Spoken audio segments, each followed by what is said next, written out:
Did anyone happen to ride an elevator this morning with any of the attorneys, either for the state or for the defense? All right, juror in seat number 3 from my left, first row. Yes, ma'am. Okay, thank you. Can you all approach for a moment?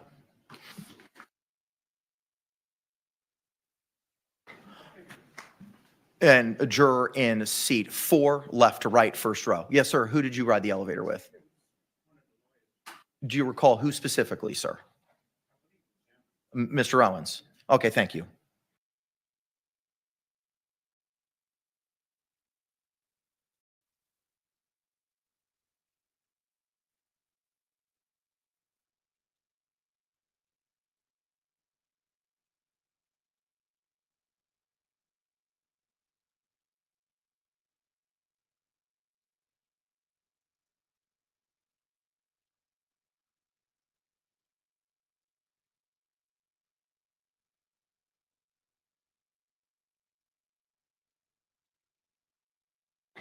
All right, thank you both for your honesty. I appreciate that. It's something we talked about earlier this week. That's the one thing that we required and asked of you, is just be open and honest. And I appreciate both of y'all's open and honesty.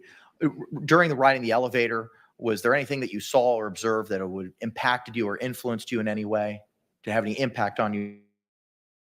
Juror number 3, left to right, first row. Juror number 4, left to right, first row. Okay, thank you.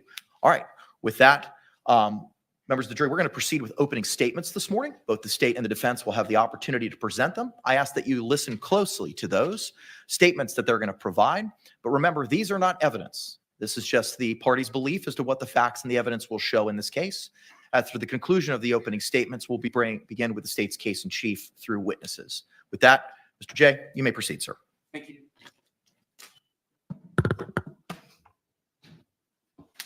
Ladies and gentlemen, what the evidence in this case is going to show you is that this defendant zipped Jorge Torres shot in a suitcase. She was able to do this because at the time of his death, he only weighed 103 pounds. And she did this with the malicious intent to punish him. And then she went to sleep and left him to take his final breaths on this earth alone. How many breaths those were, we don't know. The evidence is going to show that it was at least for about 15 minutes, because there's going to be 2 videos that the defendant herself took of this event. The evidence is going to show Jorge Torres is dead because in this defendant's judgment, he deserved it. And out of a conscious disregard for whether he lived or died, you will see and hear these videos. What I expect you will hear from a video that began at 11:12 p.m., 45 seconds, on February 23rd, 2020, in Orange County, Florida,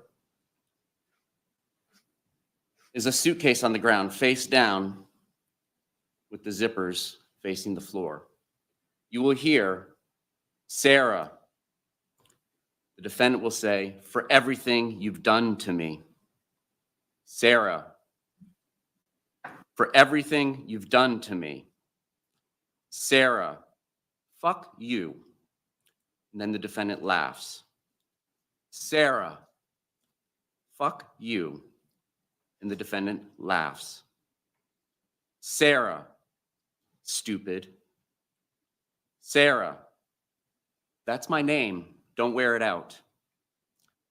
Sarah, "I can't fucking breathe, baby. Seriously." "Yeah, that's what you do when you choke me." Sarah, Sarah, Sarah. The defendant laughs again. Sarah, "I can't breathe, babe." She laughs again. "That's on you." Sarah, "I can't breathe."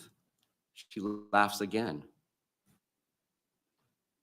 Unintelligible words. And I would submit the evidence is going to show, because of the intoxication from alcohol, is the next thing she says. Sarah, Sarah, Sarah, I can't breathe, baby. That's what I feel like when you cheat on me. Sarah, fuck you. I can't fucking breathe, Sarah. You should probably shut the fuck up. Sarah, shh, is the last thing you will hear the defendant say to Mr. Torres as he is face down, zipped shut in a suitcase. That, again, began at 11:12:45 and lasts just over 2 minutes. At 11:23 and 3 seconds p.m., there's a second 22-second video, and it's the defendant zooming in on the suitcase. And all you hear during this 22 seconds, after he's been in this suitcase since at least 11:12 p.m., is one more time, Sarah.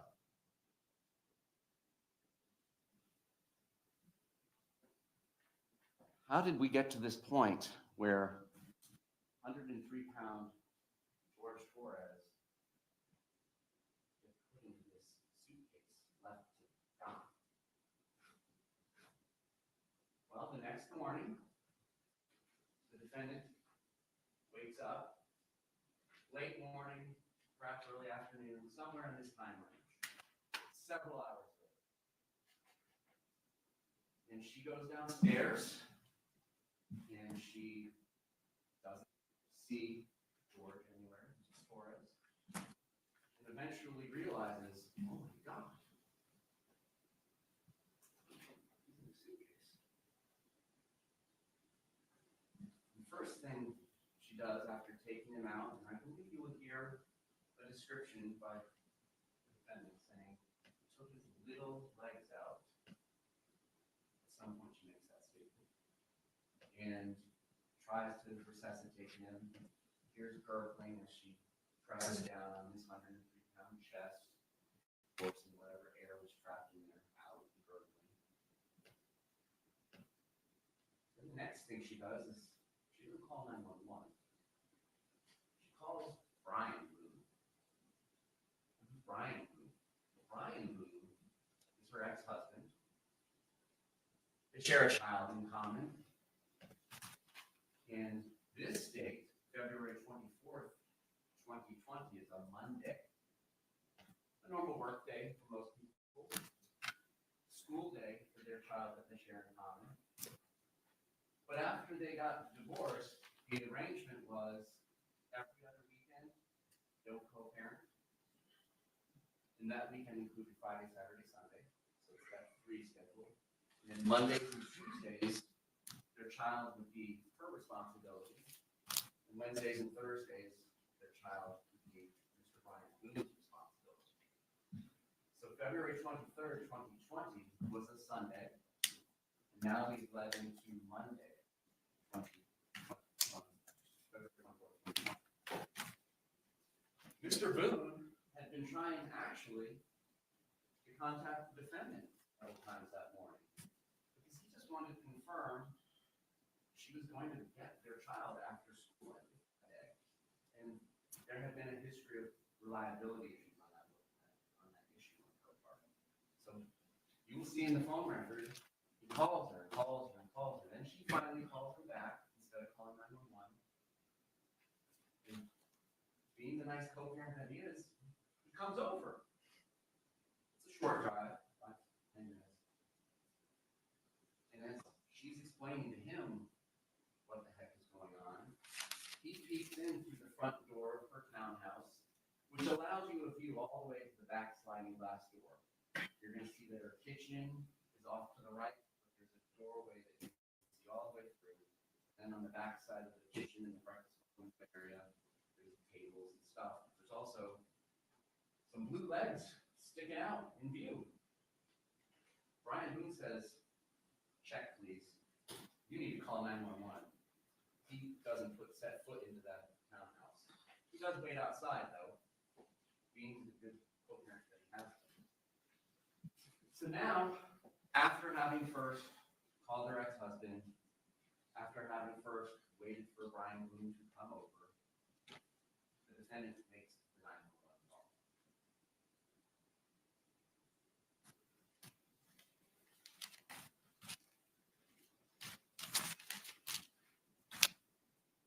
What you will not hear are tears.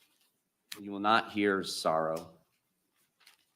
You will hear a certain level of concern. My boyfriend and I were playing last night. Put him in a suitcase, and we were playing hide and seek kind of thing. I fell asleep. Found him dead in the suitcase this morning. I don't know what happened. He had blood coming out of his mouth. Don't know if it was an aneurysm. Pulled him out of the suitcase, tried to give him CPR. He was in the suitcase and I fell asleep. He's not awake. He's purple. He's not breathing. There's some instructions about how to do CPR given to her, asking about whether an AED is available to shock his heart. It's too late. He's cold, he's stiff, he's purple. We were playing hide and seek. We were playing hide and seek. This is horrible. This is horrific what happened. Like, what happened? We were playing hide and seek last night and I fell asleep.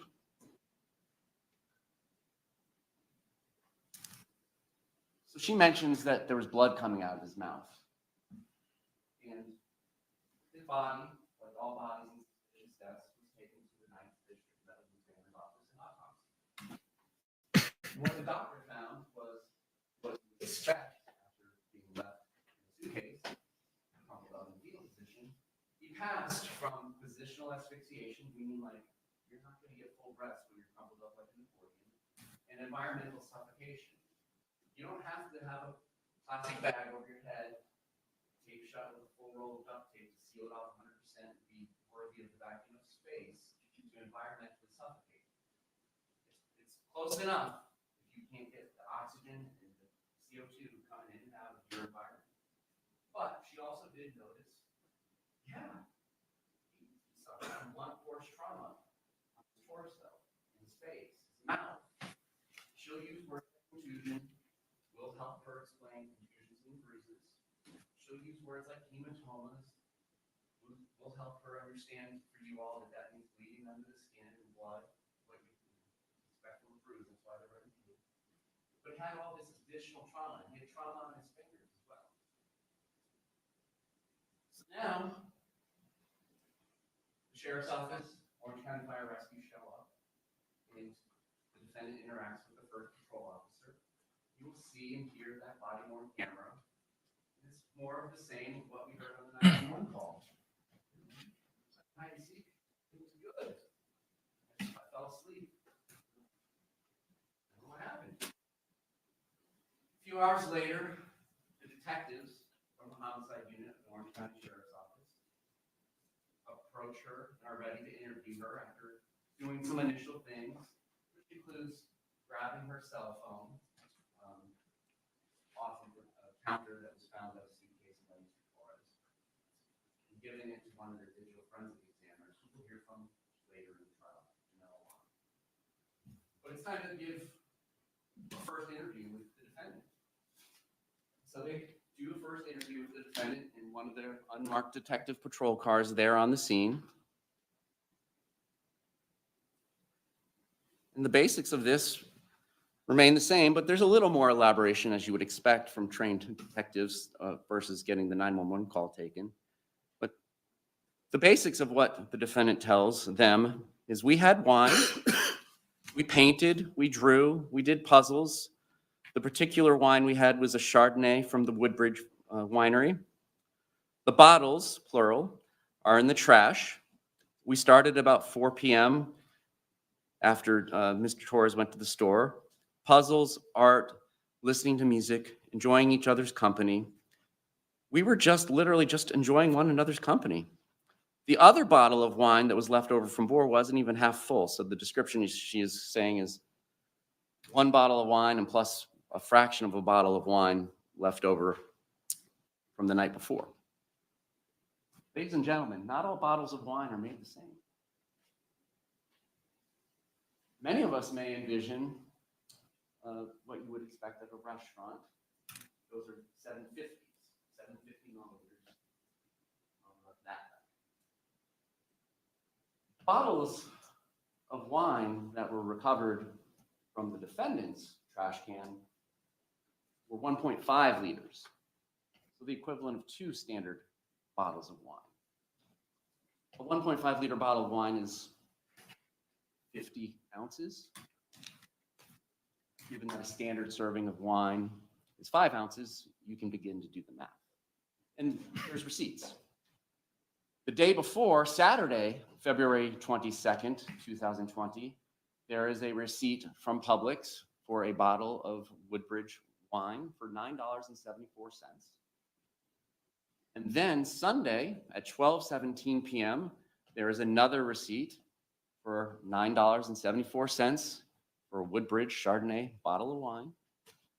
And then at about 5:30 in the afternoon on February 23rd, again, there is another receipt for the same bottle of wine for the same price. And those two bottles of wine were recovered. They're going to be produced to you in evidence, and you will see that they are, in fact, Magnum bottles of wine. So that's the context that we're dealing with when we hear things like, we only had one bottle of wine, and we finished what was left in the bottle of wine from before.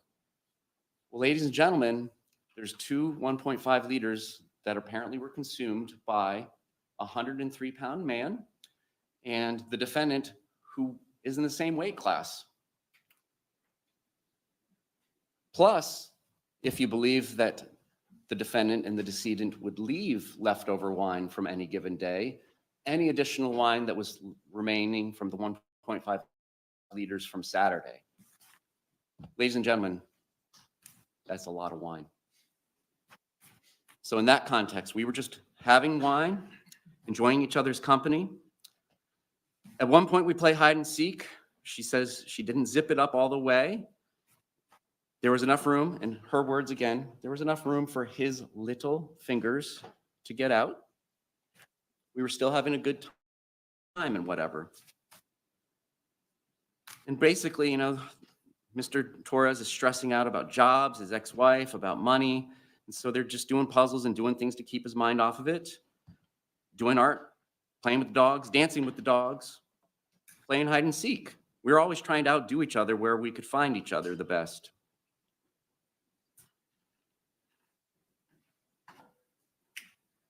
When they started playing hide and seek, she went up to the shower and then got tired of hanging out in the shower and came down, and that's when she found him playing around in the suitcase. We both thought it was funny. I'm going to zip you up. Two little fingers could stick out. And she went upstairs thinking, he'll get out, we're going to have sex and go to sleep and call it a day. It was a good day. She insists that they had wine, but we're not drunk. You will be able to assess that for yourselves when you hear the recording she made. No ill will between us last night. Last argument, maybe last week. Don't really argue. We came home, drink, smoked, did art, listened to music, play with the dogs. We drink what we can afford. We used to be able to afford liquor, but now we can only afford wine. And that's how that day ends with the police. She goes and sleeps and stays at her ex-husband's house the night of February 24th and 25th. What they are doing, and by they I mean Orange County Sheriff's Office, in part, is going through her phone. That's when they discovered the two videos that I just described for you. And there's other things in the phone, which I will discuss with you in a little bit. But she's summoned in for another interview, and she sits down and gives another interview on February 25th, now Tuesday. She does describe past instances of violence. You're going to hear about that. She's going to say, Mr. Torres had hit her with a curtain rod about a month ago. Since then, though, like, we've been good. I've been good. She describes that he comes at her all the time. He comes at me. So it's either I flee or I try to go upstairs and go to sleep. That's usually what it is. I don't know if you talk to Brian, her husband, about any of that, but most of the time I flee and I go over there. There's a discussion about why she stays with him, and you'll hear that for yourself. She will say that she doesn't really want to drink. She just takes an occasional drink. She drinks to placate him, Mr. Torres. She says that you're going to see phone videos of Mr. Torres smashing her TV in the past like a month earlier. You may see that too. But she doesn't get drunk. When she drinks, she likes being non-compos mentis, her words, not mine, having her wits about herself.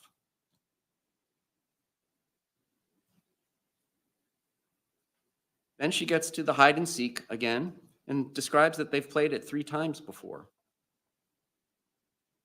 but had never zipped one another shut in it before.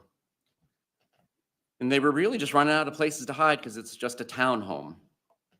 She does not remember, according to her, she does not remember taking any photos or videos of the night's events. At this point, they ask her, well, would you like to see it? And she says, I can't watch this.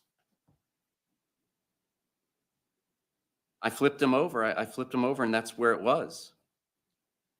Guys, this is killing me right now. That's why I flipped it over between the 2 videos. I didn't do anything intentional. Discussion over whether he had enough room to get any of his fingers out from the zipper. My intention was not to leave him there. We both got in there. Both of us were in there.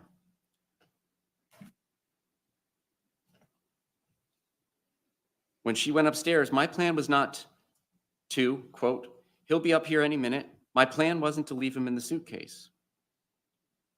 Why is all this going on? It's the drinking. That's what it is. It's the drinking. I thought he was okay.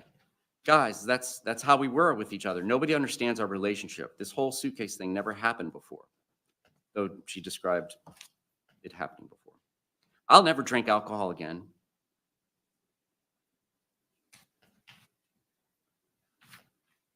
She insists that she has no injuries on her, and you don't have to take her word for it because they took photographs of her and there were no injuries on her.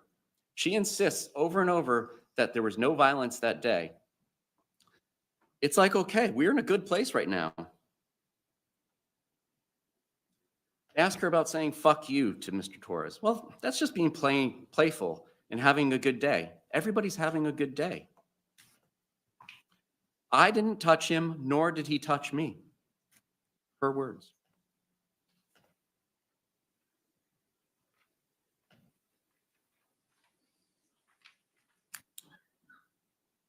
What else is found on her phone? There's a conversation between Mr. Torres's brother, and again, nobody knows who's using these phones at the time text messages are sent in these records that you're going to see. But it's indicated that there's a communication between one of the decedent's brothers and the owner of the phone that was taken that belongs to Miss Boone. The text from the brother is, yo, my daughter told me what you did, Sarah. I don't want you around any of my daughters or nieces and nephews. And that's Christmas 2019, just under 2 months before this event. She replies, or the person using her device at this time, ugh, your quote-unquote dad hit me in the face. The next text is, hide and seek, I shall.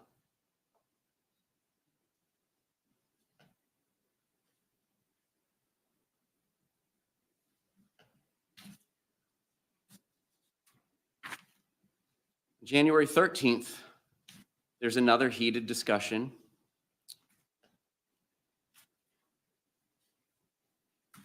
She describes it on January 13th in a text to Mo, the brother again. It's a Torres thing. Boo. Sends a picture. Keep the fugly creep out too. It's still fugly. Lose. The brother responds, please do something with yourself, Sarah. God bless you. The defendant's response, and bless you and all of you too. I'll get, in all capitals, rid of him. Then it'll be, in all capitals, better. Ugh, Torres, referring to Mr. Torres, getting rid of.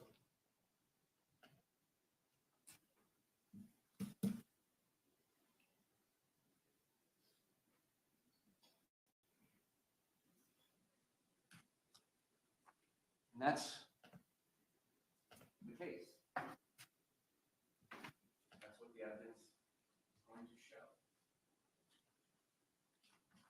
But we, the state of Florida, and the members of the jury in our journey through this case, we're all going to come up to a door that says, danger, keep out, stay away, by court order. And that door says, the defendant's history with the victim. It is a door we shall not enter without permission and invitation. Halloween in like 13 days. Part of the vampire lore is vampires can't come get you in your house. Well, I participate during this trial. We're going to be invited in to the defendant's past relationship for the previous couple of years with Mr. Torres. And as we come inside this room, at her beckoning, we are going to have things pointed out that she would like us to focus on. And you're going to hear the first night the defendant met the decedent, Mr. Torres, he smashes her phone, punches her. It's the first time in her life she'd ever been punched, I expect the testimony would be. And he made her curl up in a fetal position on her own porch for 4 hours, and she was only able to escape this situation when he fell asleep. I expect that you're going to hear that Mr. Torres is an alcoholic. I expect you may hear his high score on his blood alcohol level was a 342 once when he got treated at the hospital. This is a man who has serious alcohol problems, and I expect you're going to hear about that. Despite that first date, and this is going to tie into some other things that I expect could possibly come in. Despite that first date, despite at that point in time of this first date not having a relationship, emotional ties, and the things that come along with a relationship that make it harder to break off a relationship, it's one thing to have a bad first date. It's another thing to end a 25-year marriage. Despite that first date, there's a second and a third. Now, these days are at bars, and there's nothing wrong with that. And it just typically ends up, she's going to tell you, I suspect, or you're going to hear that she said, one way or another. It's one thing or the other. Like, I ask a dude for a cigarette, Mr. Torres flips out, and I'm going to pay the price. Just things like that. And you're going to hear and potentially see, yes, there were injuries that the defendant is going to attribute to the victim causing her. Black eyes, cuts in the face, perhaps from the curtain rod incident that was mentioned in the police interview, happened about a month before this. Bloody ear, a stab wound in the leg, which is perhaps described as sword fighting, playing around in medical records. But nonetheless, I suspect you're going to hear and see a lot about their past history. And at the end, if this occurs, if this comes in, the state is going to have the opportunity to take the lead of the tour in this room labeled the defendant and the victim's past history. And I'm not going to go into that now. If this all comes to fruit, the blooms on the tree during the trial, we'll discuss it at the end where it's more appropriate. But I'm asking you to not rush to judgment until you hear all of the evidence in the case. And then apply whether or not these past instances have anything to do with what happened on February 23rd. Now, like a home inspector, there are experts to come in and kind of help walk everybody through this room labeled the defendant and the victim's past relationship. I suspect there's a chance we may hear from some experts, psychologists and psychiatrists, about battered spouse syndrome. The state is not challenging in any way that battered spouse syndrome exists.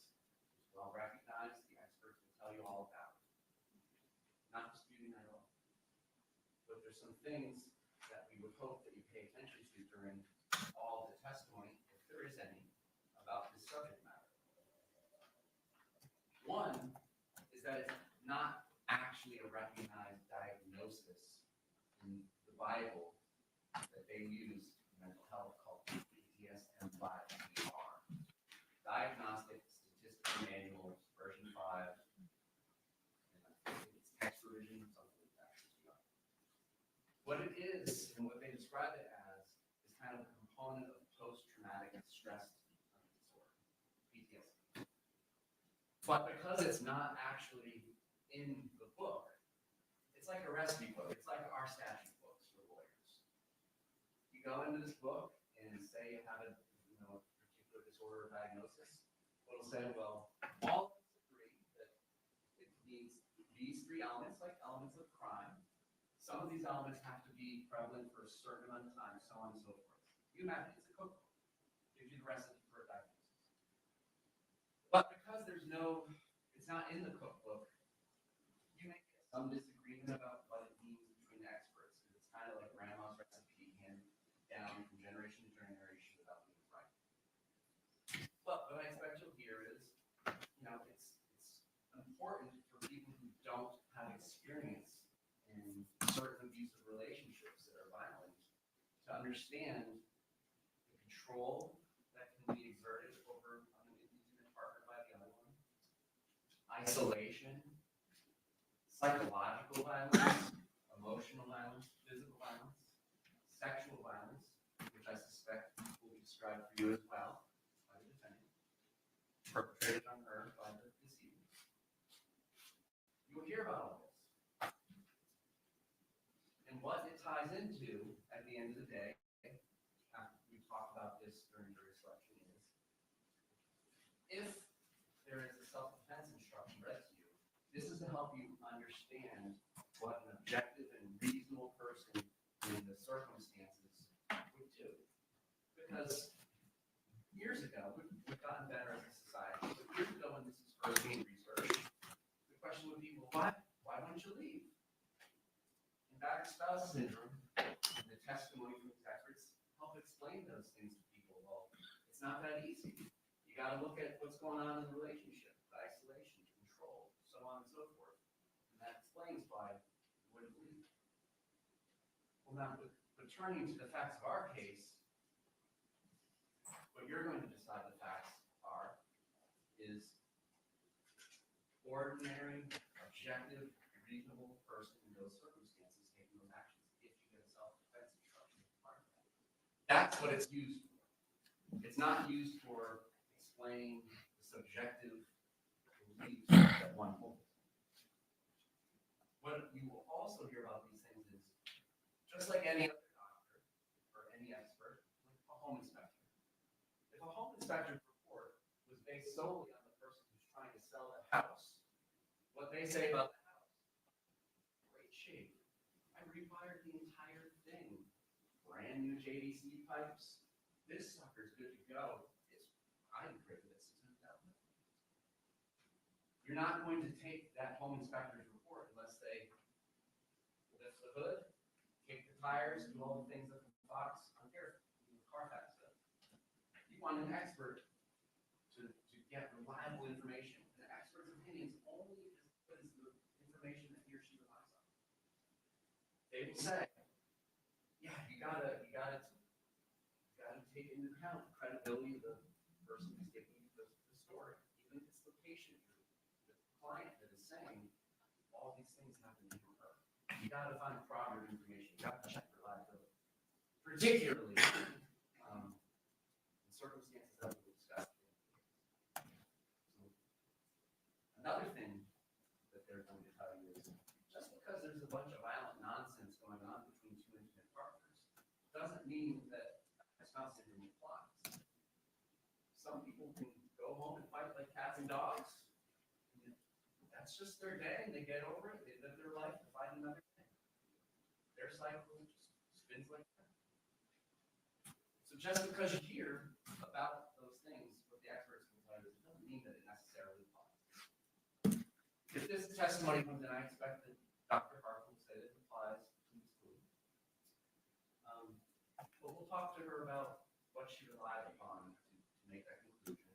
We'll talk to her about some other things and take that journey together to get there. But at the end of the day, after you hear all of the evidence in this case, particularly straight from the horse's mouth to the video, where you don't have to rely upon the credibility of anything other than your own two eyes and your own two ears, the state admits that you're going to return a guilty verdict for second-degree murder. What the evidence is going to show is that the defendant killed Mr. Torres because she decided he deserved it. Not because the evidence will show an objective, reasonable person in her circumstances needed. Thank you. Thank you, Mr. J. Any opening remarks by the defense? Judge, can we invoke the rule? It has been. I've already advised the witnesses. Okay, the rule of sequestration will be invoked. Thank you.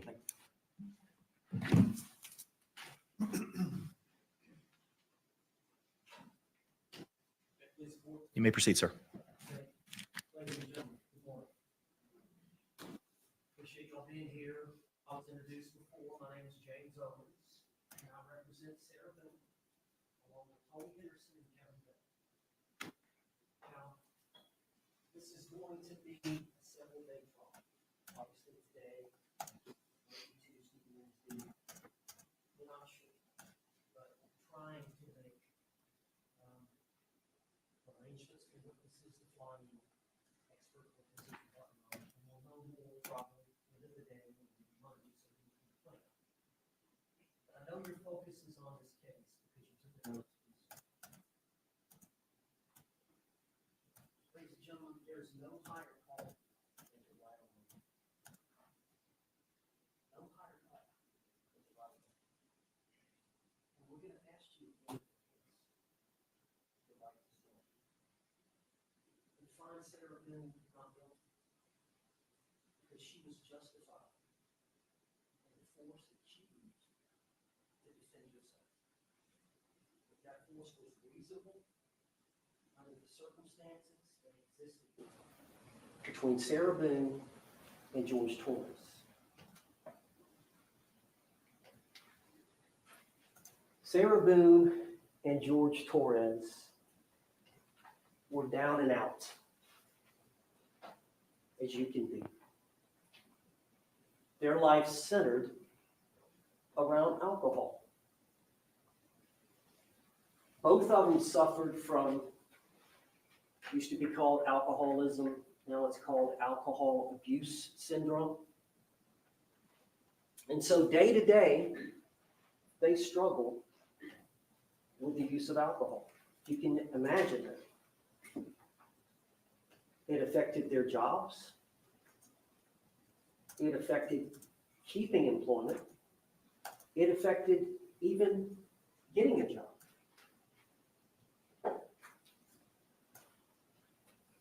As codependent as you can be towards each other.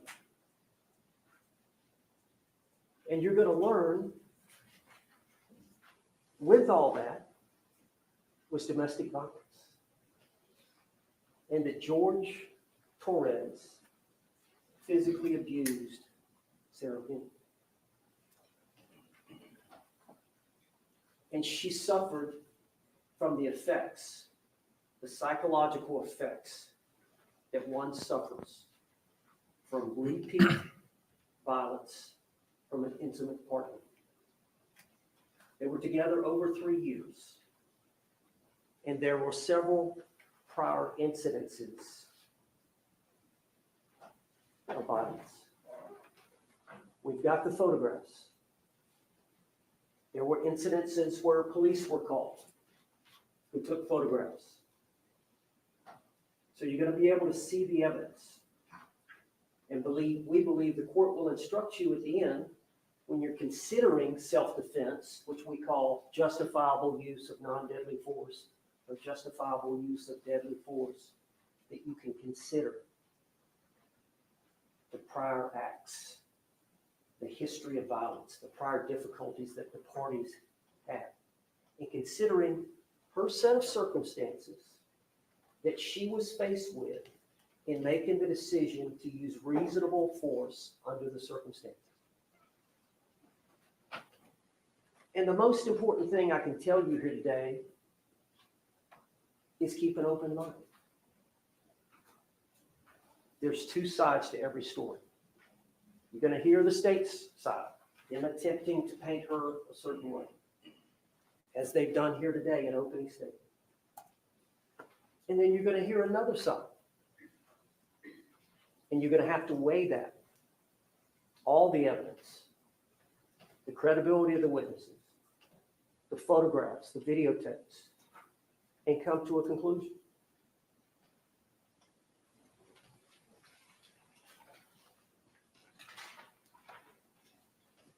Now let's talk about this day, February 23rd of 2020, the date of this event. This case has been pending for some time. Here we are, October of 2024. I think the evidence is going to show that they had purchased some wine the day before, but they hadn't finished all of that. So it was in the refrigerator. Many times that's how they start their day.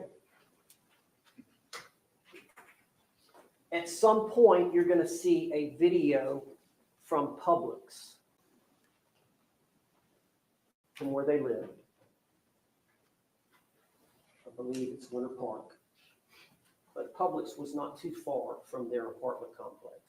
And they took their car, they drove over there. So you're going to see a videotape from Publix of them both going in the store about noon, and they come out with one of those larger bottles of the wine, and then of course there's a receipt, and the bottles are in the garbage can.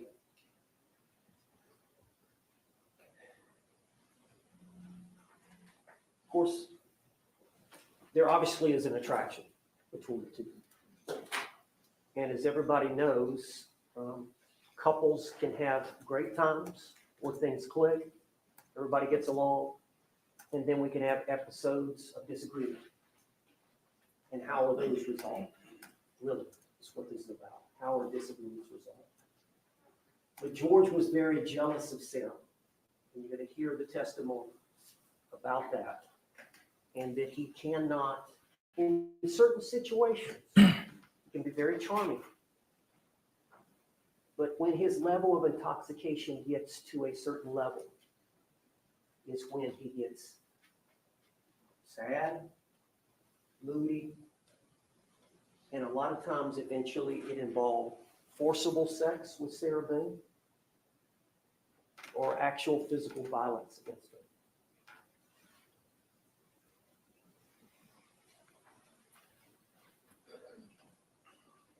They bought the wine. It's a simple life. They don't have much money, but they both like art. They did that for a while. They both like puzzles. They did that for a while. Well, about 5 or so, the wine bottle was gone. And George had said, I want to go get some cigarettes. So there's a convenience store right close by their apartment complex. And Sarah thought he was just going to walk over there and get cigarettes and come back. But no, what he did was he got her keys, he got her debit card, and he went over to the Publix and he got another bottle. And I think that was about 5:30, something like that. And again, there'll be the Publix video showing him going in, going out, and there'll be a receipt for the purchase of that bottle, and then there'll be that bottle will be in the garbage can along with the other bottle. Well, when he comes in with the second bottle, Sarah knows this is not good. She knows this means he's going to get to another level of intoxication. So Sarah's concerned. So she attempts to placate him, keep him busy, keep him in a good mood. They drink that bottle. Well, she drinks as well. And at some point, they're intoxicated at a high level.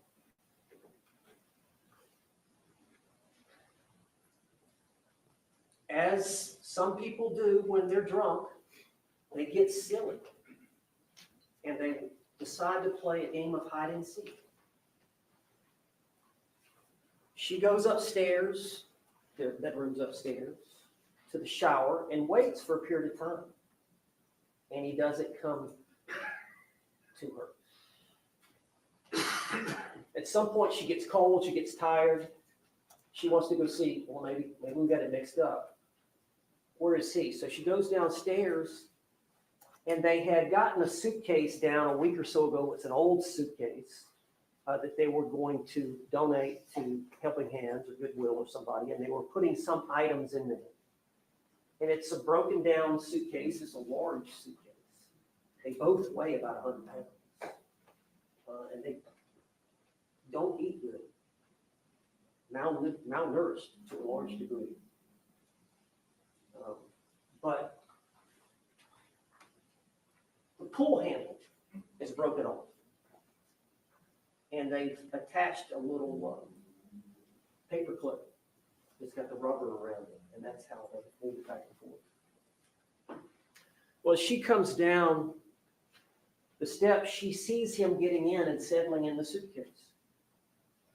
So she walks over there, and they see each other. They smile and laugh, and she zips him up.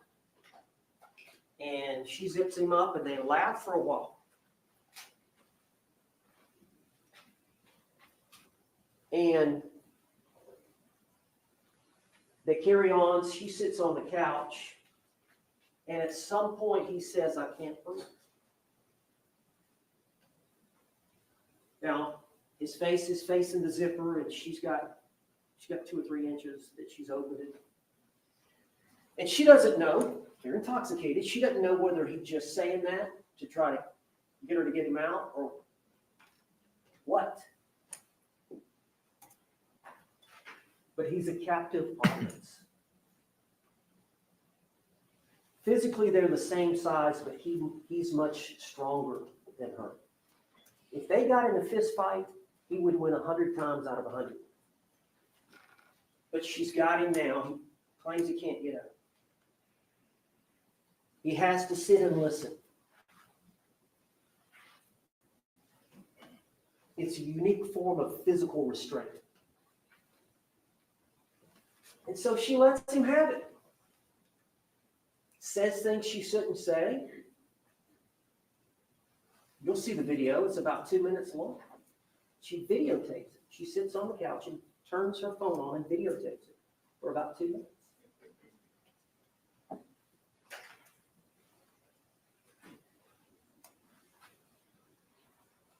There's another video that's approximately 11 minutes later. The first video, the suitcase is flipped upside down. The zippers on the bottom. 11 minutes later, Sarah has flipped it right side up. Again, open for him to get out. And it's only 22 seconds. And you hear George say, "Sarah." And that's it. Now, the key to the case is that 11 minutes. And what happened during that 11 minutes. Okay? That is the key to this case. Sarah Boone will take the stand. She will explain what happened. She will explain why it happened.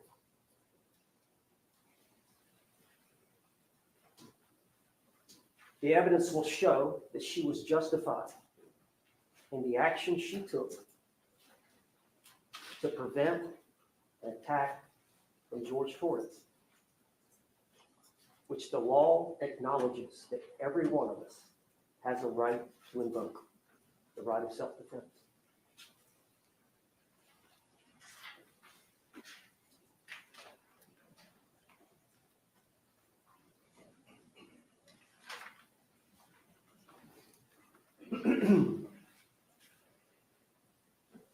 You're going to hear from the medical examiner. She is going to tell you about some bruising on Jorge Torres.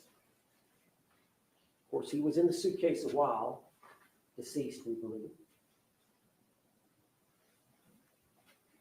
And that changes things a little bit, as the medical examiner will explain, but there's some bruising. Sarah's going to explain that to you, why that happened, what were the circumstances surrounding that, involving the back. Her son comes and stays with them from time to time. He has his own room. He has several of his things there, and there's a bat downstairs. The same bat that Jorge Torres used, and there's a video where George is threatening Sarah, and he's swinging the bat at the TV about as hard as he can. And he does it about 6 or 7 times. You'll see it. Sarah's recording it. And it's during an argument, and he's trying to intimidate.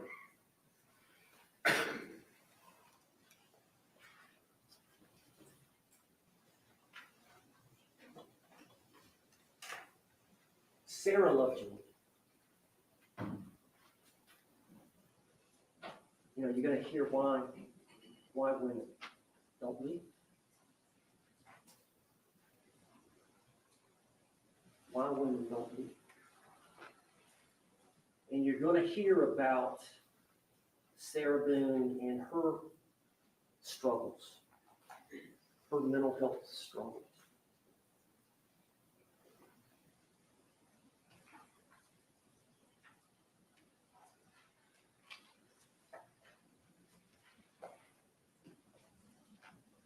Sarah had no intent to kill. The prosecutor mentioned she wanted him to die. Farthest from the truth. She loved the man. She hated the abuse. She couldn't leave him. She tried. She tried kicking him out 6 or 7 times. He kept coming back. She changed the locks. He kept coming back. She didn't have the family. She didn't have the support. She was weak, vulnerable. You're going to hear it all. You got to take that all into account to try to understand what happened and the circumstances surrounding this tumultuous relationship.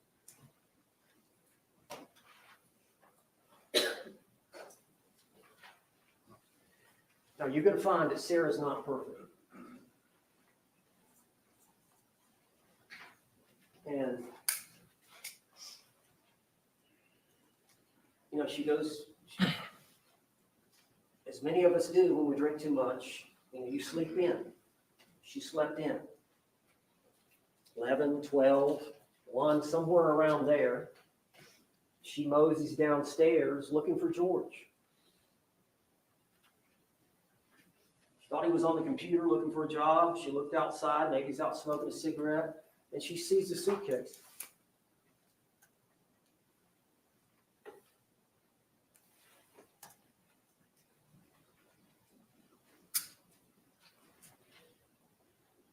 She unzips it.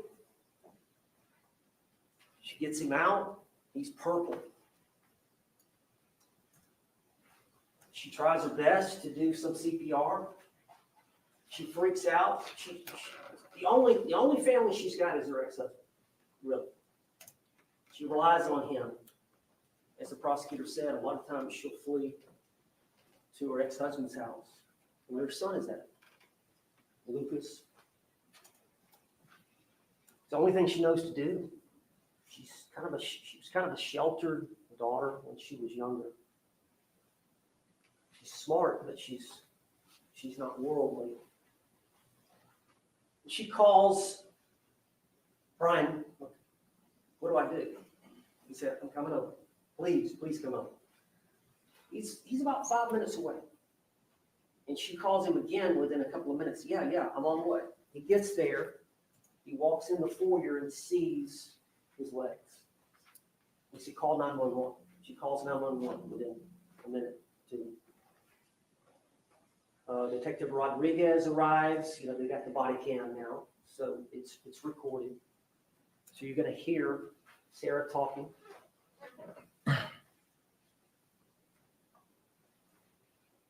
But Sarah's freaking out.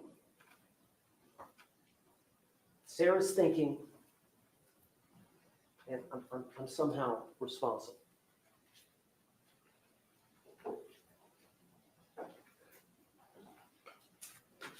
Eventually, she gives a statement to law enforcement. She gives one to Detective or Deputy Rodriguez. Of course, she's not the homicide investigator. She's just responding. She's the first responder. And they know what to do. They try to assess the situation. They start putting the tape out, and then they call for the homicide investigators to come, which takes a little time. So she gets a statement from Sarah. Eventually, the homicide detectives get a statement from Sarah and one of the unmarked squad cars, and it's recorded. They hear that. And then the next day, they take Sarah's phone. Sarah gives them the phone, signs the consent to take the phone, take it to, they have a phone extraction people at the sheriff's department where they can take it and take out all the data, all your phone calls, text messages, photographs, videos, all that. And they find these two videos. Sarah's not aware, she doesn't remember making the video. You can imagine. She gives them the phone. Well, she makes no attempts to do anything other than, here's the phone. So they tell her, you're going to get your phone back tomorrow. We'll bring it back to you tomorrow. Well, they end up having a conversation with the female detective, homicide detective, Hobson is her name, Chelsea Hobson. And they end up, Deputy Hobson was pregnant, or Detective Hobson was pregnant. They said, end up, hey, we're not going to bring your phone. I'm not feeling good, pregnant. Can you come to the sheriff's department? Which Sarah Boone was to tell you that was what I was going. That's what they told me I was going to the sheriff's department for. Well, instead, it was an interrogation. And they were going to arrest her. They made their mind up on it. And they were going to confront her and try to get her to confess based on the two videotapes. And so there's approximately a 2-hour interrogation that was on the 25th in the afternoon when she got there to get her phone. They said, well, we got to come up here. We need to talk. And they got her in the room. It's a small room, but it's being videotaped and audio taped. And it goes on for about 2 hours of them trying to get a confession to murder. And it doesn't happen. But Sarah lies. She's scared. She can tell they're trying to pin her on this, that this was some kind of intentional act, and it was not.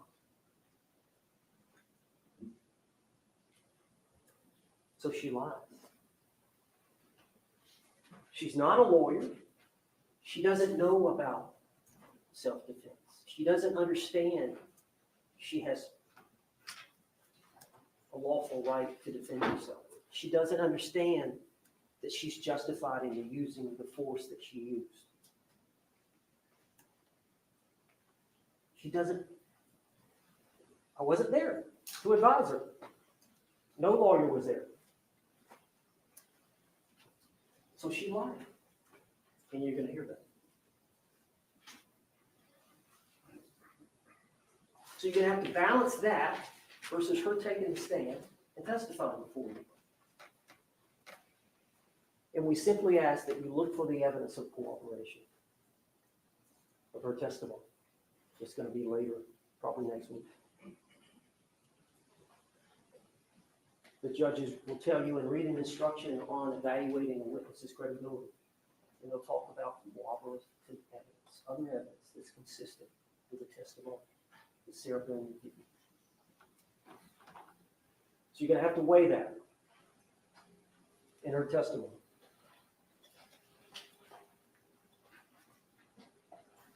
Now, self-defense, we talked about it in jury selection, usually a gun, some deadly weapon.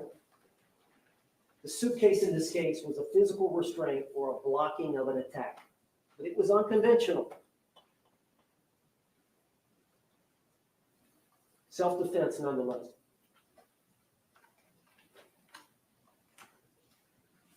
Now, as I said, the struggles that occurred, many of them involve the police.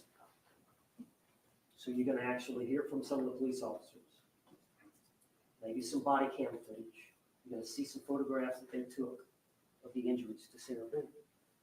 And some of the videos you may see of her in a very happy, joyful type of thing. Well, number one, she's intoxicated. Number two, she's safe. Police are there. So her attitude is not one of distress.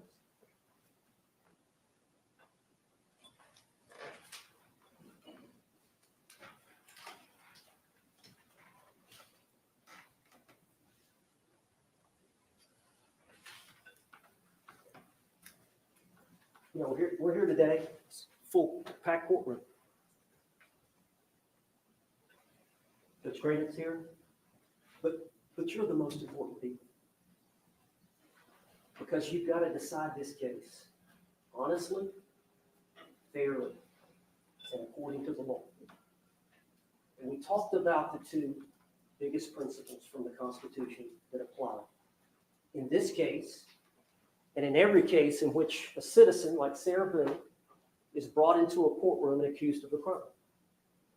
The first is, you as a juror must presume or believe that Sarah is innocent. And that belief stays with you throughout the entire trial. Because of that, she doesn't have to prove anything. That's why the state went first in jury selection. That's why the state went first today. That's why the state will go first putting on their case. They have the burden of proof, and it's the highest burden we recognize in any type of litigation in this country. Proof beyond and to the exclusion of every reasonable doubt. You are going to have doubts about this case. But the most important thing is not to rush to judge it, to keep an open mind and understand there's two sides to this case. There's their side and there's our side. So you can't form any fixed opinions early on. That's hard to do, as Mr. Henderson said in jury selection. That's extremely hard to do. Now you're going to hear some testimony. There's been mention of experts. Battered women's experiences affect her perception of imminent danger. Battered women's experiences affect her perception of imminent danger. Victims of repeat violence may fear death in a situation others would not.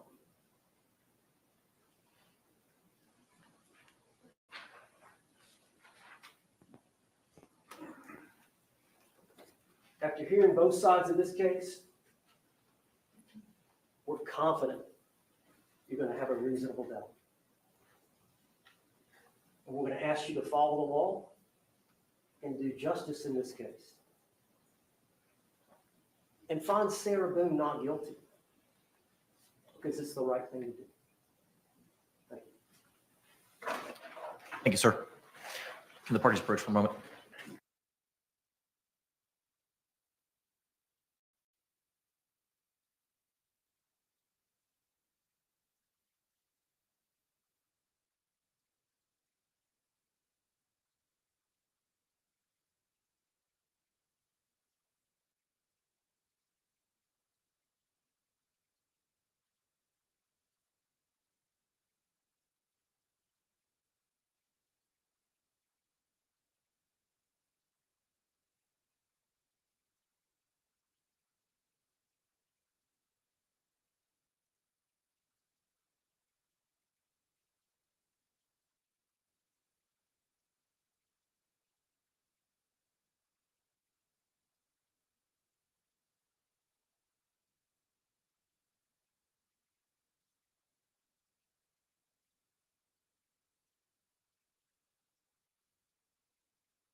State, you may call your first witness. State will call Juan Torres.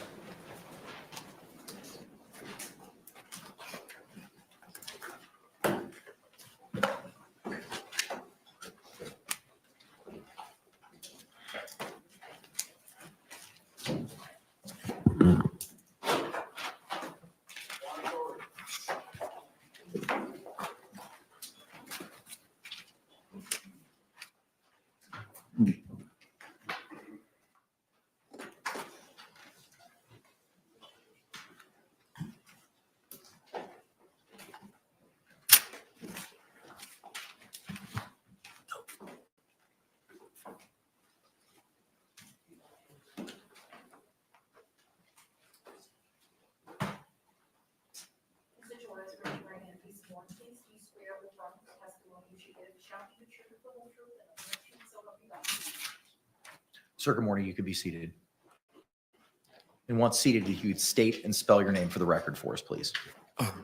Juan Torres, Juantorres. Thank you, sir. You may inquire, Mr. Cacciatore. Good morning, sir. Good morning. Can you tell us how it is that you know George Torres?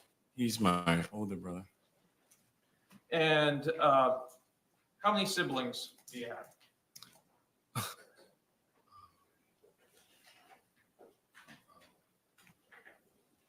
6 or 7. And how long has your family resided here in the Central Florida area? 20 plus years. And before residing in the Central Florida area, were you guys in Philadelphia, Pennsylvania? Yes, sir. In Massachusetts.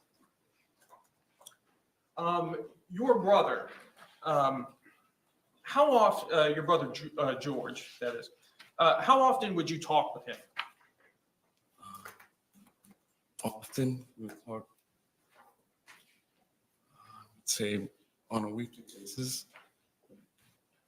And how far away did you live from George? About 5-10 minutes. Very close.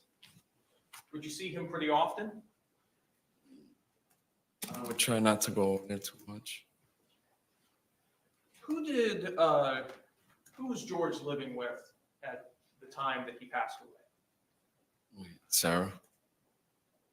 And without getting into many details, what was your relationship like with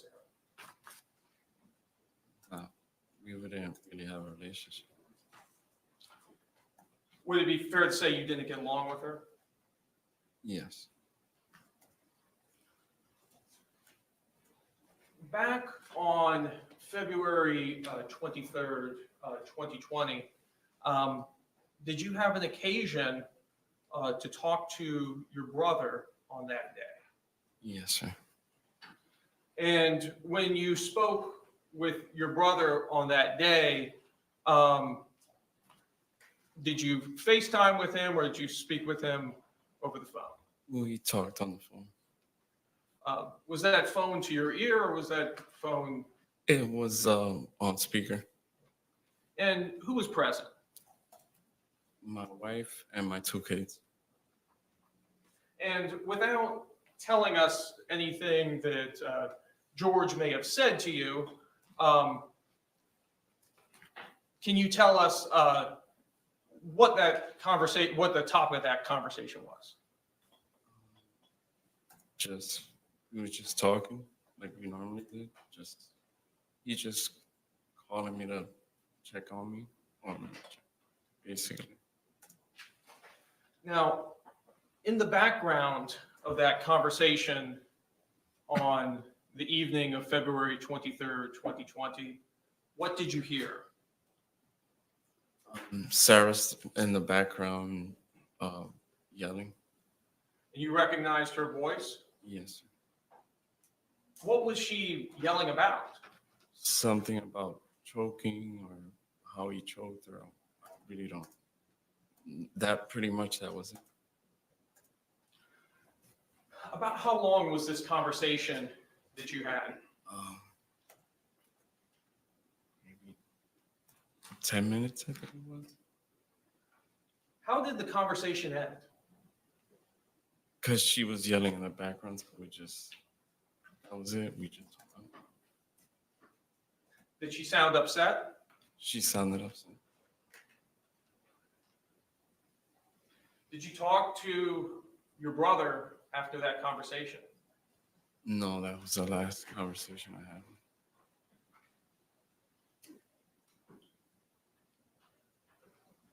Have you ever spoken to Sarah since that conversation? No. I have no further questions. Any cross-examination?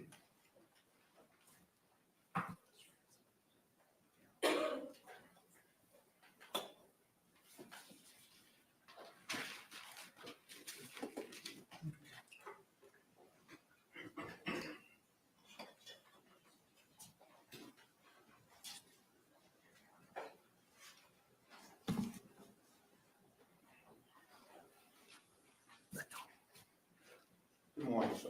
Good morning.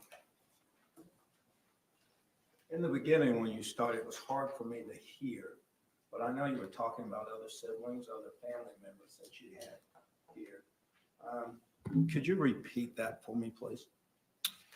Here in Orlando, I have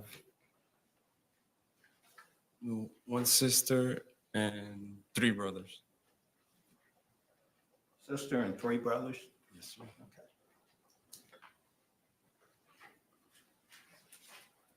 Now, did your brother George Torres, did he ever stay with you at any time? No, Would he ever live with you or any of, I mean, not you, but any of your other siblings? no.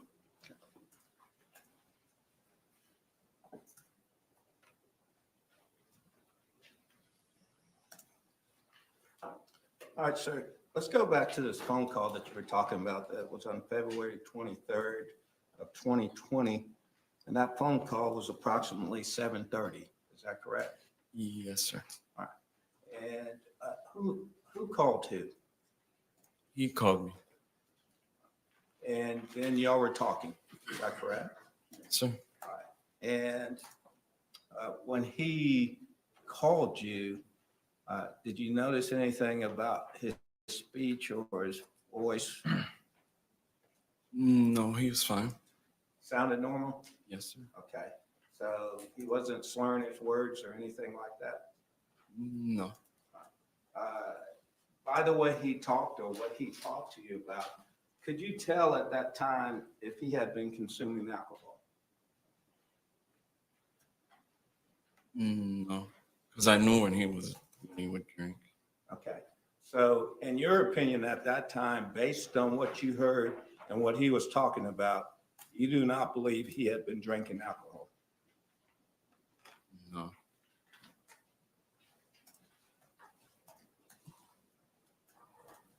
Now, you said you heard Sarah, Yes, sir. is that correct? How did you know it was Sarah? I can tell in her voice. You recognized her voice, so you could hear her, is that correct? Yes. All right, and you've heard Sarah speak before that time, is that correct? Yes. And you've heard her speak on the phone before that time, is that correct? Yes.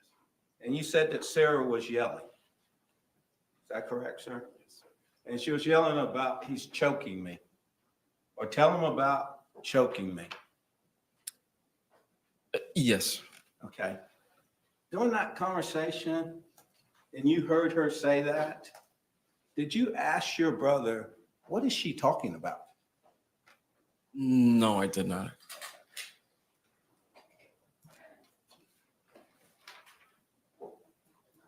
Did that statement at that time, did that statement surprise you?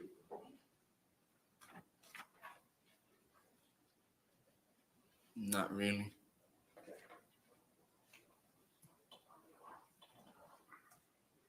You've heard it before? No.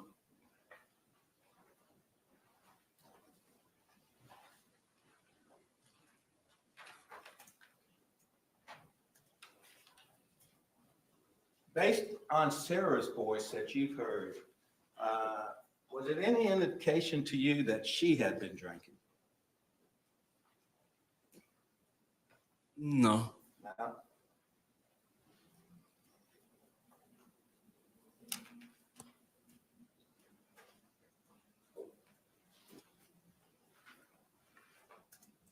Sir, at some point, your brother said he had to go, is that correct? Yes, sir. And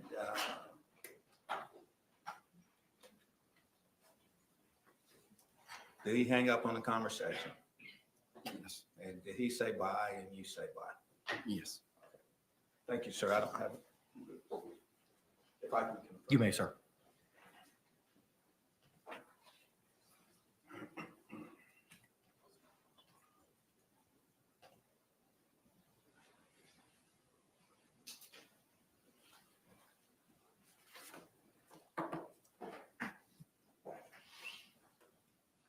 Sir, other than siblings, do your mother and father, do they live in this area? Yes. Were there times that George would stay with them? Yes, sir.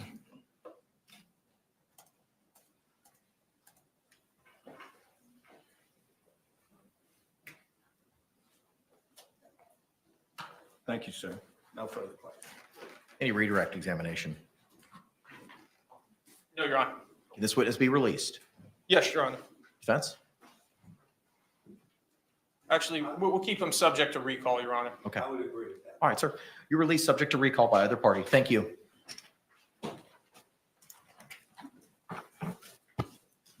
State would call Devin Jamro.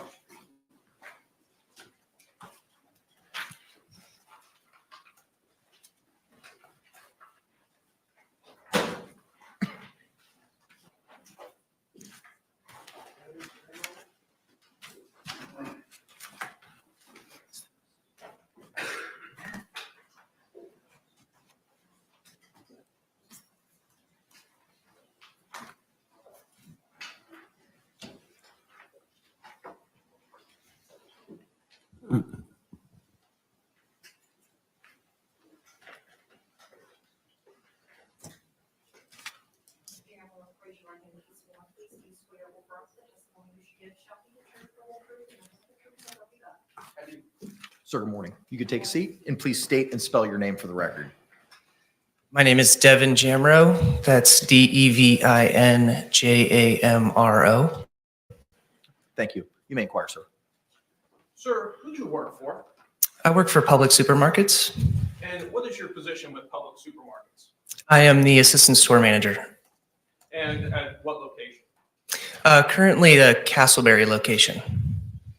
Were you at the location on Goldenrod and University Boulevard back in February of 2020? Yes, I was.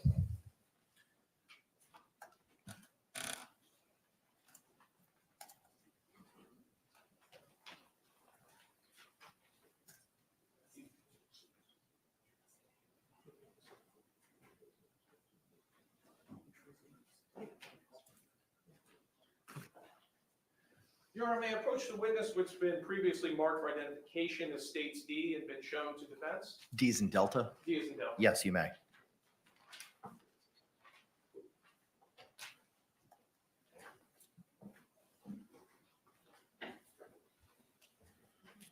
Sir, I'm showing you it's been marked for identification as States D. Could you use these scissors and open this and look at the contents of this package to yourself? Sure.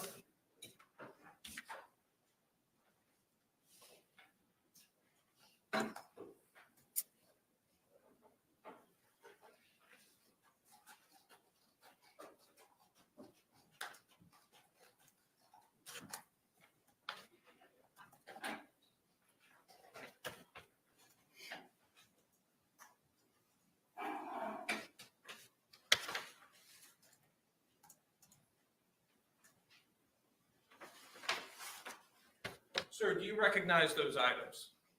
I do. Yes. And tell us, what are these items? These are Publix receipts. Are these receipts evidence of transactions at Publix? Are they made at or near the time of each transaction? They are absolutely made at the time of the transaction. And is it in the normal course of business that Publix keeps these receipts? Yes. And these fairly and accurately appear to be the receipts from your Publix store. Yep. Your Honor, at this time, I'd like to move what's previously been marked for identification as States D into evidence. Any objections? No objection. What was pre-marked as states D will be received into evidence without objection as states 1.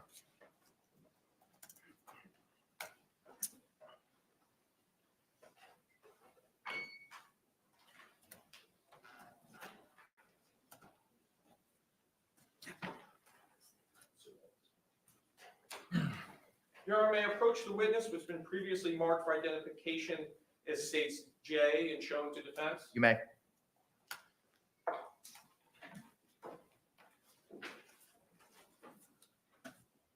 Sir, I'm showing you it's been marked for identification as States J. Can you take a look at that disc?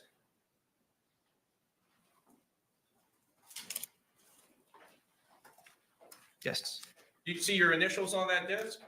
I do. Did you have an opportunity to look at that disc prior to coming to court this morning? I did. Yes. And tell us, what is that disc? This is CCTV footage burned from the camera system at the location. And at Publix, is it the regular practice of Publix to utilize surveillance cameras? Yes. And in the normal course of business, are the videos from those surveillance cameras kept? Yes. And are these the cameras taken from February 23rd, 2020? And I believe there's 2 video clips included, one at 12:17 p.m. and another at approximately 5:39 p.m. Yes.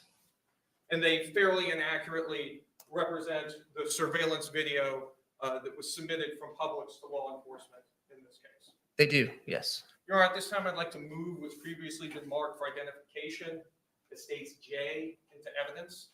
Any objections? No objection. What was pre-marked as states J will be received into evidence without objection as states 2. And I have no further questions for this witness. Any cross-examination? Yes. Can this witness be released? Yes. Thank you, sir. You're released. Thank you. Have a great day.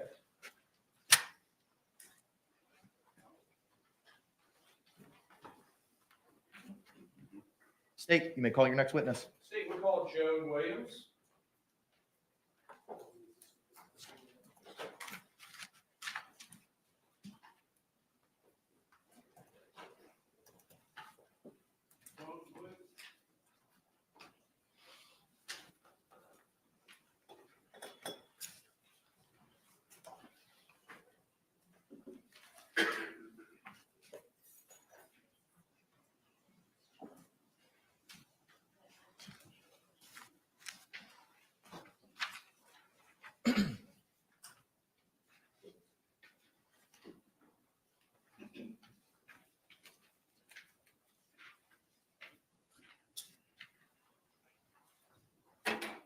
Raise your right hand to the floor, please.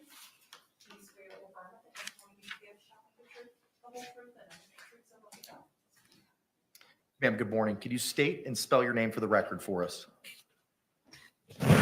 Okay, Joan, Joan, Williams, Williams. Thank you, ma'am. Counselor, you may inquire. Good morning, ma'am. Good morning.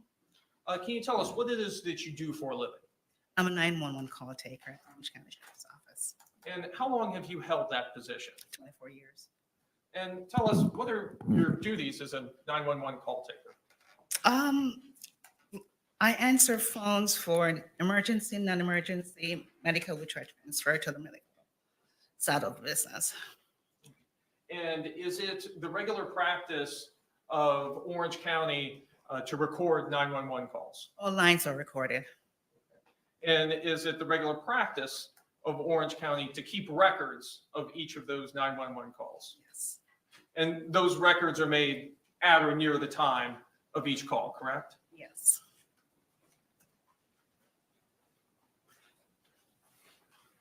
Your Honor, may I approach the witness which has been previously marked for identification as states L and been shown to defense? May.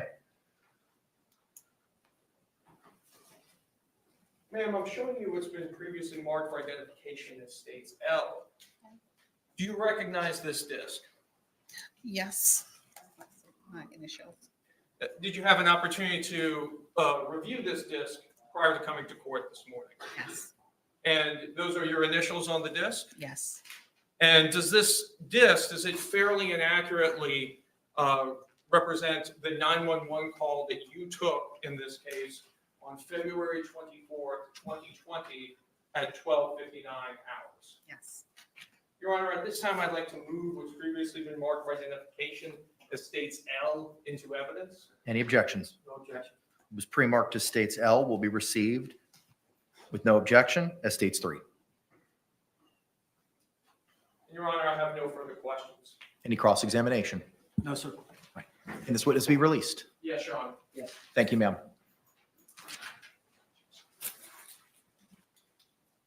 Can the parties approach momentarily?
State, you may call your next witness.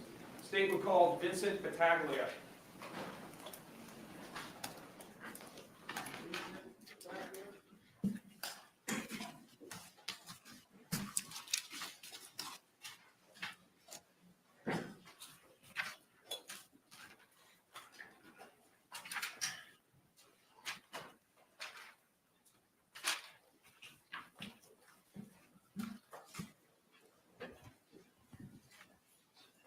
Raise your right hand to be sworn. Please be swear or affirm that the testimony you give shall be the truth, the whole truth, and nothing but the truth, so help you God.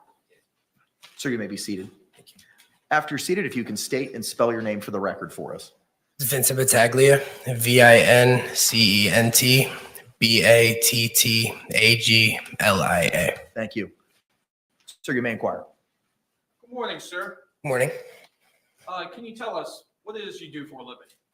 Right now I work for an auto parts company, And where do you live? New Jersey. Back on February of 2020, where were you living at that time? I was living at the Tealwood Apartments in Winter Park, Florida. And what were you doing at that time when you were living at Tealwood? I was enrolled in Full Sail University. I was in school. When you were living at Tealwood, did you have any roommates? Yeah, I had one roommate, Brandon. Yeah, that was it. Them. That's Brandon Moats? Yes. Did you have neighbors? Yeah. Were you neighbors with Sarah Boone and Jorge Torres? Yes. And approximately how long were you neighbors with them?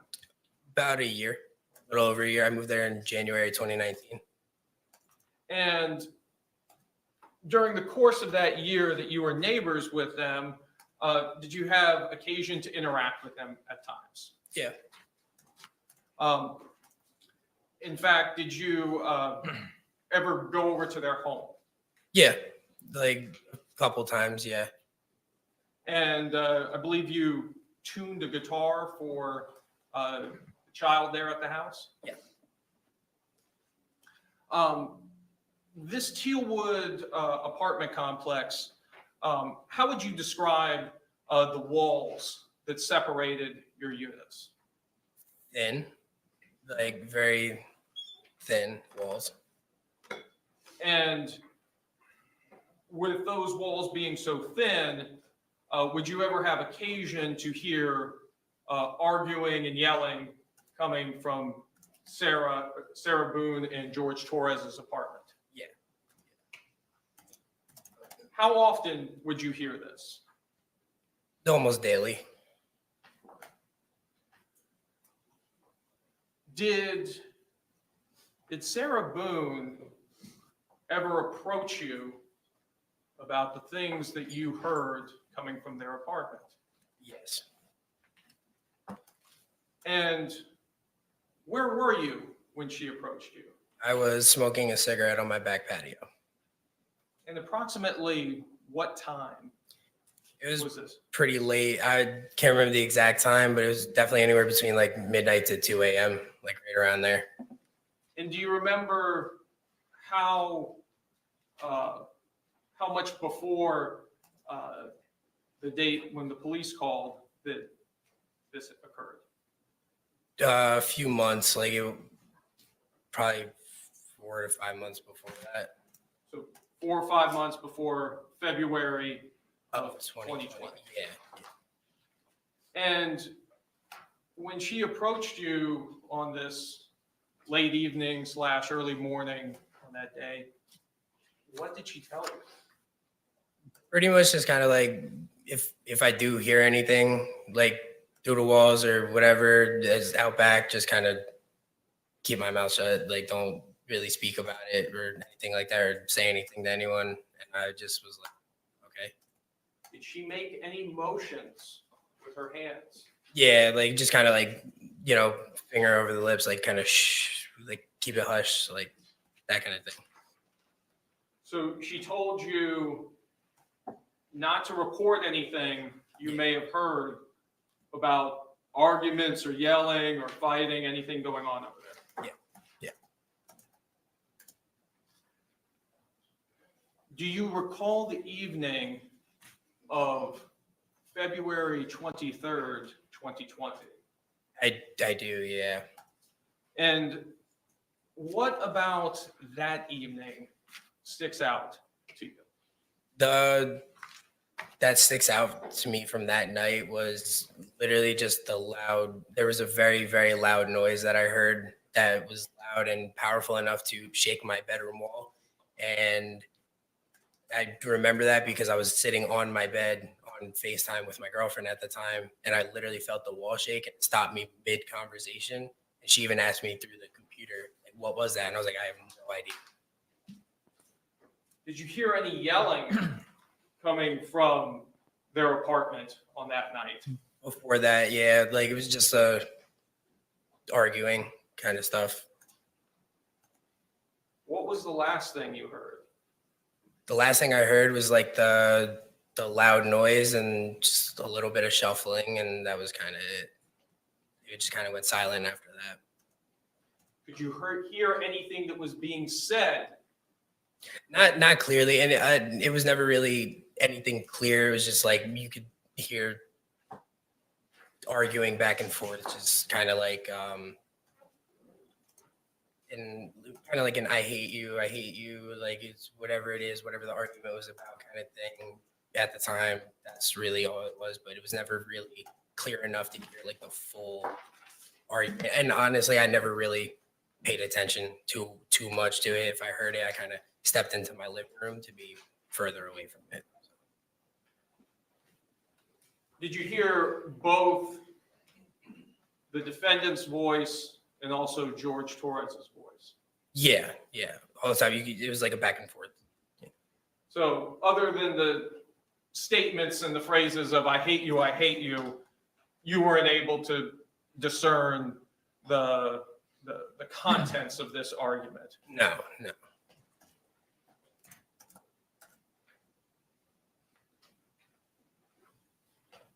What was the last sound you heard?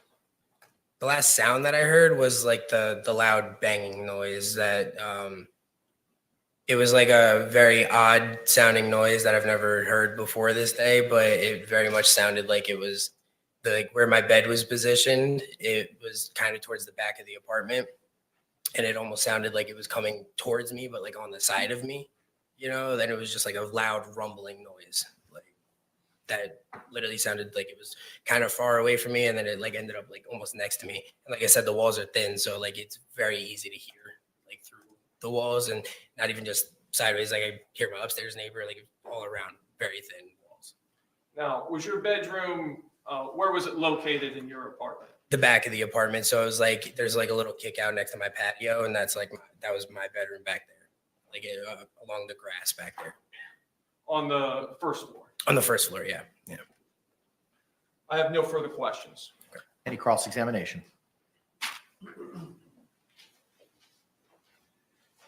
Mr. Tagley, good morning. Good morning. Now, you said that you lived there next to Sarah Boone and George Torres for about a year. Yes, sir. Are you aware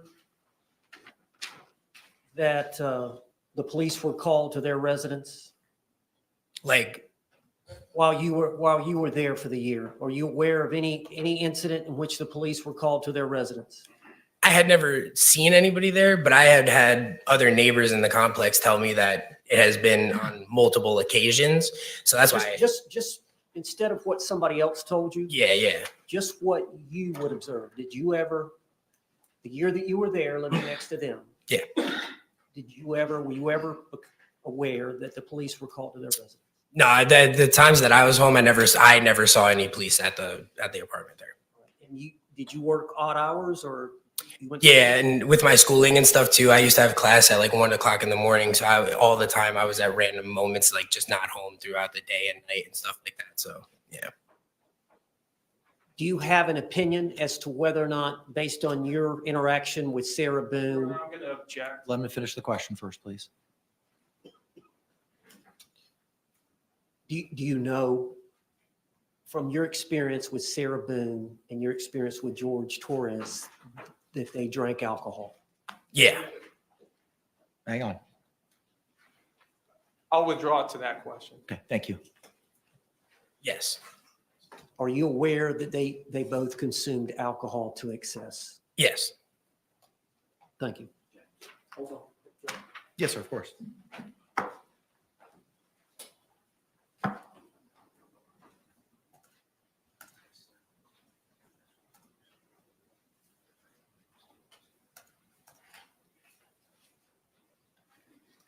Now, Vincent, I think you had testified, you may have given a statement to law enforcement, Yes, it was one of the detectives. a recorded statement.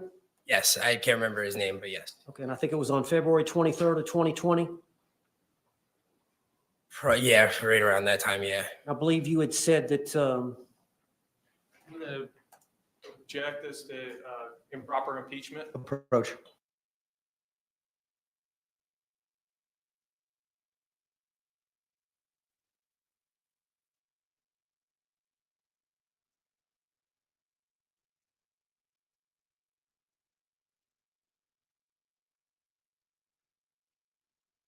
Objection's overruled for now. sir, would it be fair to say on that date you got home around 7 p.m.? 7 p.m. Yes. Which day was this? Sunday, February 23rd, 2020. No, that day I actually got home from work probably around 1 or 2 o'clock or so. In the morning? No, in the afternoon, because I went to work that morning at around 5 a.m. And you said that you heard the normal yelling and arguing at about that time when you got home? No, it was around that time, but it was really around like 10 o'clock, 10:30 is when like the arguing I could very hear clearly. It was like around 10:30 at night. Okay. Thank you.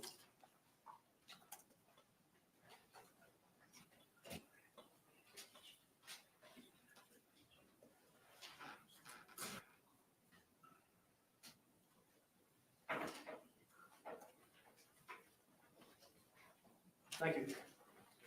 Any redirect? Just very briefly. Yes, sir.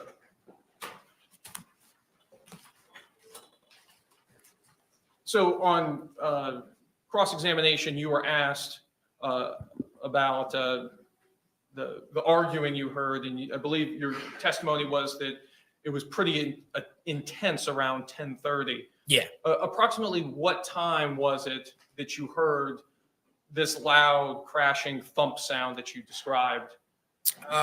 Little after that. Overruled. It was a little after that arguing and stuff. It was probably around 11:15, probably 30, 45 minutes after like the arguing I could hear started. No other questions? Can this witness be released? Yes, John. Not subject to recall. We would like him subject to recall. You've got his number. Okay. Your Honor, may we approach? Yes.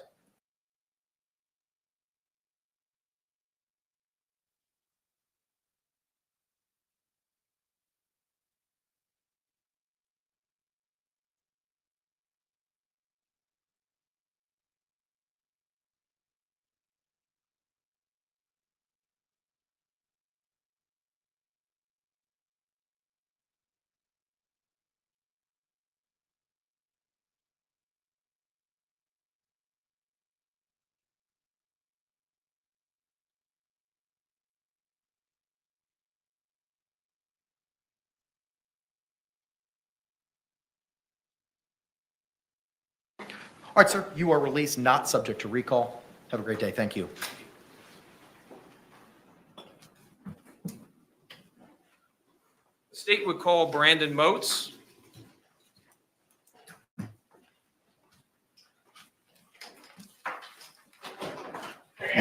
Bless you.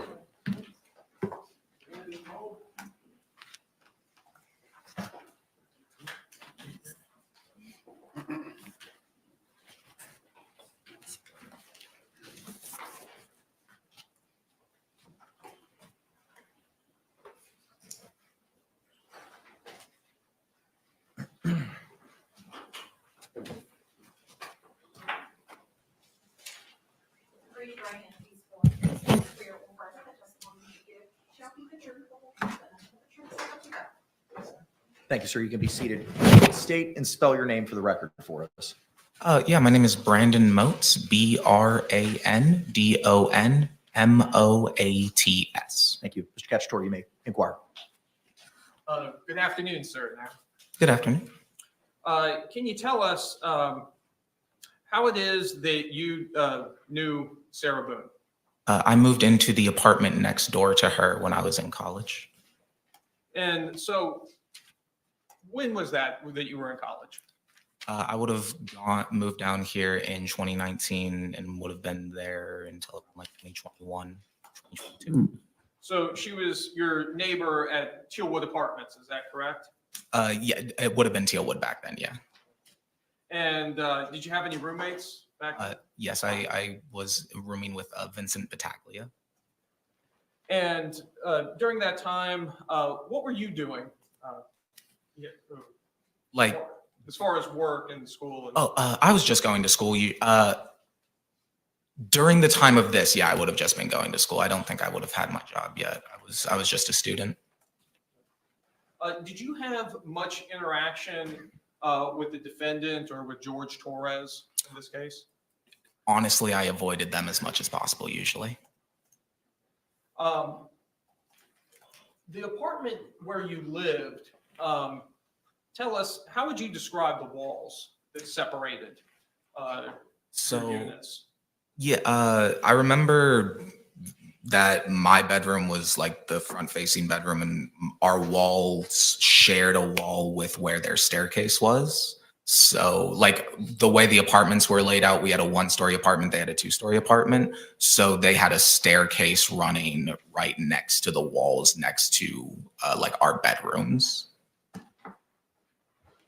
Would you ever have occasion to hear arguing and yelling going on inside of the defendant's apartment?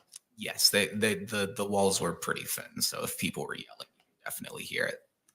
And how often would you hear arguments or disagreements going on over there? When I first moved in, it was so like it was at least like once a week to the point that I started tuning them out. Like I got good enough at just like not listening to them. They argued very, very often. Do you recall the evening of February 23rd, 2020? Yes, sir. And on that evening, could you hear arguing going on in their unit? Not late into the evening, earlier into the evening, probably like 7, 8 o'clock that evening, probably like earlier on, I could hear arguing. And where were you inside of your apartment?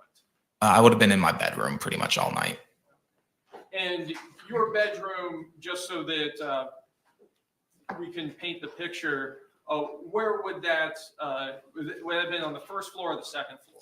We had a first floor apartment. Okay, so all the units were, or all the bedrooms were on the first floor. Yeah, like I was saying before, we had a 1-story apartment, and then they next door had like a 2-story townhouse. So we only had the 1 floor.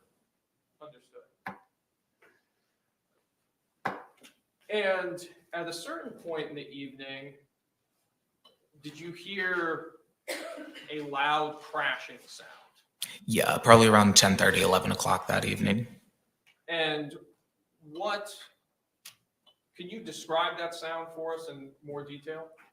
I mean, yeah, at literally, like I said, at like 10:30, 11 o'clock, it's the way their staircase was set up. I could, my bedroom, the top of their staircase would have been like above my ceiling, and it ends next to where like my roommate's apartment was. So I could hear something start above me super loud and then fall away from me like it was falling down the stairs. Did this affect the walls that were between your two apartments? Oh yeah, me and my roommate, I remember me and my roommate talking the next day about like we could literally, like, it shook both of our rooms.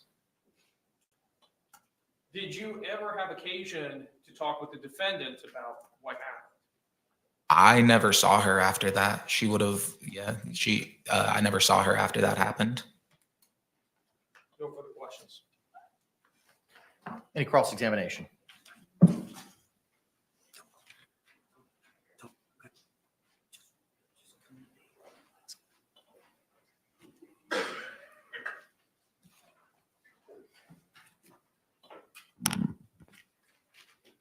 Good afternoon, sir.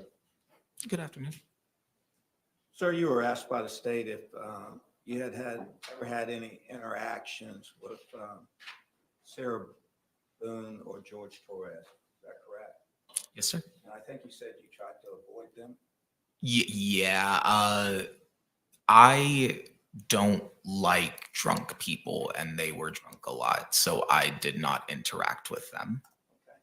Do you remember this interaction with Sarah Boone in 2009 when you woke up and witnessed Sarah? I would have been 9 years old in 2009. I'm sorry, 2019. Good catch.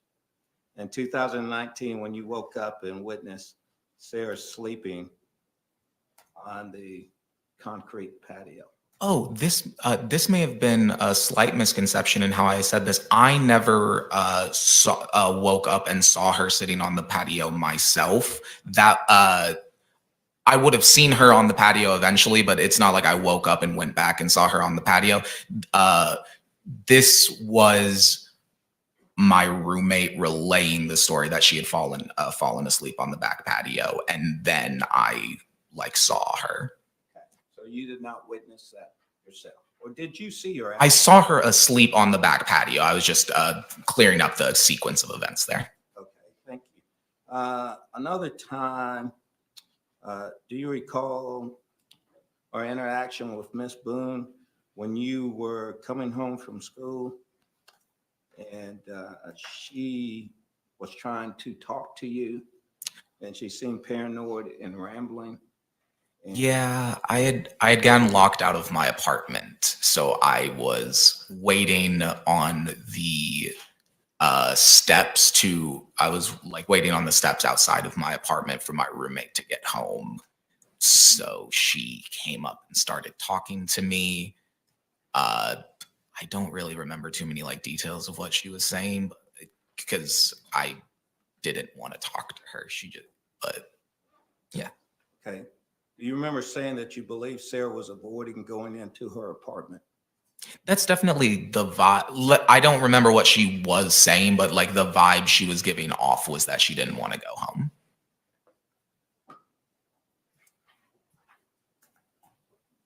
Now, I believe, and I just want to make sure that I heard you. You said that the first arguments, other than the Boone, which was like 10 something, initially it was around 7 p.m. You heard arguing. It would have, yeah, because it would have been. I remember that day I got home from class around 5, because I got out of class around 4:30 usually and walked home, so I would have gotten home around 5:30, and it would have been after I took, because I came home, I made myself lunch, and I took a shower, and then I heard all of their arguing. So it would have been about an hour and a half, 2 hours after I got home, so around 7 to 8 o'clock. Okay. And during that time, when you say arguing, was it back and forth? I honestly, I wouldn't really be able to say if it was back and forth. I don't know too, like, I wouldn't remember too vividly if it was back and forth. Or if it was Let me just ask one you this: person did you yelling. hear a male voice? Yes, I heard a male voice. Did you hear a female voice? Yes. Okay. Were they both loud? Yes. Okay.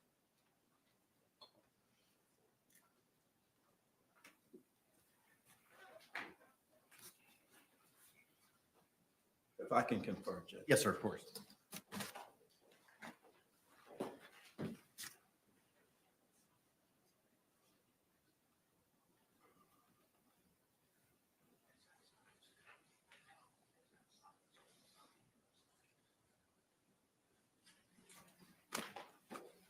Thank you, sir. I have no further questions. Any redirect?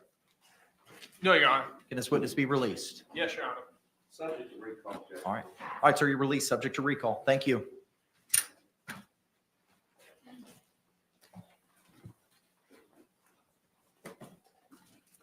Can the parties approach?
members of our jury, thank you so much for your time, your attention, and your participation in this very important process.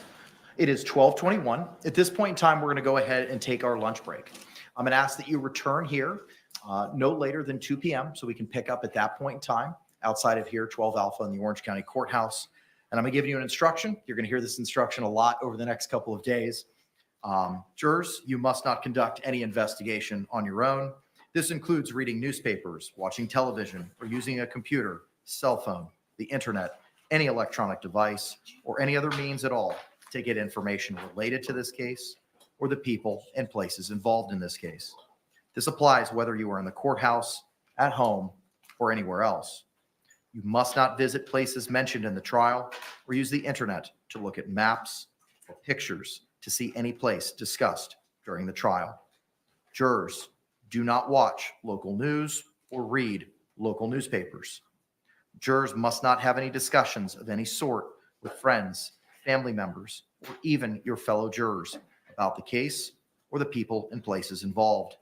So do not let anyone make comments to you or ask questions about the trial.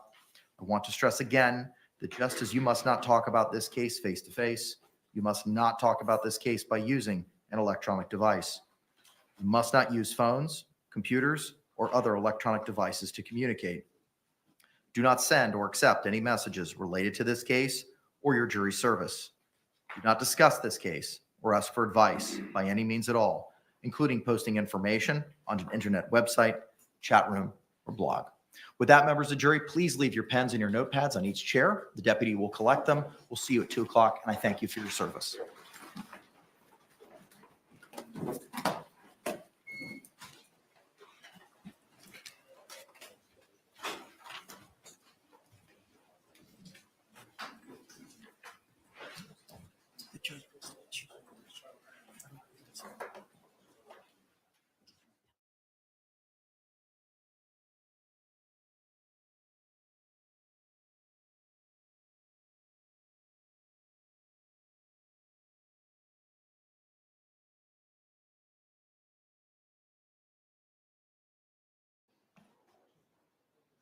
Y'all may be seated. Thank you.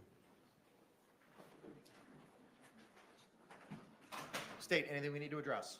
Not from the state. Defense? All right, Ms. Boone, I just got a couple of inquiries of you, ma'am, before we release. Are you satisfied with your attorneys so far throughout this trial? Definitely. And are you on board with the strategy that they've employed so far in this trial? All right, thank you very much. We'll be in recess till 2 o'clock. Court's off the record.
All right, we're back on the record. State of Florida versus Sarah Boone, 2020 CF 2603.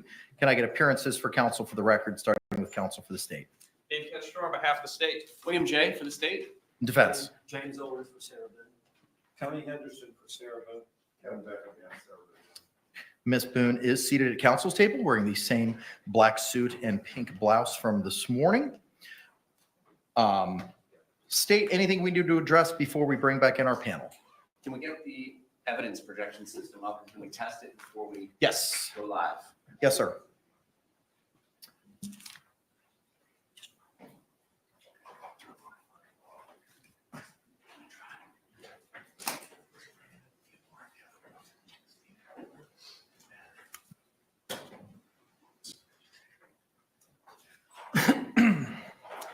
If you want to test it out, Mr. J.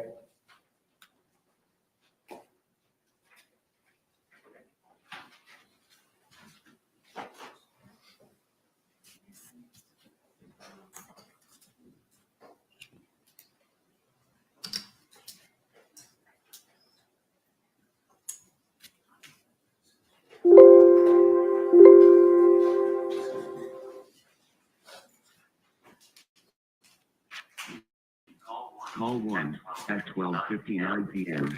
with a GMT offset of minus 300 minutes. Call on month.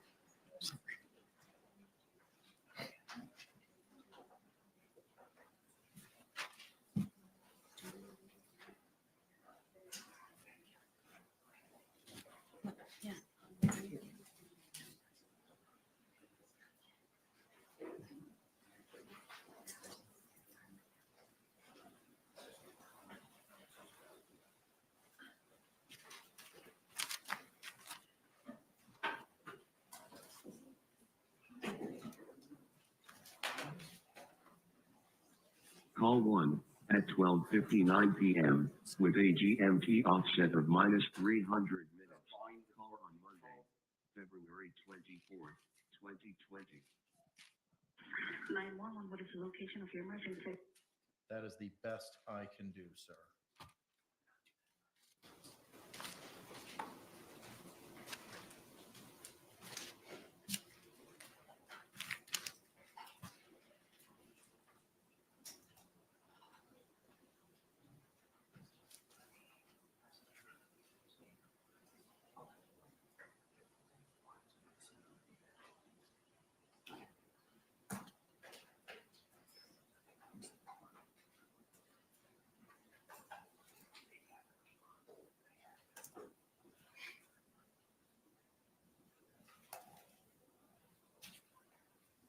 We're good, state.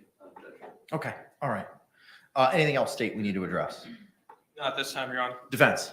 No, sir. Okay, all right. Just in the spirit of full disclosure, there are some persons behind me to my right and my left. I run the mock trial program at Barry University School of Law here in town, and these are some of my students as a member of that program, so they're here just simply to observe. So pay no mind or attention to them. With that, are we ready to bring in our jury? Yes, Your Honor. Yes. All right, let's stand and bring in our panel.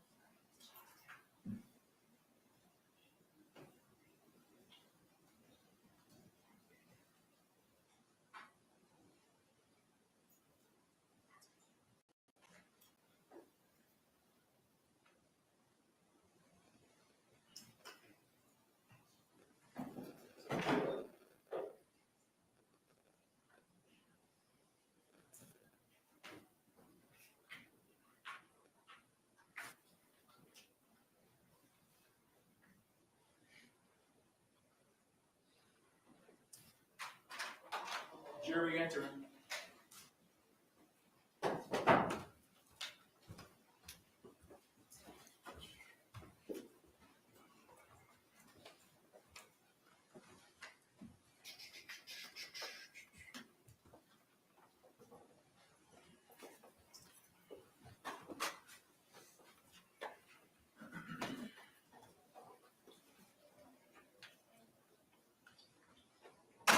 State, do you recognize our jury?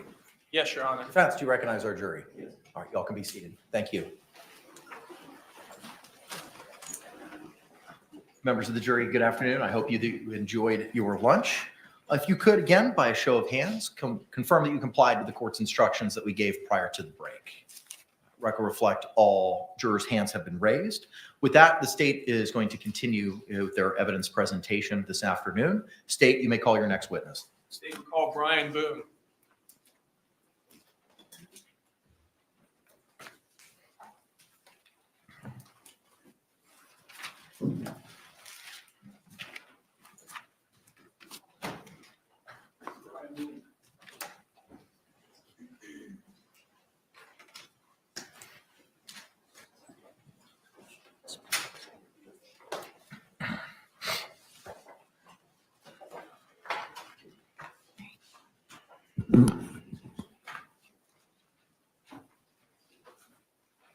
Mr. Boone, raise your right hand and be sworn, please. Do you swear or affirm that the testimony you give shall be the truth, the whole truth, and nothing but the truth, so help you God?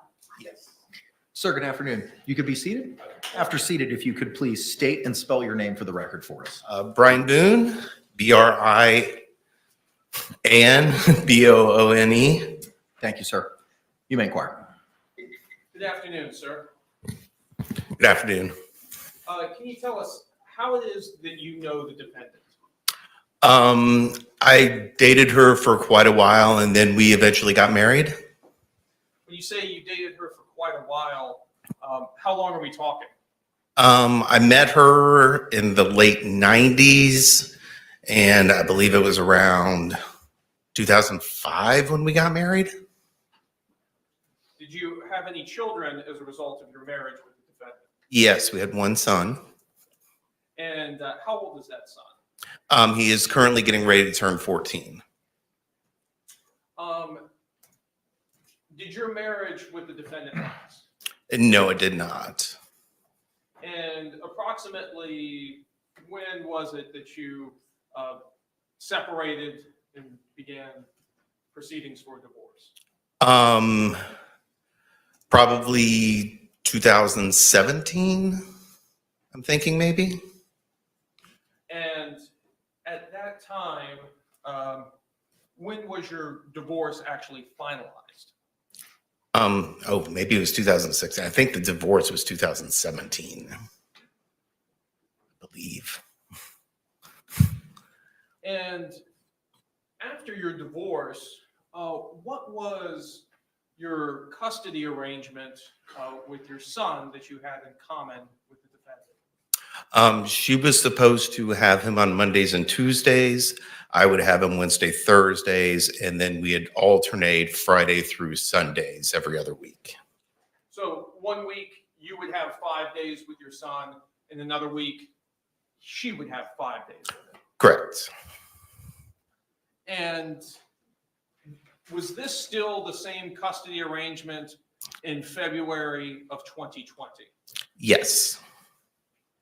And in February of 2020, do you recall the events that occurred, I guess, first on the late evening of February 23rd, 2020? On that evening? Yes. Well, apparently Sarah called me at one point during the night. Do you recall about what time she called you? I think it was 11 something. When you answered the phone, how did Sarah sound on the phone? She sounded like she had been drinking, was pretty drunk. Were you able to understand what the defendant was saying? Somewhat, but she woke me up. I had work the next day. I was asleep when she called. She's done this before, calling me late at night, and generally I kind of just try to ignore it, so I wasn't really paying attention. Who was she living with at the time? Jorge Torres. When she called you late that evening, could you hear George in the background at all? Not that I remember, no. Did you pay much attention to this phone call? No. Now, the following morning, on February 24th, 2020, did you begin to call the defendant? Yes, I did. Bless And you. approximately what time did you begin to call the defendant? I think it was like 11 o'clock or something. And why was it that you were calling her? Well, it was going to be Monday. I had him on Sunday and dropped him off at school, and I was calling to try to find out if she was going to be actually picking him up that day. Why would you have a question about whether or not she was picking him up? She wasn't generally very good about actually getting him on the day she was supposed to. So it was not uncommon for you to have to remind her to pick him up or to make sure that she was going to pick him up. Well, I mean, remind or just find out if she was going to, or if she was just going to give him over to me as what happened. Do you remember at what time on February 24th you actually got in touch with the defendant? I think it was like 12:30 or something. And when you actually got in touch with her, what did she tell you on the phone? That George was dead, and if I would come over. Did she say what happened to him? I don't remember if she told me then on the phone or when I got there, but she told me they had been playing hide and seek and that she fell asleep. What did you advise her to do? I told her she needed to call 911 and that I would come over as soon as I could. And this is on your first phone call here at approximately 12:30 Yes. on 2/24/2020. Yes. Did she call you again while you were en route to her residence? She did. She called to find out if I was still going to be coming over. And when you spoke with her while you were en route, what, if anything, did you advise her?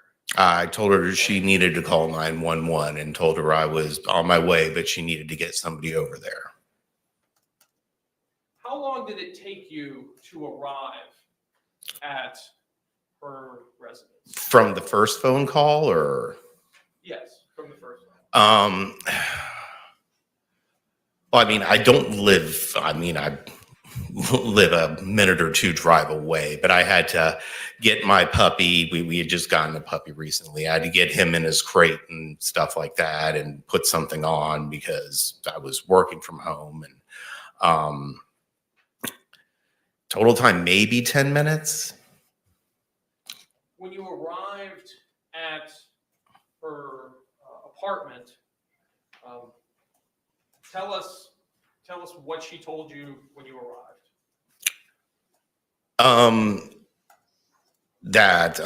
George was dead, and I don't remember if she told me now or before that they had been playing hide and seek and she fell asleep. But I at that time told her again she needed to get 911 called to get somebody over there. Had she called 911 at this point? No, she had not. So you've advised her now 3 times to call 911. Yes. Did you go inside of her apartment?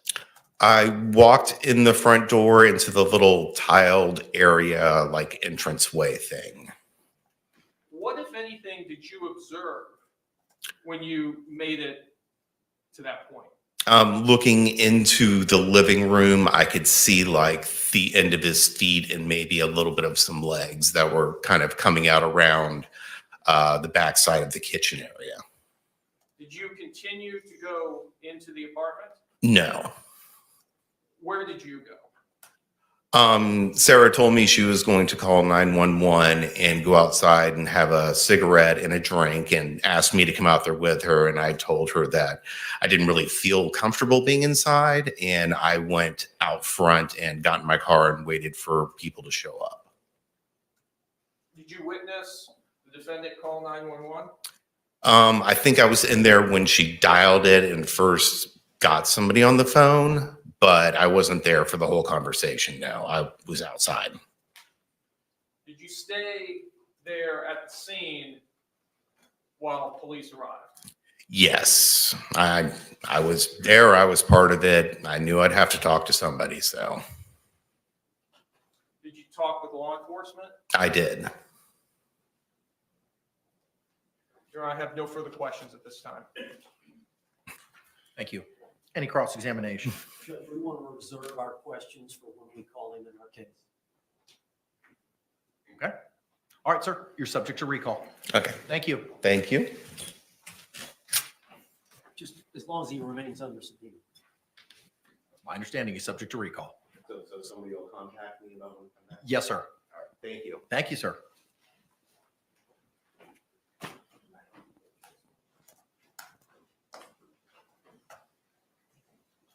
State, you may call your next witness.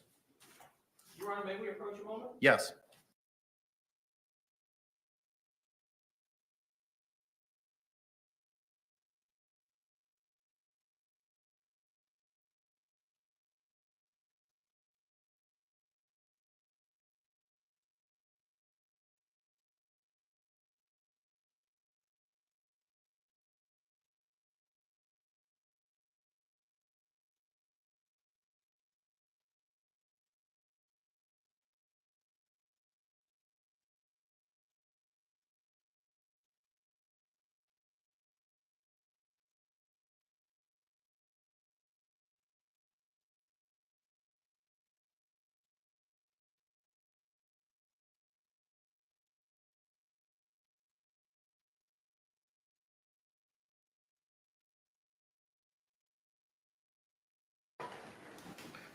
Members of the jury, we'd appreciate your patience for a few moments while the state attaches a Bluetooth speaker so that they may publish some evidence that's been received so far. Mr. J, whenever you're ready, sir. Permission to publish 3. You may do so.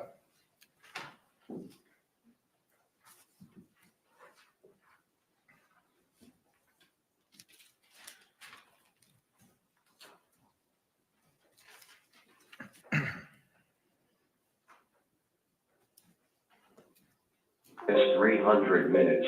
Call on Monday, February 24th, 2020. 911, what is the location of your emergency? 4748 Brent Court, apartment 3. 4748, what's the street name? Brant, F-R-A-N-T-D. And the appointment number? 3. Is this a police or medical? My boyfriend is dead. Okay, step a line for the fire department, do not hang up.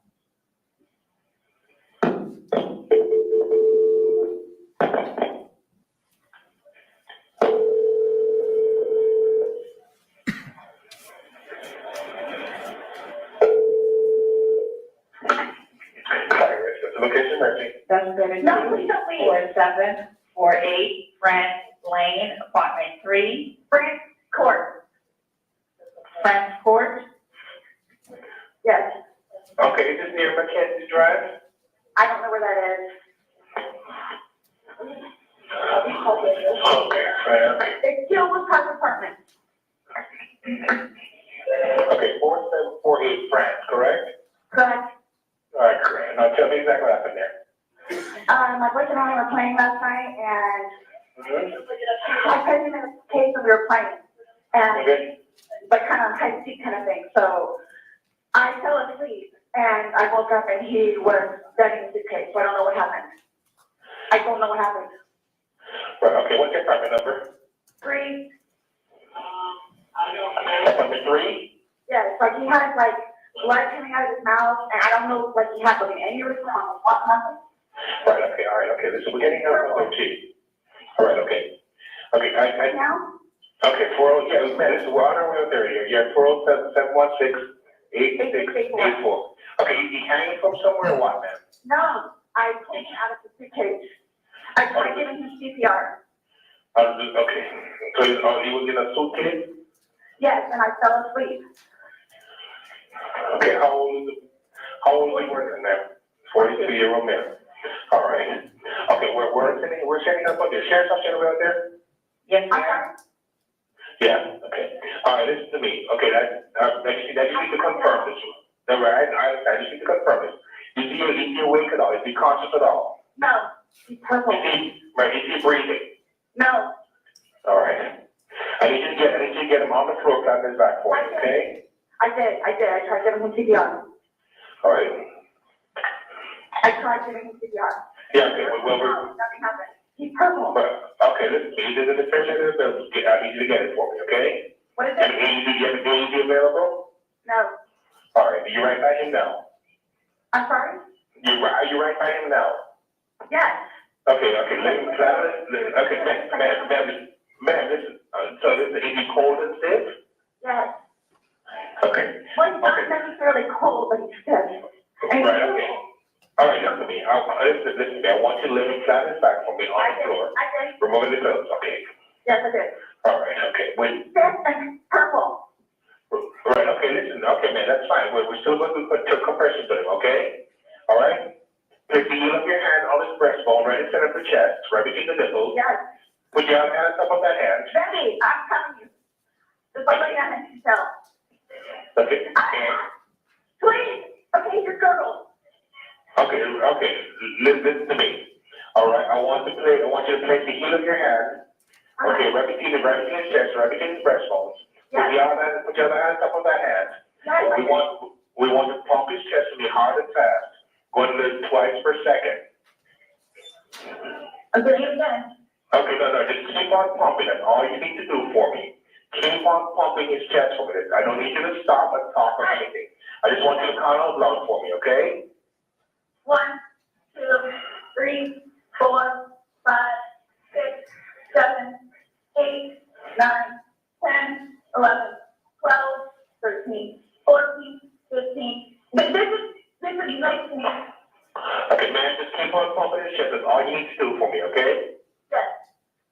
Come on, please, hurry up. Okay, ma'am, they're driving here as fast as they can. Okay, don't stop to say hurry up. Just keep on pumping and counting. I'm still doing what I'm pumping, okay? Okay. Still doing it. All right, just keep pumping the chest. Count out, I'll take a count with you.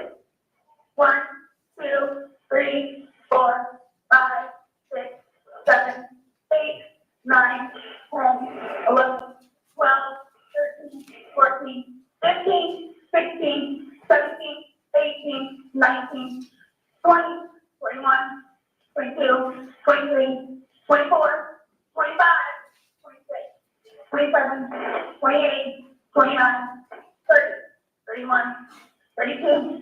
Please hurry. Okay, man, they're getting there as fast as they can, okay? He's stiff and he's purple. Okay, keep pumping his chest for me, ma'am. I'm still doing it, okay? Still doing it. Still doing it. Right, okay, that's fine. You did a good job. Just keep on doing it for me. That's all right. They're getting there as fast as they can, along with the sheriff's office also, okay? Please. Keep on pumping, man. 1, 2, 3, 4. 1, 2, 3, 4. 1, 2, 3, 4. Keep on pumping for me, man. I'm doing it, okay? We're playing hide and seek. All right, I understand. All right, just keep on pumping for me, okay? Okay. Please hurry. Right, okay. Horrible. This is horrific. What happened? Like, what happened? Okay, man, keep on pumping the chest for me, okay? They're in the parking lot. They should be up there shortly, okay?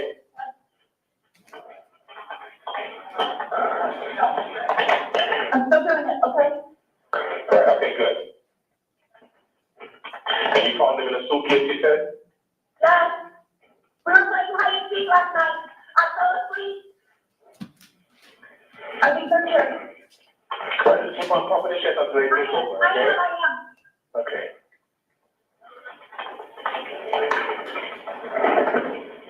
Okay.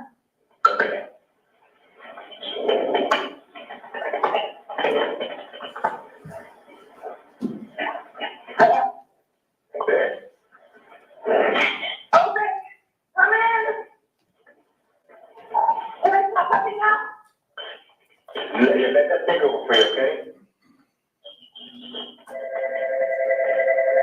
When was the last time anybody saw him? The last time. We'll play hide and seek. He was in the Virginia. Okay. But unfortunately, he stood down too long in his house and he recorded it. Hello, ma'am? So we're there, obviously. All right. No, I'm waiting for the speaker board. Okay. Is there any other board? No, not that.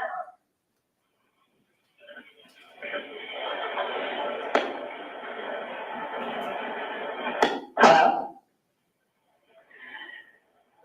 Hey, ma'am, is it back on the picture, okay? Yeah, so we'll see you there. All right. Oh, ma'am, is still there? Hello? Contact 407-716-8684, referential mobile data. 1308.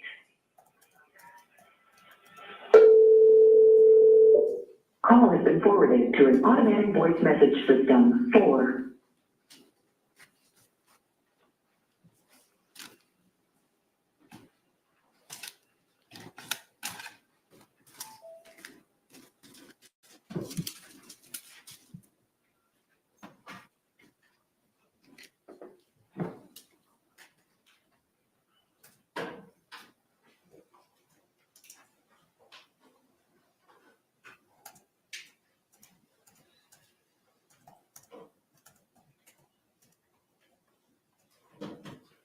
We're ready to continue with the presentation of witnesses. Yes, sir. You may call your next witness. State we call Abraham Moreno.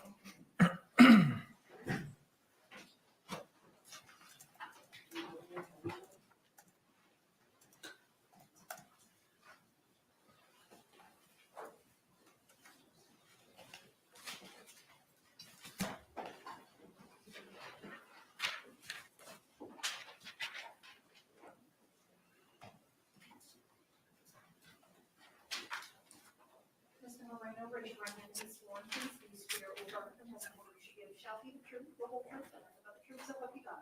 I affirm. Sir, good afternoon. Could you state and spell your name for the record for us? Abraham, Abraham, last name is Moreno, Moriano. Thank you, sir. You may be seated. Mr. Castro, you may inquire. Good afternoon, sir. Good afternoon. Tell us, what do you do for a living? I'm a maintenance supervisor for apartment complexes. Is that what your position was back in February of 2020? Yes, it was. And what apartment complex? Tealwood Park Apartments. And how long did you work for Tealwood Park Apartments? About 2 years. And tell us, what were some of your duties in your position there with Tealwood Park? Daily, I cleaned the grounds, walked the property, answered maintenance calls, did emergencies, dealt with vendors. Did you become familiar with the residents there at the apartment complex? Yes. Did you have occasion to meet the defendant in this case and also a Jorge Torres? Yes. Let me turn your attention to February 24th of 2020. Do you recall that date? Yes. And on that date, did you have occasion to come in contact with the defendant in this case? Yes, I did. And tell us, what was the circumstances in which you came into contact with her on February 24th, 2020? I was called by the manager and the assistant manager to come to her unit. I believe she was already sitting outside at that time. And when she was sitting outside of her unit, what, if anything, did you observe about her and about the unit? The police was there. Her ex-husband was present. She was sitting outside, and that's when she decided she wanted to talk to me and the managers. And what did she tell you? She's confused. She's not exactly sure what happened. She pointed out that she recalls that they were playing a game of hide and seek. There was an instance where you were going to teach him a lesson, and then she just doesn't recall anything else until the next morning. Did she say she fell asleep? Yes, she did. she say things got out of hand? I don't really recall that part, but I do recall her stating that they were playing their game and that George went into a suitcase. And I didn't ask any questions. I just let her talk for herself How long was this conversation? for about 4 or 5 minutes. Your Honor, I have no further questions at this time. Any cross-examination? Yes, sir. You may inquire, sir.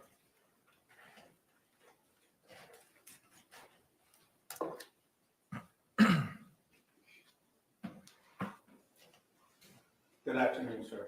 Good afternoon. This conversation that you had with Miss Boone, Yes. that took place on the 24th? Is that correct? Yes. And who else was present on the time that the conversation was taking place?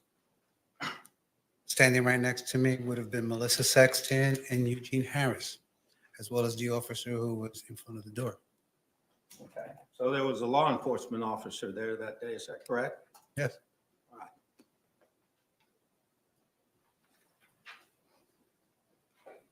Now, on the 24th is when you said that Miss Boone made this statement to you. Is that correct? Yes. They were playing hide and seek? Yes. And what else did she say happened? She had told me they were playing hide and seek. They had drank. She was trying to teach him a lesson, and that was that. She went upstairs. She went to sleep. She woke up. She doesn't know what happened. Okay. So that was on the 24th. Yes. All right, on the 26th, were you not interviewed by law enforcement? Yes. Okay. I may have my days wrong, but it all happened on the same day. All right, the 24th, do you remember 2 days later that a Detective Scott Lowen conducted an interview with you at 4704 Lucier Court, Winter Park, Florida? You remember that interview? Yes. So that was 2 days later, is that correct? I would assume so. Yes. All right, so when he interviewed you 2 days later, did you tell him about this statement that Miss Boone made to you that you just told this jury in court? I did mention it to him. You did mention it to him? I mentioned to them that we did have a conversation. Did you tell him the content of the conversation? I may not have told him the whole content, but I did tell him we had a conversation. All right, well, what did you tell him? What content did you tell him on the 26th? That they were playing hide and seek, that she was confused. She doesn't know what happened. I do believe I did mention to him the fact that she had said that she was trying to teach him a lesson. Not that anything was done with malice. I didn't state that at all. So it's your recollection now today that on the 26th, you told Officer Lowen what you just told this jury. Is that correct? Yeah. All right. Sir.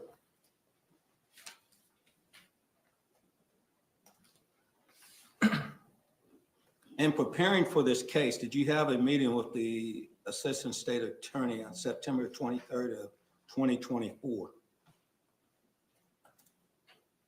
Did I have a meeting? Yes. A brief chit chat over the phone. A brief chit chat, it was over the phone? Yes, sir.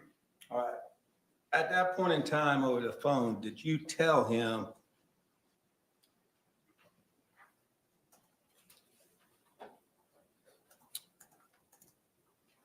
that Sarah Boone, the defendant, stated that she was teaching him a lesson and things got out of hand and that she fell asleep? Yes. Is that what you told him? Yes. Okay. And that was in 2024 of September the 23rd of this year, 2024. Is that correct? Yes.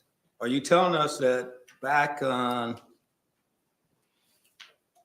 February the 26th of 2020, you told Officer Lowen at that time the same thing? As I recall, yes.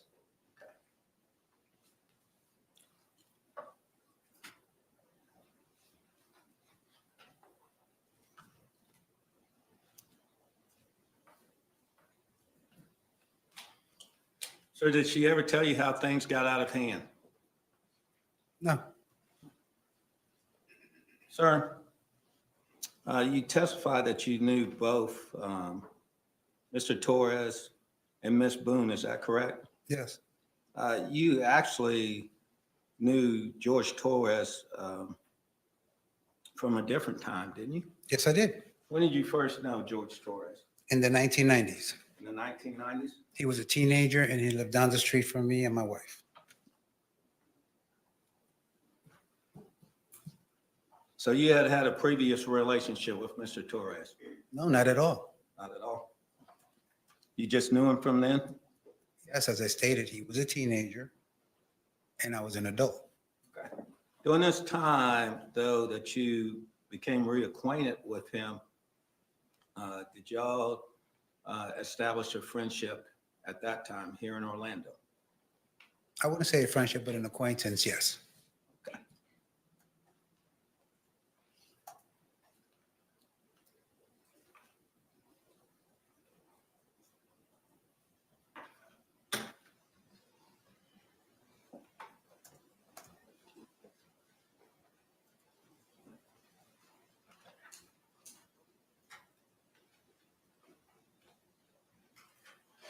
Sir, on Monday, February the 24th, that would have been the day that you were with Ms. Sexton and Gene Harris Yes, out in front of the apartment. correct. Did you talk to law enforcement that day? No, You did not talk to them that day? I don't recall talking to him that day, no. Okay. Thank you, sir. I don't have any, if I can confer. You can, sir. Thank you, sir. I don't have any further questions. Any redirect examination? Just brief. All right, thank you. Back in the 90s, when you had previously known George Torres in this case, where were you living at that time? I lived across the street. I lived on one block, he lived the next block over down in the middle. In what city? Philadelphia, Pennsylvania. And when did you move from Philadelphia, Pennsylvania? 2018, I believe. So in the intervening years, from your move from Philadelphia to coming to work at Tealwood Park, did you have any contact with George Torres? No, as a matter of fact, I moved from that particular block in 2005, so I don't meet Judge again until I work at Tealwoods. When did you start working at Tealwoods? 2018, 2019, roughly there. No further questions. Can this witness be released? No, Your Honor, just subject to recall. All right, sir. You'll be released subject to recall. Thank you. Thank you, Your Honor.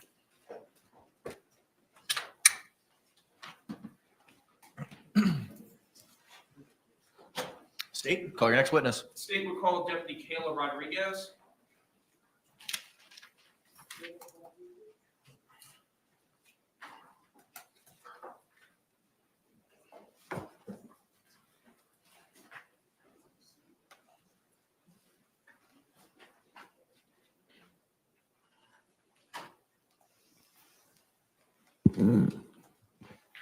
Raise your right hand if you swear to swear or affirm that the testimony you should give shall be the truth, the whole truth, and nothing but the truth, so help you God. Yes. Good afternoon, ma'am. You could be seated. Please state your name and spell it for the record if you could for us. Kayla Rodriguez, Kayla, Kayla, Rodriguez, Rodriguez. All right, thank you. Mr. Cacciatore, you may inquire. Good afternoon, ma'am. Hi, Can you tell us did you work for? Orange County Sheriff's Office, And what is your position with the Orange County Sheriff's Office? Deputy Sheriff. And how long have you been a deputy sheriff? A little over 8 years, since 2016. And tell us, what are your duties as a deputy sheriff? As a deputy, I respond to calls for service, anything from a over with call, like a car being keyed the day prior, or a 911 emergency. And what type of training do you need to be a deputy sheriff? So for me, I obtained my bachelor's degree from UCF in criminal justice in 2014. After that, in 2016, I was hired by the sheriff's office. Right after being hired, I went straight into the academy. The academy is 5 months of training. We go over everything from case law, scenarios, defensive tactics, physical training. After that, I do 2 more months with the sheriff's office where we go specifically into policy related to Orange County specifically. After that, I do 3 months on the road with a trainer where we are evaluated periodically through that process. You have a partner, you respond to calls for service during that time, and you slowly learn how to handle calls by yourself. Do you also undergo continuing training as a condition of your employment? Yes. Tell us, what were you working on February 24th, 2020? Yes. And tell us, what area of the county were you working in? Orange County, unincorporated Orange County. And did you receive a call in regards to this case? Yes. And what was that call? What information did you have at the time you received the call? So the dispatcher informed me that a woman called 911. She was actively performing CPR and that her boyfriend was in a suitcase. And did you respond out to the scene? Yes. And when you responded out to the scene, were you dressed similarly as you are dressed today? Yes. And just for the record, you have, it looks like a standard green uniform on with a tool belt, your firearm, and also radio, body-worn camera, badge. Yes. Tell us about your body-worn camera. So my body camera is used to capture scenes when we arrive. So as we are conducting any sort of law enforcement action, we turn our camera on. When you turn your camera on, tell us, does it immediately capture sound at that point? It does not. When we activate our camera, it goes back a minute. And the minute that it goes back to, you don't hear any audio for that first minute. Tell us also about the capacity and the battery life of your camera as well. So the battery will last us an entire shift typically if it's in a buffering mode. So if we're not recording, it will last the entire shift. As we record, it does drain the battery. So typically we will turn it off if we're sitting in our car for an extended period of time, if we call our supervisor, if we're talking to another deputy on the side, away from a scene, we will not have the camera recording. If it recorded throughout the entire shift, the battery would die. We would need multiple batteries. So you actually activate the camera in order to begin recording? Correct. Was your body camera operational on this call out? Yes.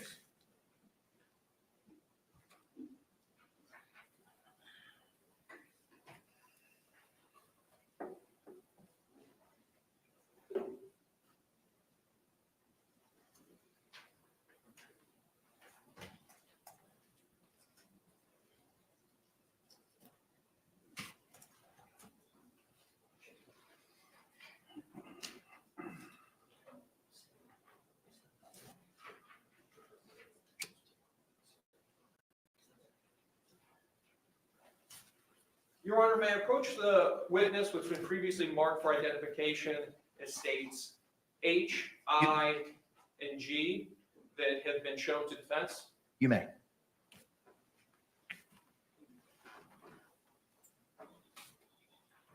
Ma'am, I'm first showing you what's been marked for identification as states I. Do you recognize that disc? Yes. Did you have an opportunity to review that disc prior to coming to court today? Yes. And tell us, what is that disc? Body worn camera from the day of the incident. From February 24th, 2020? Correct. And is that your initials on the disc? Yes. And does that disc fairly and accurately represent the contents of your body-worn camera? Yes. Your Honor, at this time, I'd like to move what's previously been marked for identification as states I into evidence. Any objections? No objection. All right, what was pre-marked as I will be received into evidence without objection as states 4.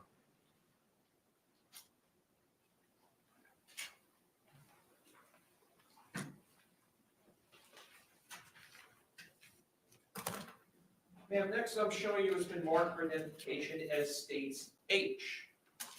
Can you take a look at that disc? Tell us, what is that disc? Body worn camera from the day of the incident.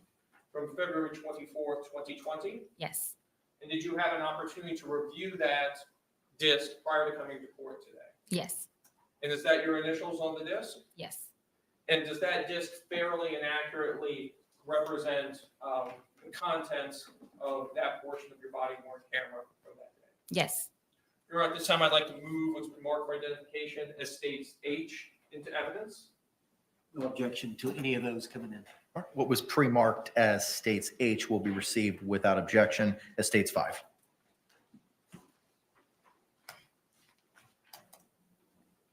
And lastly, ma'am, I'm showing you it's been marked for identification as states G. Do you recognize this disc? Yes. And tell us, what is that disc? Body worn camera from the day of the incident. From February 24th, 2020? Yes. And you had an opportunity to review this camera prior to coming to court? Yes. And that's your initials on the disc? Yes. And it fairly and accurately represents your conduct on the body-worn camera? Yes. Your Honor, at this time, I'd like to move what's been marked for identification as states G into evidence. No objection. Thank you. What was pre-marked as states G will be received without objection as state 6.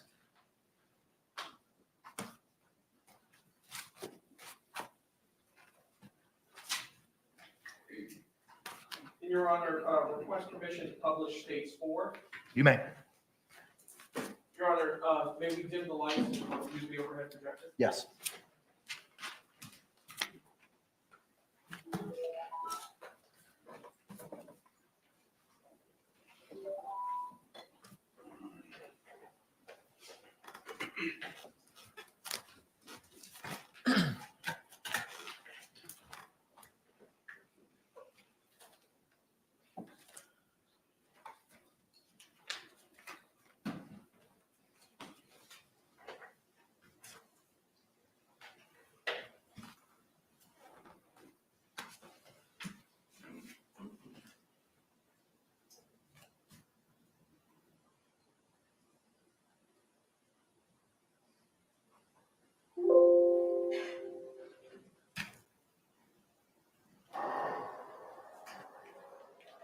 Hello there. Hi.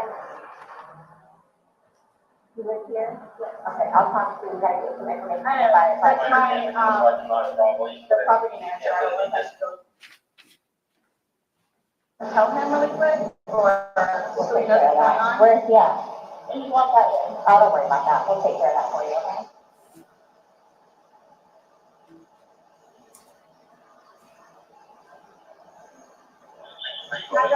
I had a cigarette, but okay, wait 1 second, okay?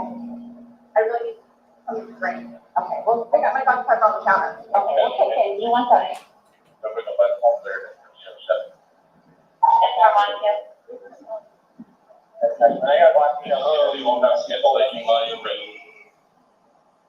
the time. Okay, you called it? Yeah, that's the time you called it? Okay, perfect. Go ahead.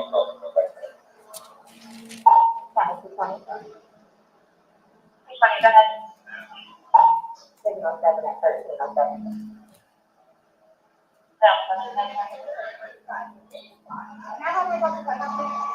Can't go back inside. What's going on? Who is he to you? Boyfriend? Yes, because of like 3.5 years. What happened? We drank last night. Can you pass this to the around to the FBI stuff? They need to sign that for sure. No. Each of them has to. This might be a real thing. But each of them has to put their name. I just put everybody. What's going on? I just got here to fill me in. No problem. Like, put a puzzle together. We can do some artwork together. You are putting a puzzle together? Yes, we have a puzzle that we started in there. Okay. We've been doing art, trying to put stuff off the wall to make new art kind of there, like having a good time with one another. But we were drinking. We had a bottle of wine last night. So then it's like we start to play hide and seek, right? Okay. So he gets in the suitcase. Okay. Who's that? That's my ex-husband. My former husband. How did he live here with you guys? No. I called him over here. Okay. I didn't know what to do. Okay. I didn't know what to do. Okay. So then he came over here. Here, let's talk in private, okay? I called you guys. The problem is I fell asleep. When did you do CPR? This morning. When I found it before you called. Yeah. 1 o'clock right now. I was awake, but I actually got out of the bed at like 12:30, whatever. So I came downstairs and I was like, oh, he's in the suitcase still. That's when I found him and I took him out and I tried doing CPR and then I called him and then I called you guys. Did he be here before the fire department got here? Who? The husband? Or your ex-husband? Okay. Where did you live at? Right on the street. Okay. So you were playing and who did some updates? I did, but then I fell asleep. Okay, stop. You're okay. I wasn't there. I'm just trying to figure out what happened. He's suffocating or like having an aneurysm or a heart attack or what? What kind of medical condition? None that I know of. None that you know of. None that I know of. No. All we had was a bottle of wine. Literally, just a bottle of wine. Okay. Doing puzzles, artwork. Then we decided to go ahead and see. That's all that happened. Okay. But I don't want it there. Like, I don't know what happened. So how long were you doing CPR on him prior to you calling 911? You tried that all morning? Yes. Okay. And then I called him while I was CPR. Did you start probably, what ballpark? Here, let me fill this at the end, okay? Please, may I have my Dr. Pepper? I am still cutting out right now.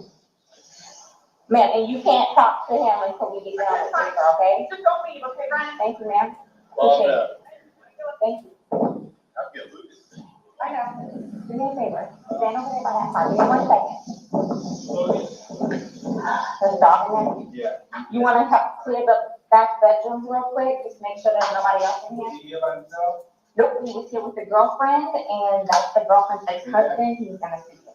They were planning on go speak it, what she said. She's been doing CPR on him all morning before calling us. Yep. So I'm going to go ahead and start making phone calls. Okay, go ahead. What do I do with this dog? Because I don't want him to mess with him. Come here. Oh, perfect. Okay.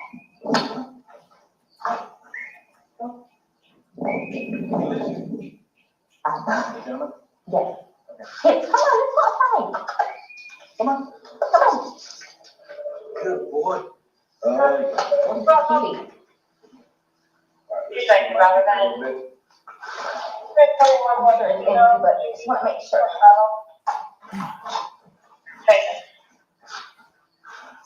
Put my glove on. Touch anything. Orange County. Yes,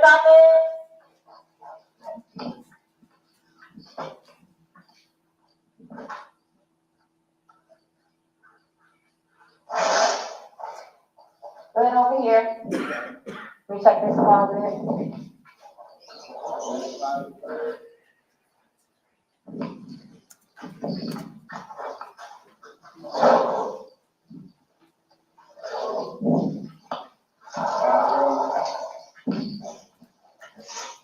The garage. That's the garage.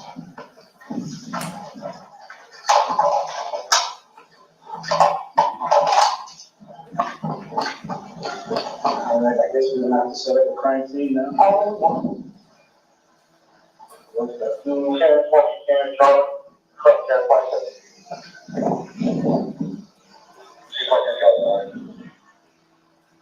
just give us a second, okay? It's on the counter. I can't move it. You can come out of the house. Here, let's get you down, because I don't want you passing out. This is probably a lot for you to deal with, right? Water. I can get you some water, okay? Just, I want you not on your feet, because I don't want you passing out. I need to use my water. Okay, I'll get some for you.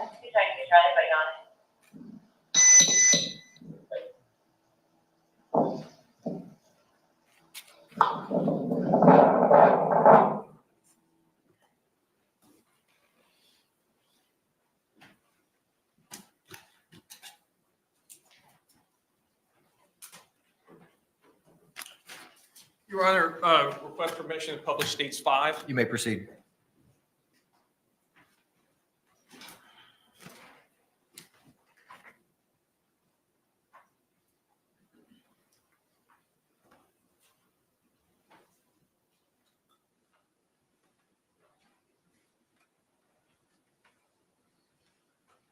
Let's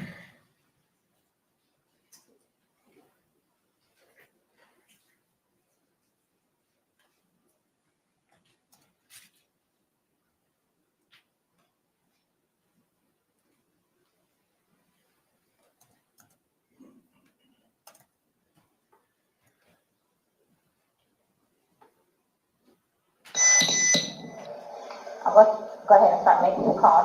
Yes, could you go ahead and give me his last name, Torres? Spell it for me. Torres. And his first name? George, Jorge. Jorge. O-R-G-E. His birthday? 2/13/78. And this is the boyfriend? Yes. How long? 3.5 years. Living together that whole time? Yes. Okay. And your last name? Boone. Spell it B-O-O-N-E. First name? Sarah. S-A-R-A-H. Birthday? 10/10/77. So you had a second to kind of collect yourself. Tell it to me again. You guys were playing last night, drinking a bottle of wine, putting us together, doing artwork, puzzles, artwork. We had a bottle of wine and they decided to play hide and seek. So he. What time was that? Do you remember? I mean, I know that I was there probably by like what, 12:30? Okay. Well, I went upstairs at least and I fell asleep. Okay. Forgetting that he was in the suitcase. Playing the hide and go. Yes. And at some point you put him in the suitcase? No, he got in the suitcase. So he thought it would be funny to be put in the suitcase. So I was like, okay, well, I'm going to joke with you and I'll zip you up and make him, squirm a little bit, whatever it is. But then I fell asleep. I fell asleep. Where was the suitcase? Right where it is. Right down there? Yes. You zipped him in there? Yes. You finally a little bit? It was. We both were laughing about it. Okay. And then I fell asleep. Where did you fall asleep at? Upstairs. In your bedroom? Yes. Okay. Totally forgetting that he was in the suitcase still. Okay. And then you came back downstairs? This morning, or this afternoon, yes, when I got up. What time? 12:30-ish. I was awake, but I totally forgot that he was in the suitcase. He can tell you there's a lot of things that we think of. Jobs. Yeah, he did tell me. Stuff, so I just totally forgot. You began to do CPR on him? Yes. Yes. About what time this morning did you start doing that CPR? No, it was the afternoon. It was afternoon because I was awake. But then I finally decided to come downstairs at like 12:30-ish, whatever it is. And I was like, he wasn't moving, nothing was happening. So I unzipped him, took him out and started doing CPR on him. He was on his way up here. I called you when he got here. Once he got here, you called us? Yes. Okay. And air was coming out and he was gurgling, but I could tell by looking at him. But you had to do CPR, you were doing that on your own? Yes. Okay. And then the person that was on the phone with me also, I counted with him doing it. And he's got no medical, he doesn't take any medication? I don't know, I don't know medical wise, I know he doesn't take any medications whatsoever. The only thing, like I said, I don't know if alcohol had to do with it, but we had a bottle of wine. Okay, all right. Here, I want you to sit back down, because I don't want. Can I have one more sip of water? Yes, go on. That personal 29 residential audible 130 I'll do what I can to get you a cup, because I don't want you to have to keep doing that.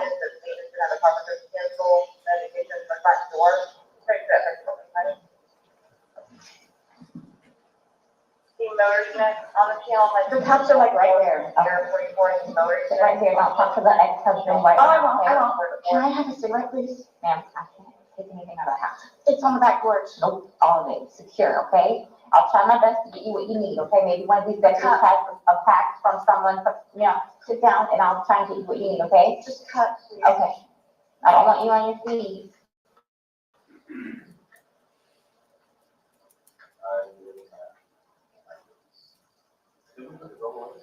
Yes, you put him on the second.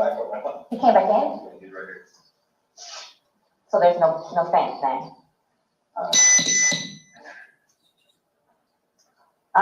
Corporal, I can give you a rundown? She's, sitting on the curb at home. I was getting ready to call you guys. Yeah. Want to talk over here?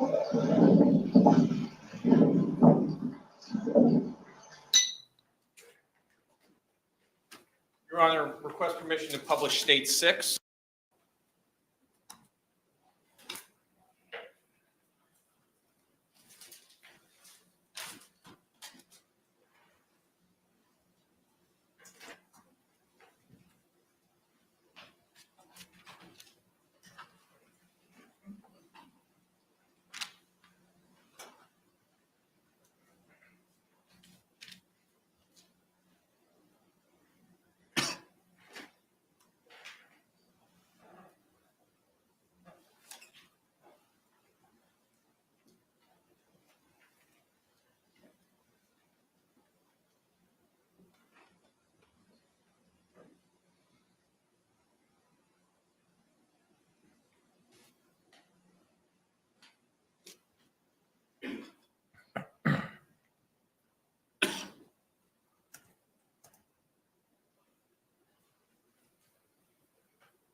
Hey, Sarah.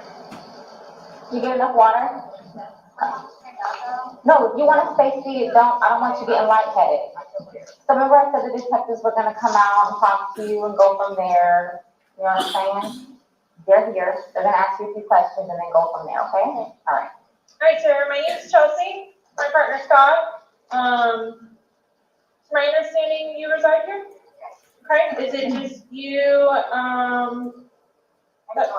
okay.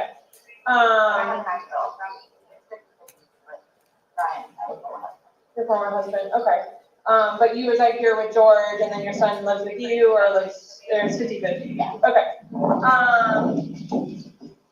So from what, has told me, she explained, last night that you guys were drinking a bottle of wine. And around midnight, you decided, you guys. Okay. You guys decided to play hide and seek. Well, we were playing hide and seek and then. Was your son home at the time or, okay, No, it was fine. It was fine. okay, Decided to play, we just did it like that, like. Sure. We were putting puzzles together, we were doing artwork. You can see the puzzle that we finished in there and then the artwork and then decided to play hide and seek, just being stupid. okay, So he decided to get in the suitcase. So I thought it would be funny to, and he was talking about it too, to zip him up in there. I go upstairs and he fell asleep. So this morning when I got here and I actually got up out of the bed, I thought sure he was downstairs on the laptop. Really quiet. But then I came upstairs and I'm like, where is he? Like, and that's what I found it. okay. I don't know what happened. Okay, and then you weren't sure about if you woke up this morning It was afternoon. I mean, I was or this awake, afternoon? but I just didn't want to come downstairs. So Okay. I just laid in bed for a little while, and then I eventually came downstairs. He knew about where he was, and then I was like, oh my God, he was in the suitcase still. So I pulled him out, and I just ripped him out, and I started to try to make CPR for him. I helped you guys, so I called Brian. Okay. And then as soon as he got here, which is 30 seconds on the road, I called you guys. Okay. The person on the phone had me do the concussions continually, so I can count with him until you guys shut up. Okay, and, so as part of our investigation, we obviously have to go inside the house, we have to look at things. Are you okay with us going in the house and looking at things? Okay.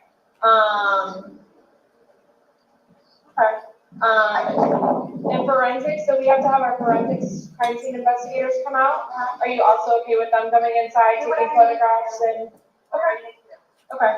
Can I ask, is Brian, George, was he diagnosed with any kind of mental history? Not that I know of.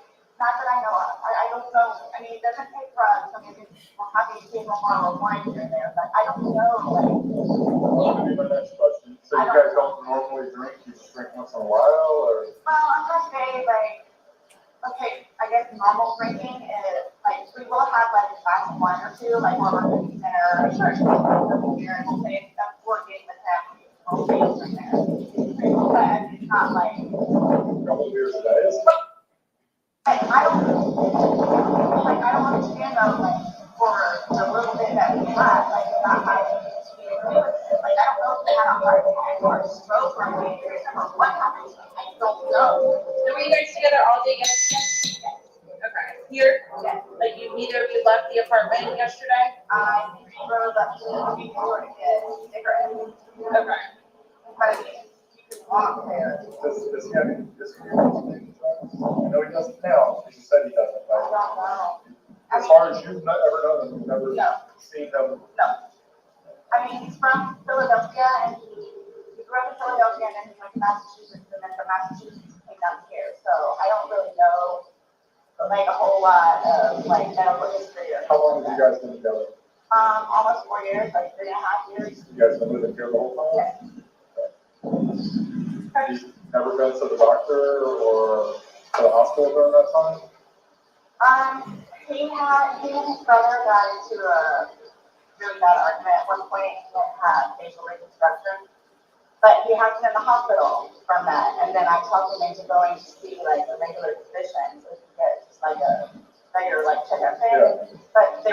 Right, so. How long ago was that? The surgery or the doctor? Both.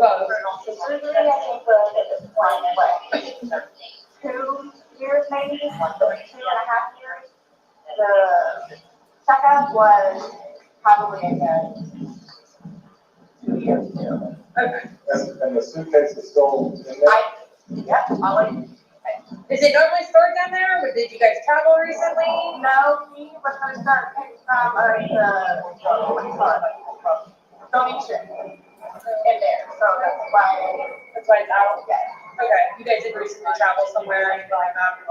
After you zipped them up, did you move the bag around and mess with them at all, or you just zipped it up and walked away and I laughed? was laughing about it, but I went upstairs and I fell asleep. But what position was he in when you went in? Was he sitting on his rear end and his head up, and he just kind of No, went okay, so like this is the suitcase, like this is the head and then he's right here. And his feet were down. So he was laying on his side? Yes. You just closed the flap and zipped it around? Yes. Okay. I think we were playing. Understand this? Okay. So he said that I needed to tell you guys about his family. Like, who do I talk to about? We're gonna do that, once we walk through and see, yeah, we're We're not gonna, going anywhere. We're I'm gonna just telling you, like, yeah, it's gonna be a I'm while. afraid for my life. I want you to know, I am Why afraid is that? for my life. His family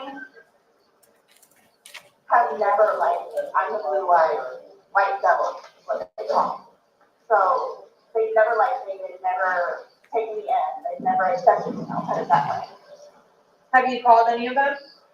We talked to his daughters yesterday. No, I mean, like, about this, is No. that, okay. That's So what no one's gonna know until, we will be making that notification, so they're going to it's, tell me. okay, Do well, they live local? Yes, they're down the road. They're going to tell me. His kids are going to tell me in Philadelphia. They're going to tell me. This was not intentional. okay. They're not going to understand that. They're not going to accept it.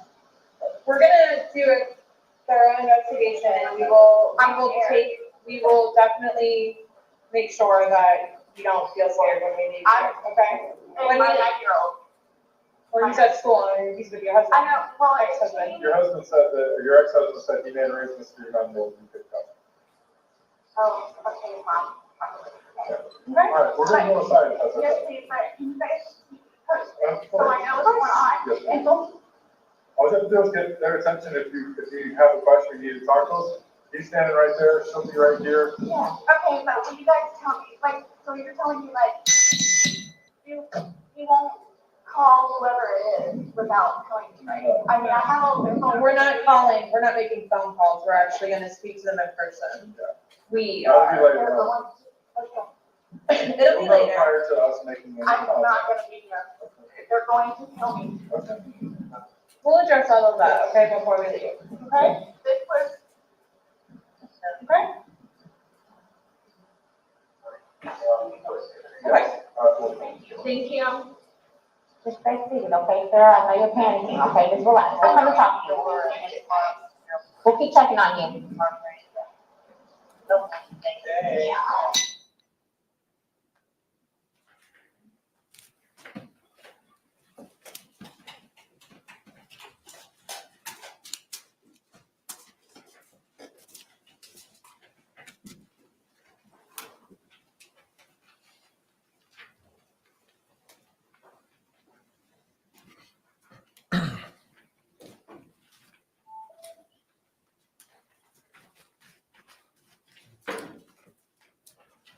While you were at the scene, did you also make contact with Brian Boone? Yes, Did you take a statement from him as well? I did. Were all your interactions with the defendant on that day captured on your body worn camera? Yes.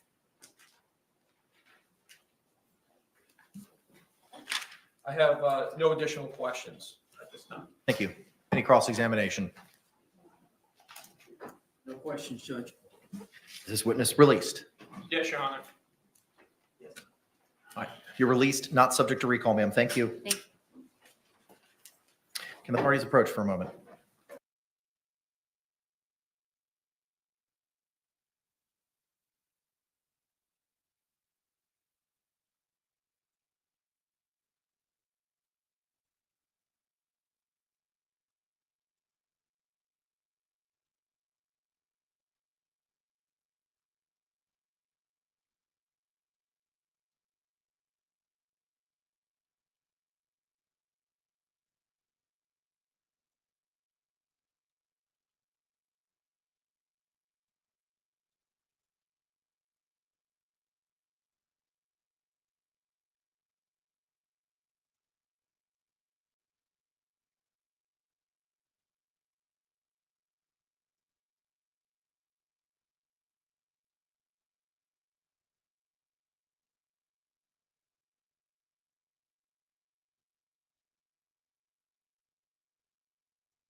All right, members of our jury, it is 3:21 at this time. We're going to go ahead and take that afternoon regularly scheduled break.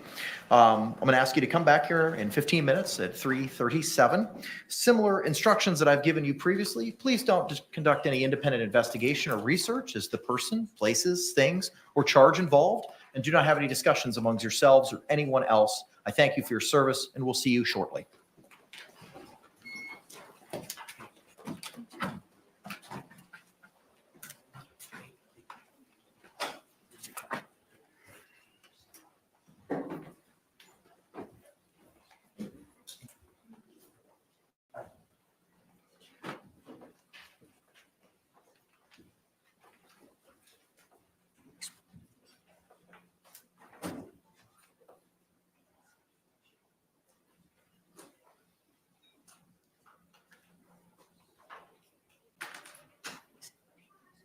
Y'all may be seated. Thank you. Bless you. State, anything else we need to address? No, Your Honor. Defense? No, Your Honor. All right, we'll be in a recess till 3:37. Thank you very much.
We are back on the record, case number 2020 CF 2603, State of Florida versus Sarah Boone. Let me get appearances for the state.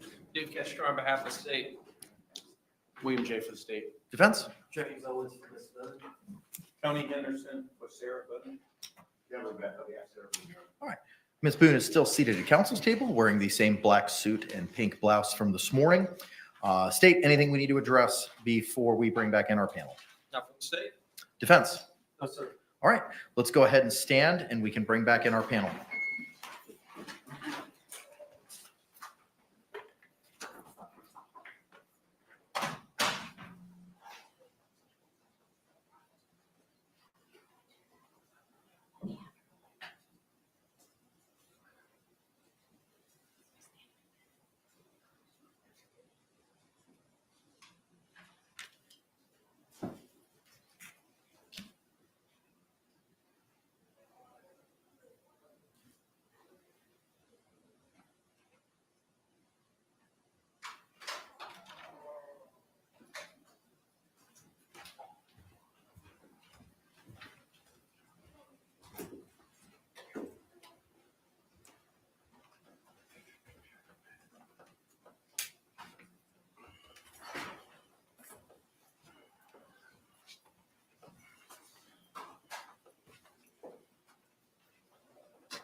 Thank you. You may be seated. State, do you recognize our jury? Yes, Your Honor. Defense, do you recognize our jury? Yes. Members of the jury, again, if you could please raise your hands, showing that you complied with the court's instructions during our last break. All right, the record reflect all jurors have raised their hands. State, you may call your next witness. State will call Deputy John Martinez.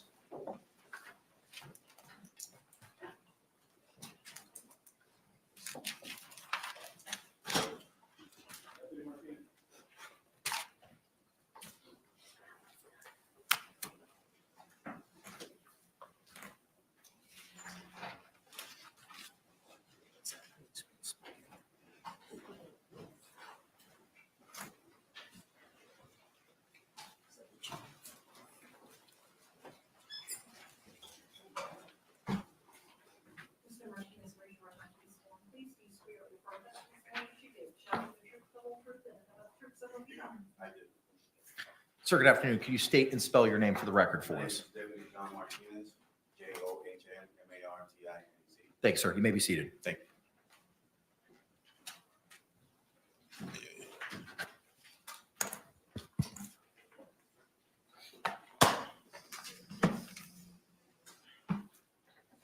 You may inquire, sir. Good afternoon, sir. Good afternoon. Tell us, who is it that you work for? Orange County Sheriff's Office, And what is your position with the Orange County Sheriff's Office? Deputy Sheriff. How long have you been with the Orange County Sheriff's Office? I'm going on my 16th year. Prior to working for the Orange County Sheriff's Office, do you have any previous law enforcement experience? I do. And where was that? I first started my career with the New York City Police Department, And how long were you with the New York City Police Department? about 10 years. And what was your position with the New York City Police Department? I was a police officer. And at the sheriff's office, tell us, what are some of your duties as a deputy sheriff? Respond to calls of service. My primary function is the school resource officer. And is continuing training a condition of your employment with the sheriff's office? It is. Tell us, how is it that you became involved in this case? I was dispatched to this location. And what was this location? It was located at 4748 France Lane, apartment number 3. And is that here in Orange County, Florida? It is. And when you responded to that location, who did you first come into contact with? I came in contact with Miss Sarah Boone.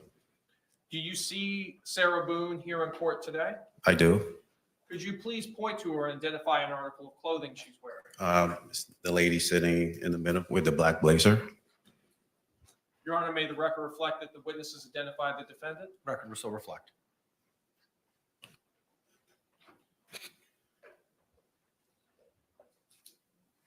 during the time that you were on the scene, did you have a body-worn camera? I did. And was that body-worn camera activated? It was. Were all your contacts with Miss Boone recorded on that body-worn camera? It was. Were other deputies also on the scene at that time? Yes. And was Deputy Rodriguez there? She was. So would both of your body-worn cameras both capture some of the same time frames? Correct. Yes. Did you have an occasion to go inside of the apartment? I did. And inside of the apartment, what observations did you make? When I first entered the apartment, I noticed a Hispanic male laying on his back in looks like a small nook dining area. Later identified Mr. Jorge Torres.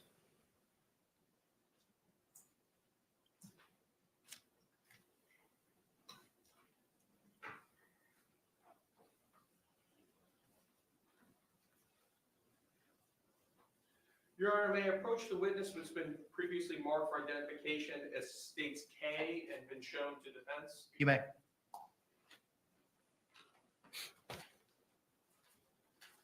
Sir, I'm showing you it's been marked for identification as states K. Do you recognize that disc? I do. And tell us, what is that disc? Is a copy of my body-worn camera. And does this body-worn camera fairly and accurately depict the a portion of the events that took place on February 24th, 2020? It does. And are those your initials on the disc? Yes, they are. Your Honor, at this time, I'd like to move what's previously been marked for identification as states K into evidence. Any objections? No objection. What was pre-marked as states K will be received into evidence without objection as state 7. Your Honor, request permission to publish. You may. Madam Clerk, can you dim the lights?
coming out now. I'll get you somebody, okay?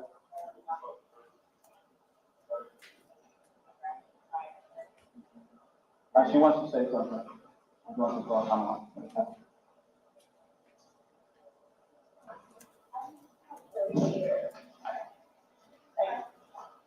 Don't know anything though, like why or how?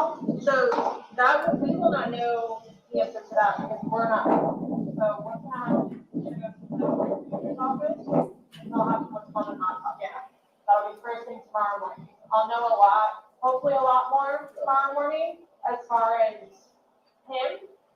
But I cannot, there's no way I can say how, why. So just by looking at him, like, why is he purple? That's normal when someone passes away within an 80 turn.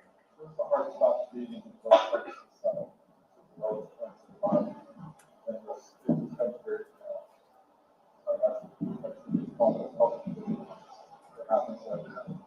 I'm like really scared. I want you guys to know that. well, you have all these evidence here, so while we're here, nothing's gonna happen. Before we go and make any notification, you'll have plenty of time to leave or do whatever you need to do, okay? We can talk about that more in time, right? Yeah, you. We're trying to be a surprise.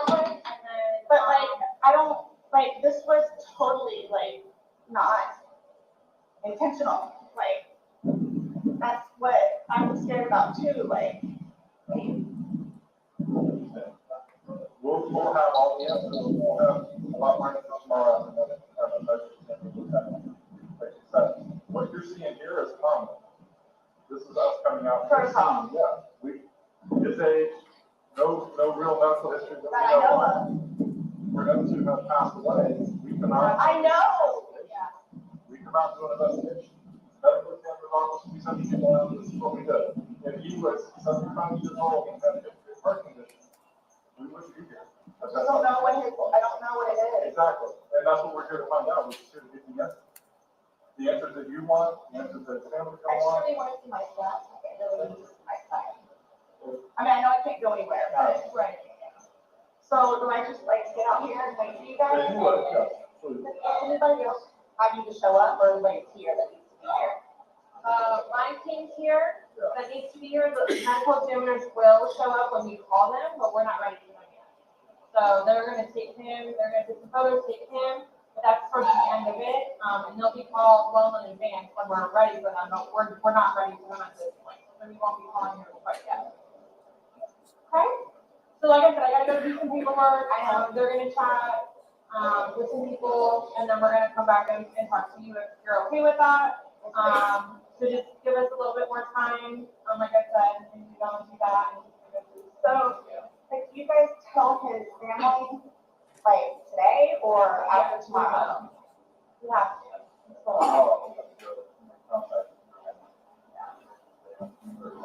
Once our investigation is pretty much complete here, once we leave here, we will be going to. But again, we'll know, I'm not gonna just go and do it without you knowing, you'll know. Talk to you prior to doing anything like that. But how, I mean, I understand what you guys and how you do it, and, you know, so, but like, what are you just telling them? What do you tell his parents? Like, what's the reason as to why? We tell them what we know at that point. We tell them the truth. And that we're gonna be waiting for the autopsy results, and I will get the autopsy in the morning. And hopefully the doctor will be able to give me some of what they think and see. We'll give them their number, they can contact them, you know. So yeah, they're gonna know what we're here, what we're investigating, and that we're still. They're gonna think I killed him. They always have said that. They've always have said that. I told you, because I'm the blue-eyed white dragon, that's what they call me, because they don't want him with me. So he's basically just not really been around his family because he chooses me over them. Even after I encouraged him numerous times to go there and see his family.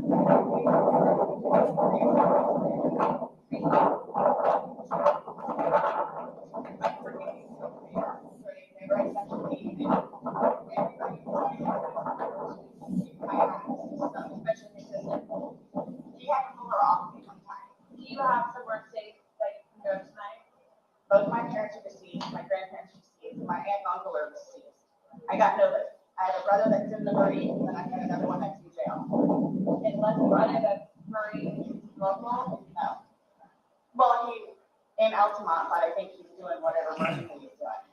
But the only way. Your phone's inside, correct? Yes. Does he have a phone? No, he does not. He used my phone. He used your phone. Yeah, the share one.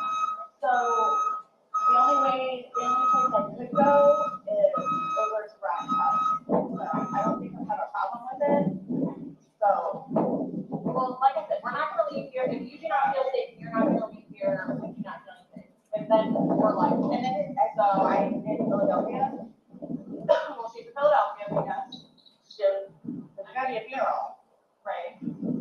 That you're talking like days and no, I'm talking right here, right now. So let me do my investigation. Let me go do this paperwork that I'm talking about because we can go back and forth about what it's like all day long. I know. So I promise we're not gonna leave here for you and you not feel safe. Right? Please. I don't even know what to tell you. It's okay. Just take a seat, have some water, give us a few minutes, let us do our thing, and we'll be back to talk to you, I promise, okay? Let them know. Thank you. Yeah. Thank you. You're welcome. Yeah. Okay.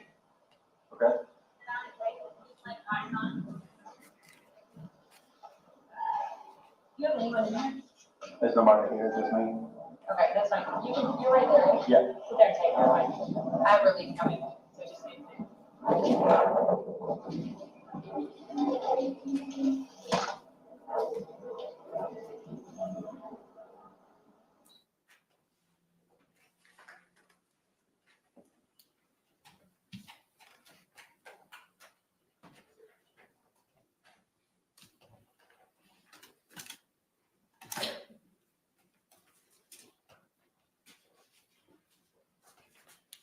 No further questions. Thank you. Any cross-examination? No, sir. Can this witness be released? Yes, Sean. Yes. Thank you, sir. You're released, not subject to recall. Thank you. Thank you.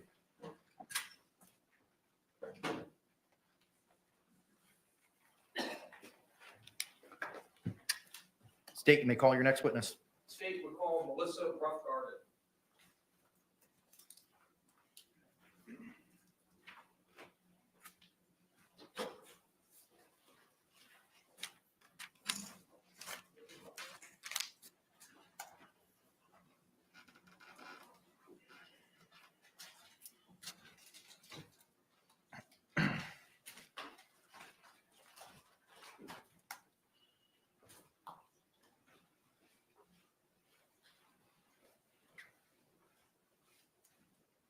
Do you swear or affirm that the testimony you should give shall be the truth, the whole truth, and nothing but the truth, so help you God? Yes. Ma'am, good afternoon. Can you state and spell your name for the record for us? Melissa Roughgarden, MELISSA ROUGHGHGARDEN. Thank you. Counselor, you may inquire. Ma'am, who do you work for? I'm employed with the Orange County Sheriff's Office. And what is your position with the Orange County Sheriff's Office? Currently, I am a forensic biologist with the forensics unit. Prior to this, I was a crime scene investigator for 5 years. And how long in total have you been with the Orange County Sheriff's Office? About 6.5 years. And tell us all the positions you've held during that time. Those two, a crime scene investigator and a forensic biologist. Let's turn to your work as a crime scene investigator. What does a crime scene investigator do? We respond to crime scenes. We photograph and document those crime scenes through photographs, notes, and sometimes sketches. We collect evidence, we process the scene, and then we do further processing to the evidence back at our forensics lab. When you say process evidence or process the scene, can you tell us what that entails? It depends on the scene and the evidence, but it includes the photographs. We also take swabs for potential DNA. We can also do testing for possible blood and things like that. We also process for latent fingerprints, among other things. What type of training did you need in order to become a crime scene investigator? Upon being hired with the sheriff's office, as a CSI, I completed a 16-week training program, which includes in-house processing as well as going out to crime scenes with trained crime scene investigators to observe and then assist, as well as taking on calls with the trained crime scene investigator.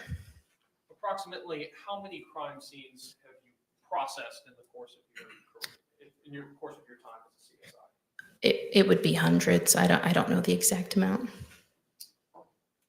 Were you working in this capacity as a CSI on February 24th, 2020? Yes, I was. And tell us, where did you respond out to on that day? I responded to 4748 Franz Court, apartment 3. And is that in Orange County, Florida? Yes, it is. And when you responded to that scene, whom did you make contact with? I made contact with the homicide detective, Chelsea Kepsel. Did you receive information from the detective? Yes, that it was a death investigation. Did you walk the scene with the detective? Yes. And tell us, what does it mean to walk the scene with the detective in a homicide? We go into the scene and just observe. We don't interact with anything and discuss what we see. When you walked this scene, did you see Jorge Torres? Yes, I did. Where was he located? He was located on the floor in the living room of the apartment. Did you, with the detective, identify potential items of evidence to be collected? Yes. You had mentioned previously about documenting scenes with photographs. Was that done in this case? Yes, it was.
Your Honor, may I approach the witness who's been marked for identification as States M and been shown to defense?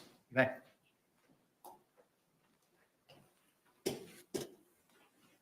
Ma'am, I'm showing you who's been marked for identification as States M.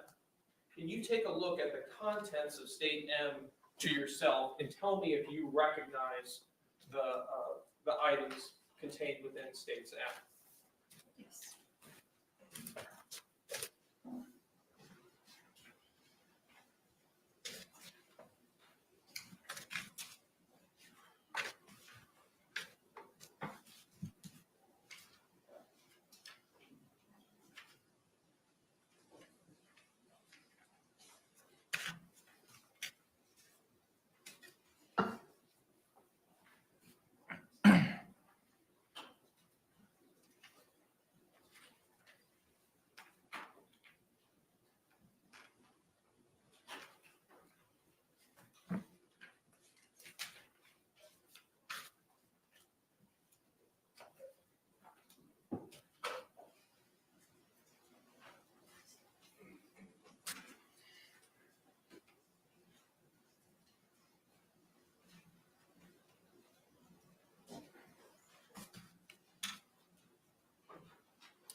Do you recognize the contents of States M?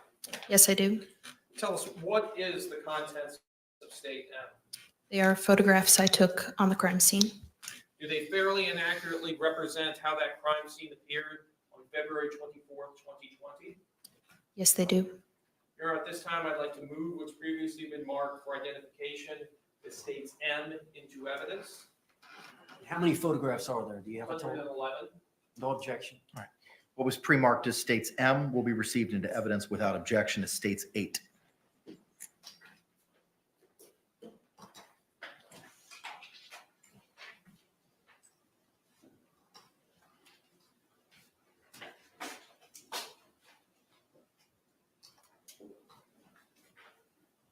Your Honor, request permission to publish. You may.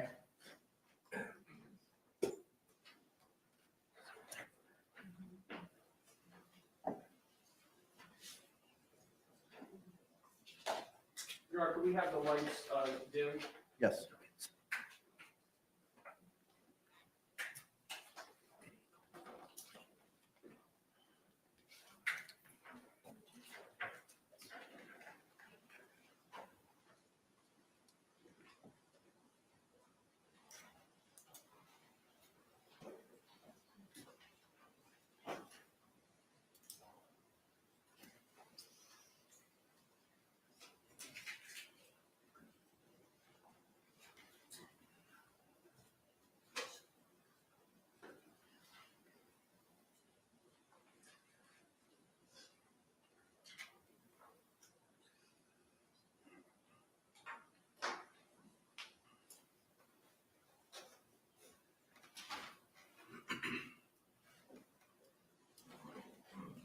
And I'm first going to publish to you as part of States M. Picture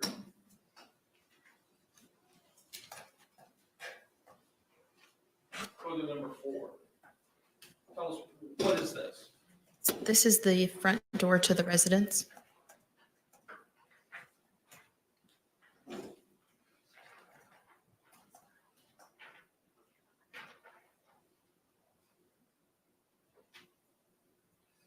States 5. This is also the front door of the residence, just a closer image to the door.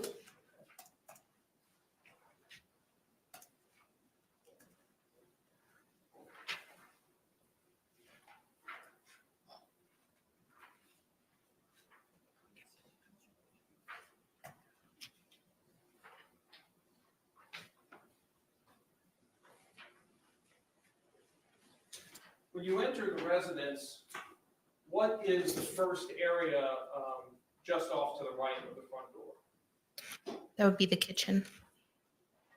Showing you it's been marked as States 11. Yes, so this is just inside the door. To the right, there is the kitchen area.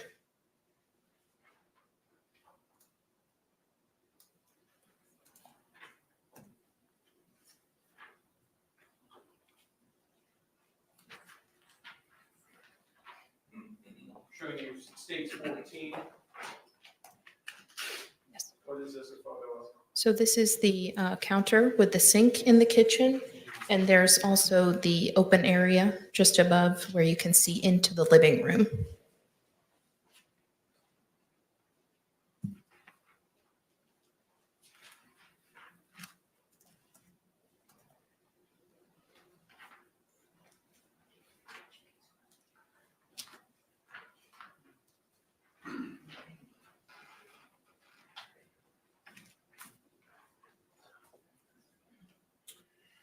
Showing you from States Composite photo 19.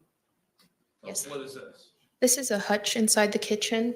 You can see in the background, that is where that first photo of the kitchen was taken. So that's the entryway. And then this is the hutch, and there is a cell phone on the hutch in the kitchen.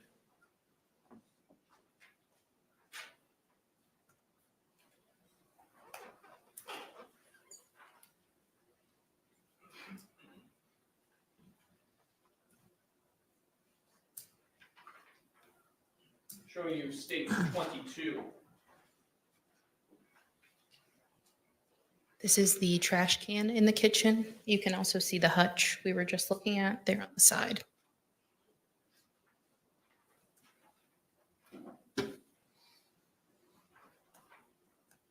States 23.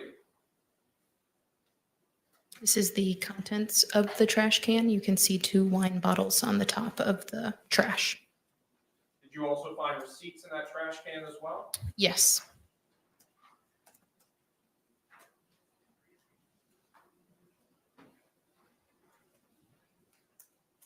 Photo 25 from the composite.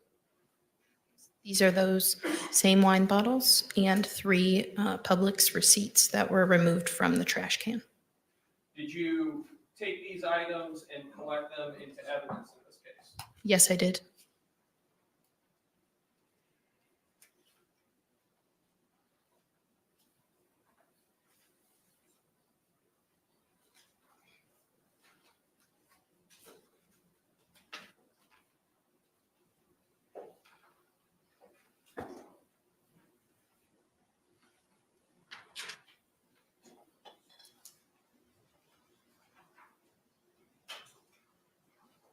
Photo 32 from the composite. Yes, this is just in further into that entryway. You can see the living room.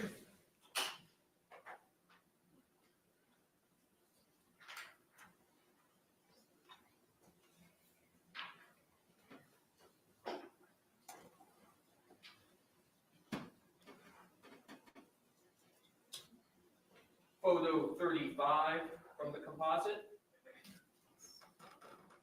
This is another photo of the living room. You can see the victim located on the floor and a suitcase in the bottom corner of the photograph.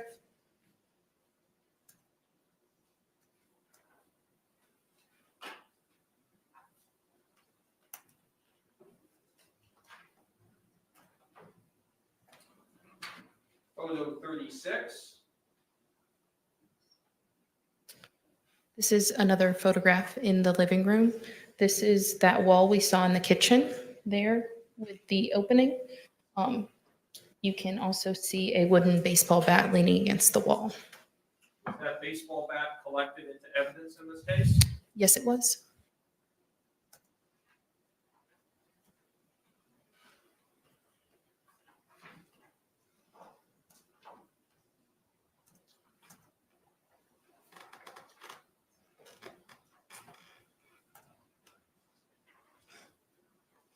Photo 38. This is, excuse me. This is also a photograph of the living room, just the other side of the room.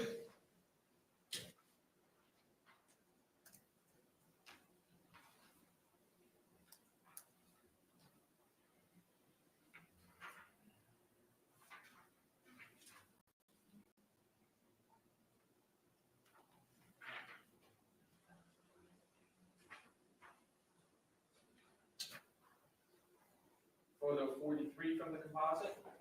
Yes. This photograph was taken in the living room. You can see the stairs leading to the second floor.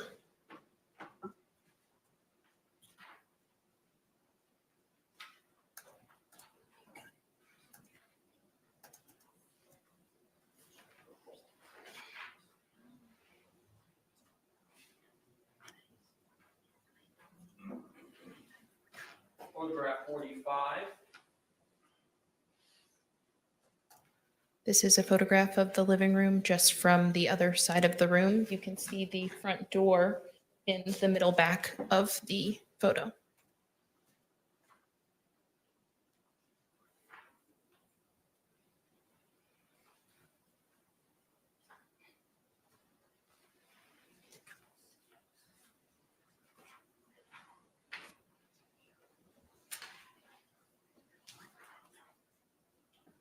Photo 49 from the composite.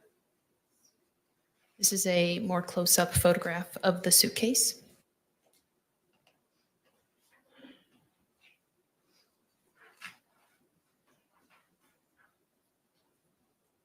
Photo 50. This is a photograph of one of the zippers on the suitcase.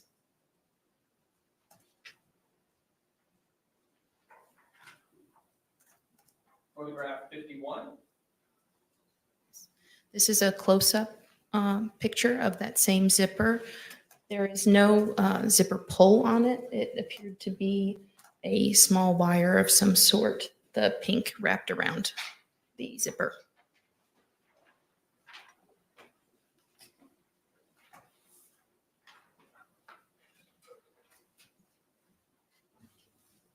This is the zipper on the other side of the suitcase. Just for the record, that's photograph 52.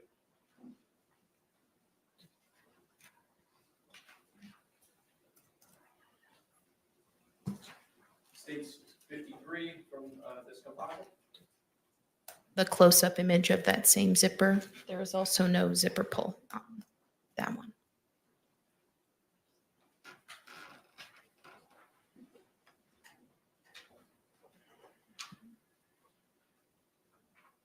Photo 54 from the composite. This is the contents of the suitcase after just lifting the lid.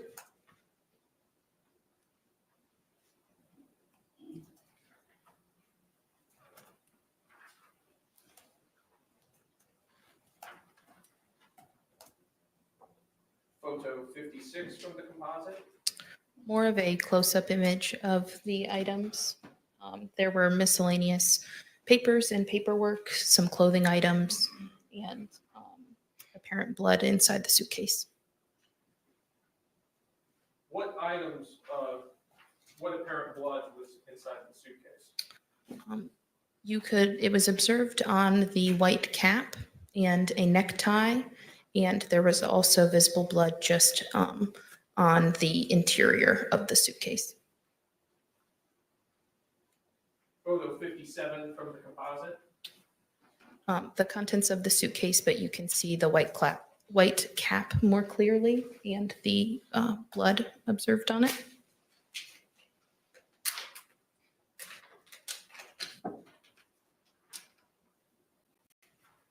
'58 from the composite. You can see the necktie with blood. It appeared to be silver multicolored. And then there's also a diazepam syringe in the plastic casing there. It was prescribed to the victim.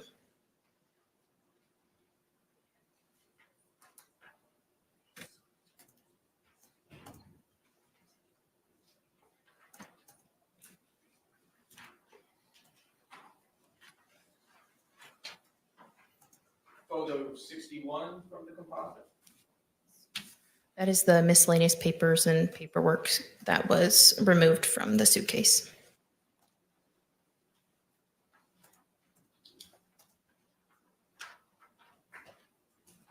Photo 62 from the composite. That's the suitcase after all of the items were removed.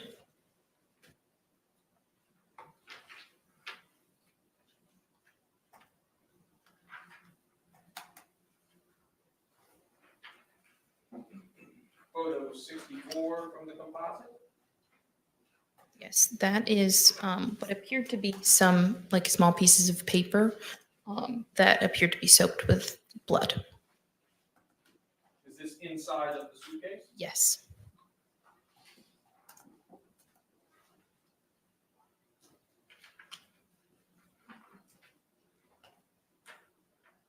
Photo 65 from the composite. That is the baseball bat that was leaning against the wall in the living room.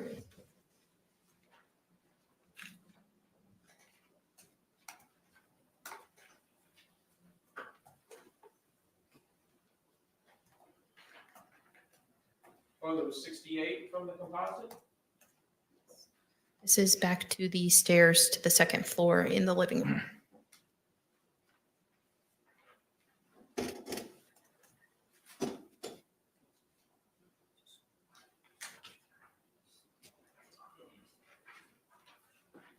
Photo 69 from the composite. So it's moving closer to the stairs to the second floor.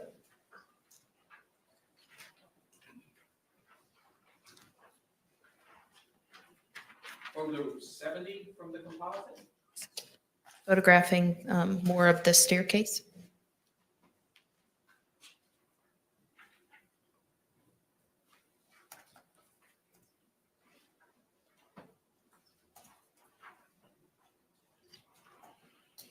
These are the steps leading to the second floor before I proceed up to the second floor. This is photo 71 for the record.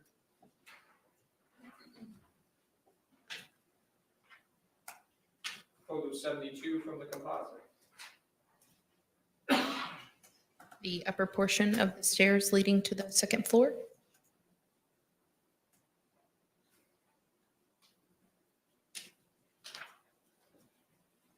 How many bedrooms were on the second floor of the unit?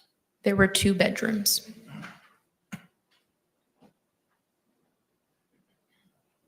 Photo 75 from the composite. What is this? This is the hallway. You can see a closet in the hallway and then the door to one of the bedrooms. Does this appear to be a child's room? Yes, it did.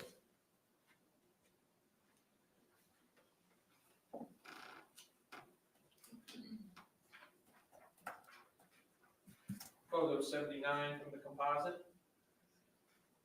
This is a photograph within the child's bedroom.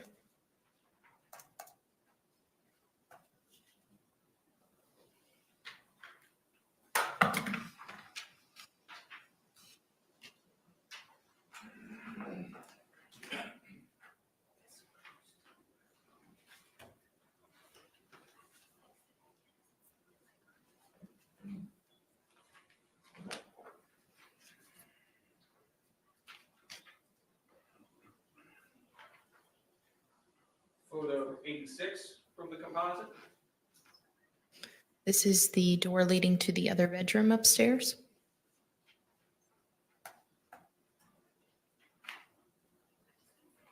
Did this other bedroom also contain a bathroom? Yes, it did.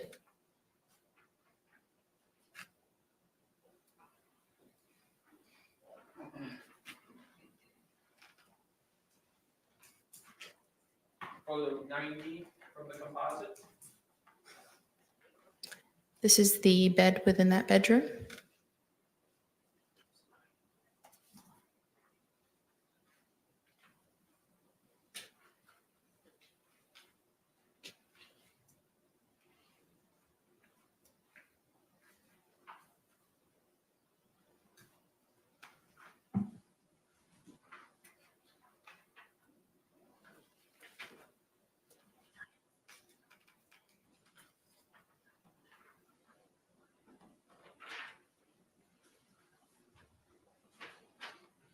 Photo 97 from the composite.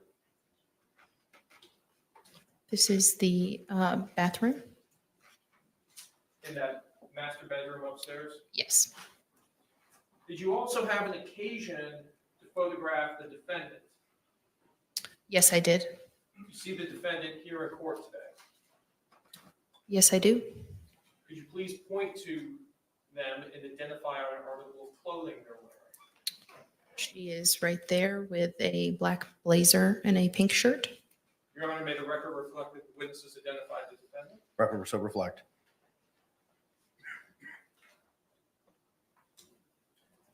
Showing you photo 98 from the composite. This is the photograph I took of the defendant. Why is it that you are photographing the defendant at this point? I collected her buccal swabs, which is a DNA standard from the inside of the mouth, and it is part of our procedure to photograph that person for identification purposes.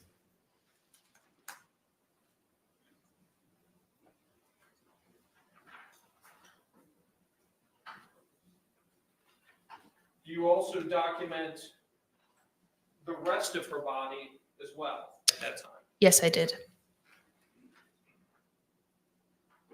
Publishing photograph 101 from State's Composite. This is a photograph of her hands facing upward.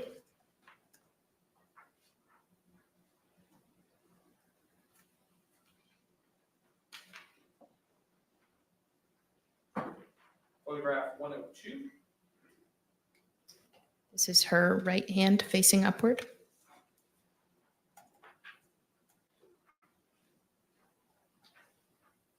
Photograph 103. her left hand facing upward.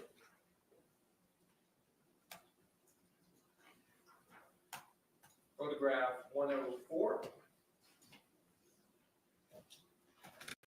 Both of her hands facing downward, so the tops of her hands.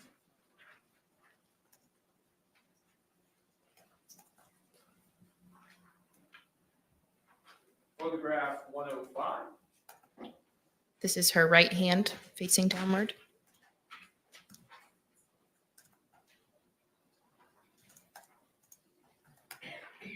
Photograph 106. And her left hand facing downward.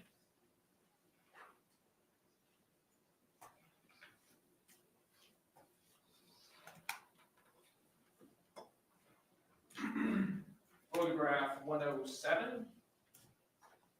This would be of her right arm.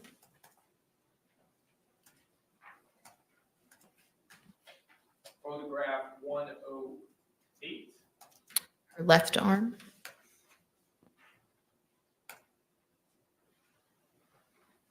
Photograph 109. Her right arm with it facing upward.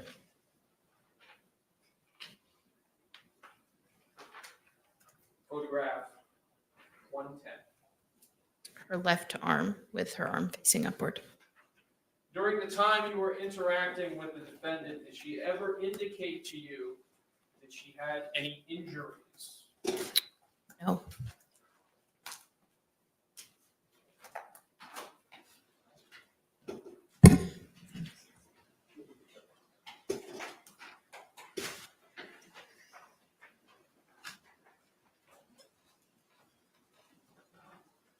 You had previously testified that you also collected physical items of evidence from the home as well, in this case. Yes, I did.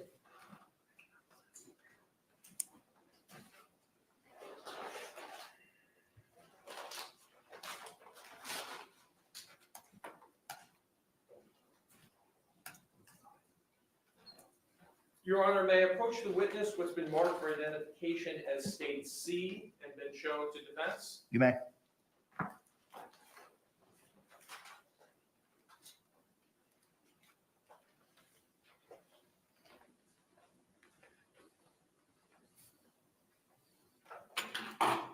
Ma'am, I'm assuming it was remarked for identification as state C.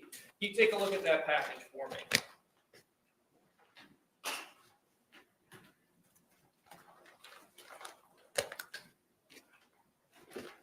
Yes. Do you recognize that package? Yes, I do. And tell us, what is that package? These are the 2 wine bottles that were collected from the trash can. Is your name on that package? Yes, my name is on the Orange County Sheriff's Office evidence label that I filled out, and my initials are on the evidence seal from when I sealed the package. And it also has your agency case number and the location information for this case. Yes, that is correct. Ma'am, could you open the contents of states C and look at it to yourself?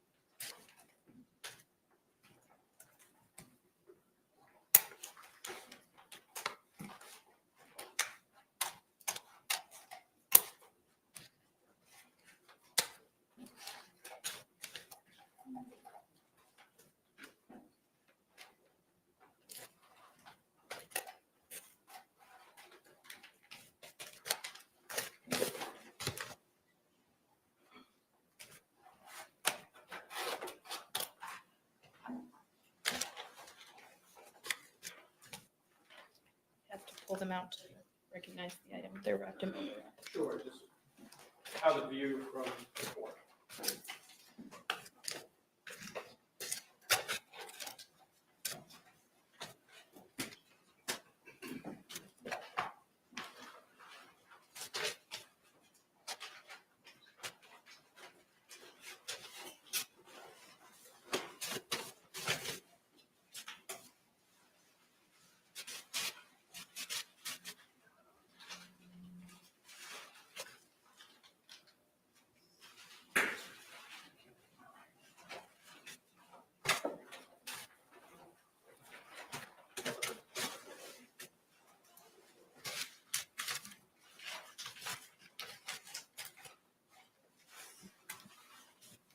What is the contents of state C?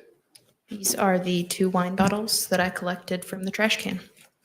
Are these wine bottles in the same or substantially the same condition as they were at the time that you packaged them on February 24th, 2020? Yes, the same time I collected them that day. Your Honor, at this time, I'd like to move what's previously been marked for identification as states C into evidence. Any objections? No objection. What was pre-marked as state C will be received into evidence as states 9 without objection. And Your Honor, request permission to publish. You may do so.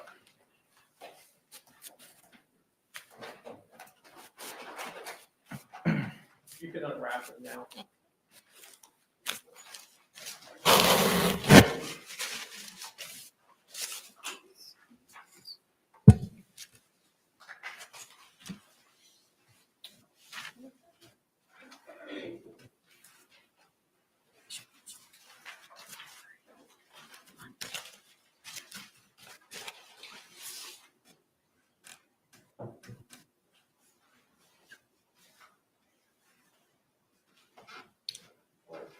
You can put it back.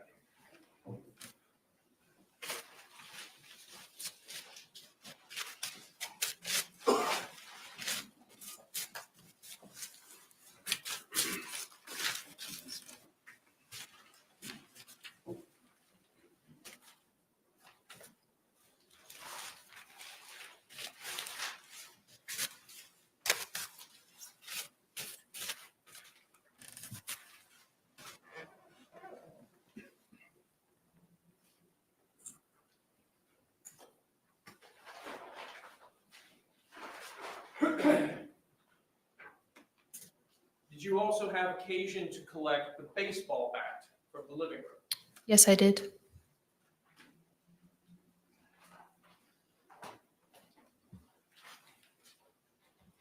Your Honor, may I approach the witness who has been previously marked for identification as states B and shown to defense? You may.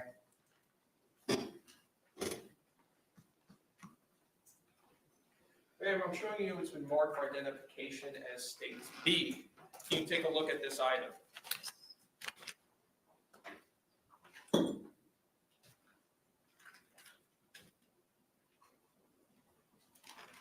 Yes. Do you recognize this item?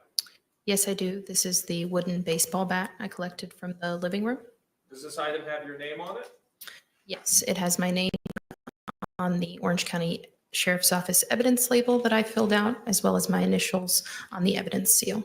And it also has your initials and your agency case number as well. Yes, it does. Ma'am, could you open states B and look at the contents of it to yourself without displaying it to the court? Yes.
What is contained within states B?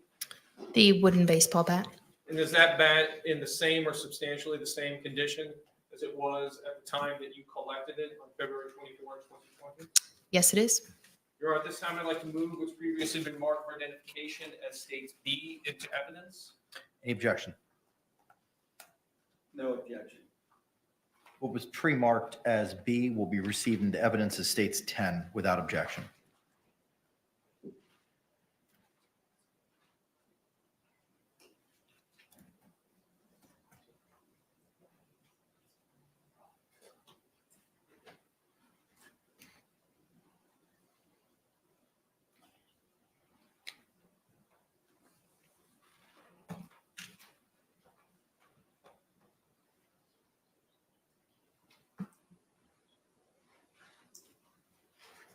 Your Honor, request permission to publish. You may.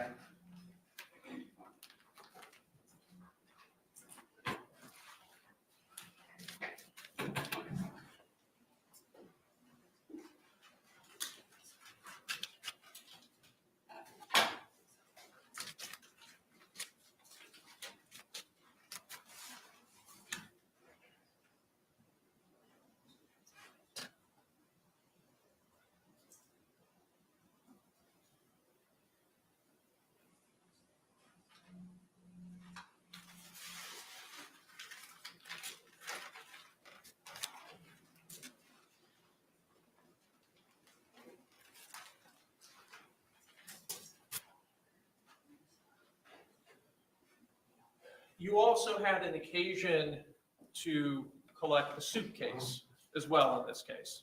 Yes, I did. Prior to placing the suitcase into evidence, did you process it? I took measurements of the suitcase.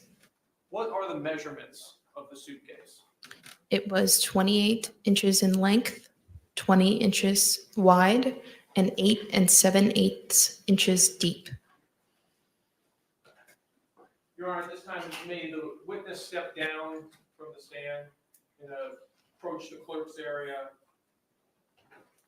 Yes.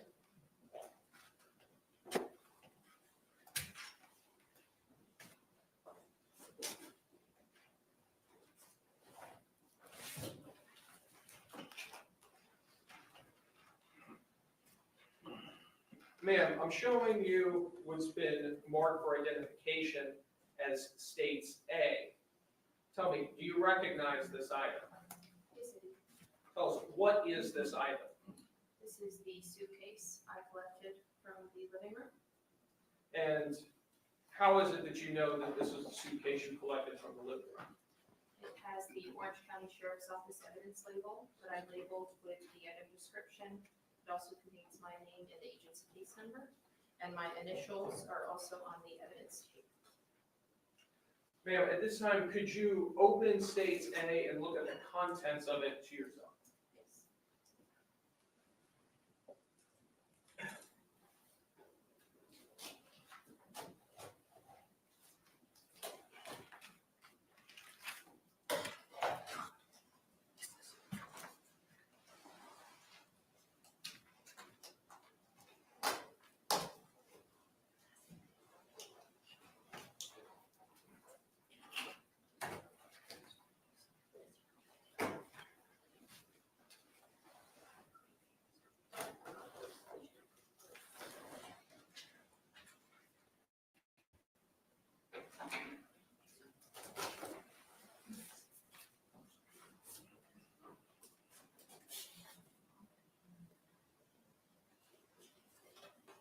What is inside of states A? This is the suitcase I collected from the living room. And does it appear to be in the same or substantially the same condition as the time that you collected it and placed it into evidence? Yes. Your Honor, at this time, I'd like to move what's been marked for identification as states A into evidence. Any objections? No objection. What was pre-marked as A will be received into evidence without objection as states 11. And Your Honor, at this time, I'd ask for permission to publish states A to the jury. You may.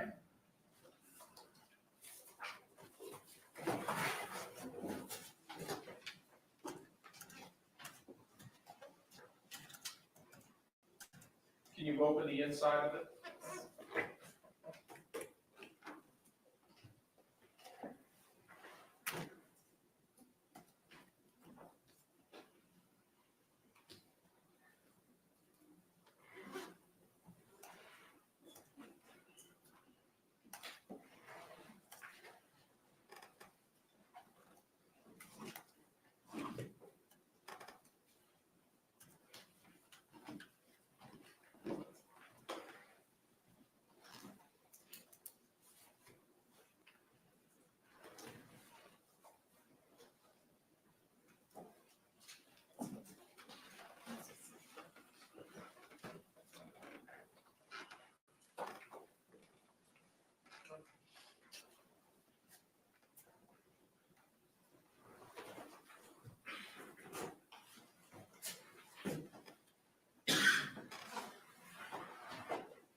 how easy is it to operate the zipper that closes the suitcase?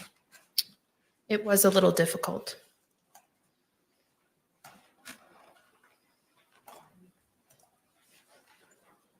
I have no additional questions at this time.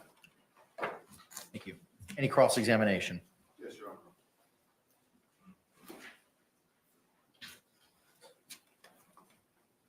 Good afternoon. Good afternoon. Are you also referred to as a medical examiner investigator as opposed to just crime scene investigator? No, that is not my title. Do you do reports that the medical examiner necessarily relies upon in the process of doing the autopsy and additional investigations? You would have to ask them. Who makes the decision at the scene as to what items will be photographed and what items will be taken into custody, what items will necessarily be tested or analyzed? That's a collaborative effort between the crime scene investigator and the lead detective while on scene. That would be yourself, and who was the lead detective? The lead detective was Chelsea Kepsel. Now, you authored a report in this matter, did you not? Yes, And that report was utilized, if you in fact know, by the medical examiner in developing her autopsy report, was it not? I do not know. In your report, did you advise the medical or whomever might read your report that in fact the body had been removed from the suitcase by first offenders or first responders?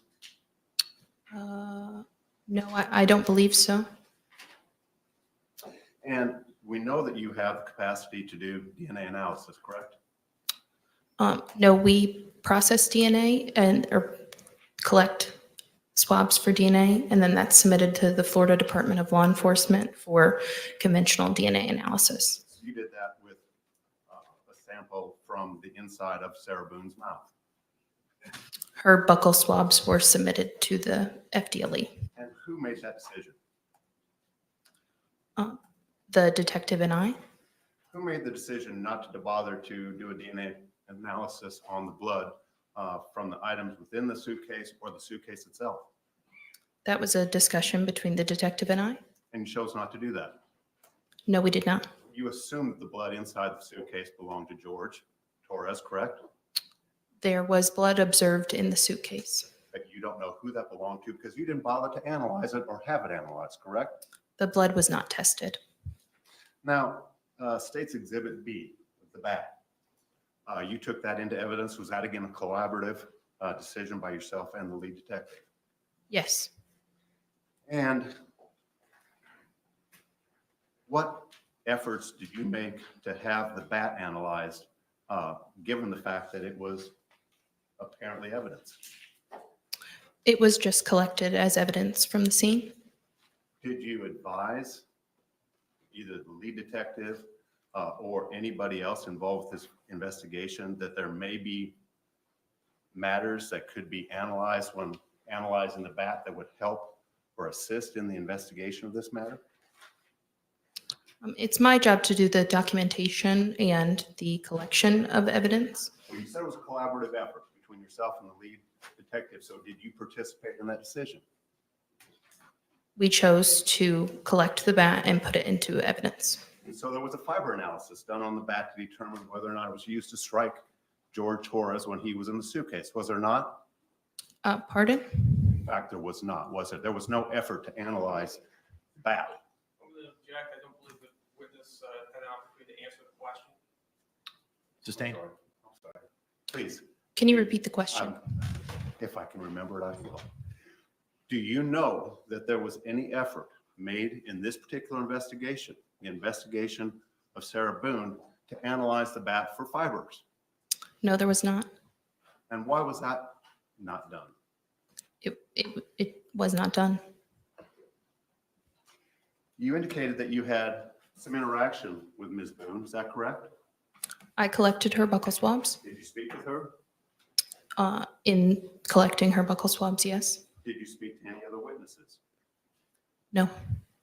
Did you make any determination of other matters that might be of import or evidentiary value when you were going through the house and taking photographs and documenting the interior of the townhouse. You'll have to be more specific. Well, how many pictures of the child's bedroom did we see? Here today, Yes, ma'am. we saw the entrance to the bedroom as well as a photograph of the interior of the bedroom. What was the evidentiary value of that? It's my job to photograph and document while on scene, so the rooms in the upstairs were photographed and documented. Did you photograph holes in the wall, possibly made by the victim? I don't recall photographing holes in the wall, no. Did you take photographs of items within the house or throughout the house that may have depicted incidents of prior violence? You'll have to be more specific. How about bloody pillowcases? Did you make any effort to collect and analyze pillowcases of the rooms that you were photographing? No. Who made, you have significant experience with zippers? I use zippers regularly, yes. Enough to have an opinion as to whether or not a zipper is stuck or not. Is what? Sorry? You testified on direct that the zipper was a little tight. Just that it was difficult without the zipper pulls to use the zipper. And that was your opinion. Yes, from opening the suitcase here today. Today, you only tested it today? Pardon? You only today have for the first time tested the ability to pull open the zipper on the suitcase? No, I'm saying it was difficult today. A redirect examination. Yes, Your Honor.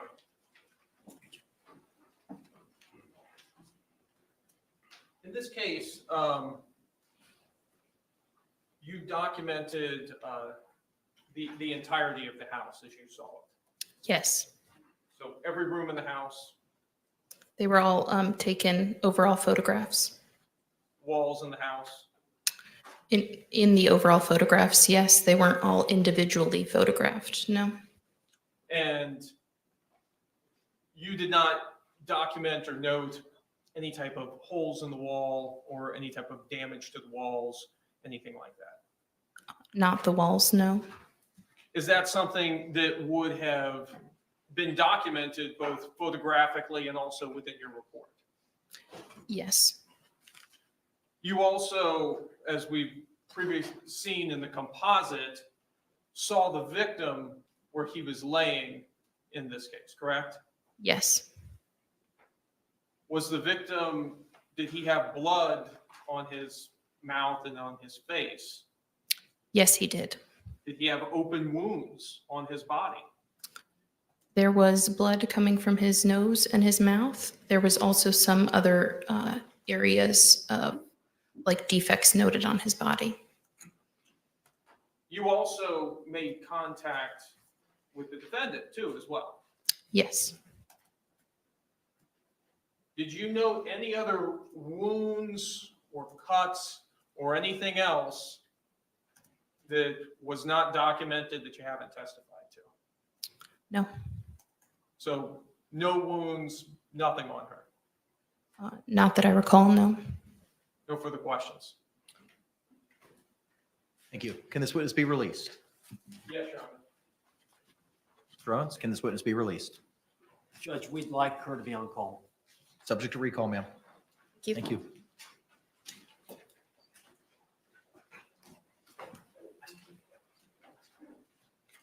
Can the parties approach?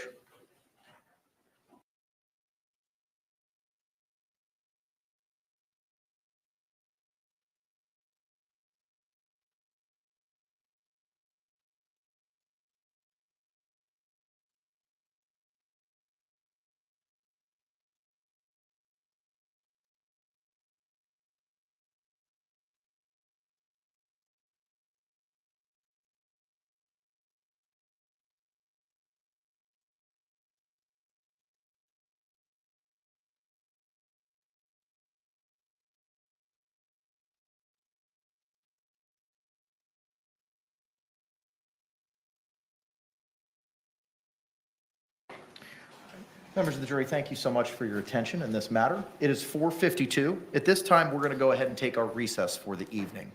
Madam Clerk has letters that I have signed regarding your jury service for you to provide to your employer. Court deputy will provide them to you in the deliberation room before you are released for the day. I have a similar instruction to read to you that I gave you before the lunch hour. Jurors, you must not conduct any investigation on your own. This includes reading newspapers, watching television, or using a computer, cell phone, the internet, any electronic device, or any other means at all to get information related to this case or the people and places involved in this case. This applies whether you are in the courthouse, at home, or anywhere else. You must not visit places mentioned in the trial or use the internet to look at maps or pictures to see any place discussed during the trial. Jurors, do not watch local news or read local newspapers. Jurors must not have discussions of any sort with friends, family members, or even your fellow jurors about the case or the people and places involved. So do not let anyone make comments to you or ask questions about the trial. I want to stress again that just as you must not talk about this case face-to-face, you must not talk about this case by using an electronic device. You must not use phones, computers, or other electronic devices to communicate. Do not send or accept any messages related to this case or your jury service. Do not discuss this case or ask for advice by any means at all, including posting information on an internet website, chat room, or blog. With that, members of the jury, I'm going to release you back to the deliberation room for you to receive the paperwork for your employer, and we will see you at 9 a.m. this coming Monday, October 21st. And I thank you for your sacrifice and your service.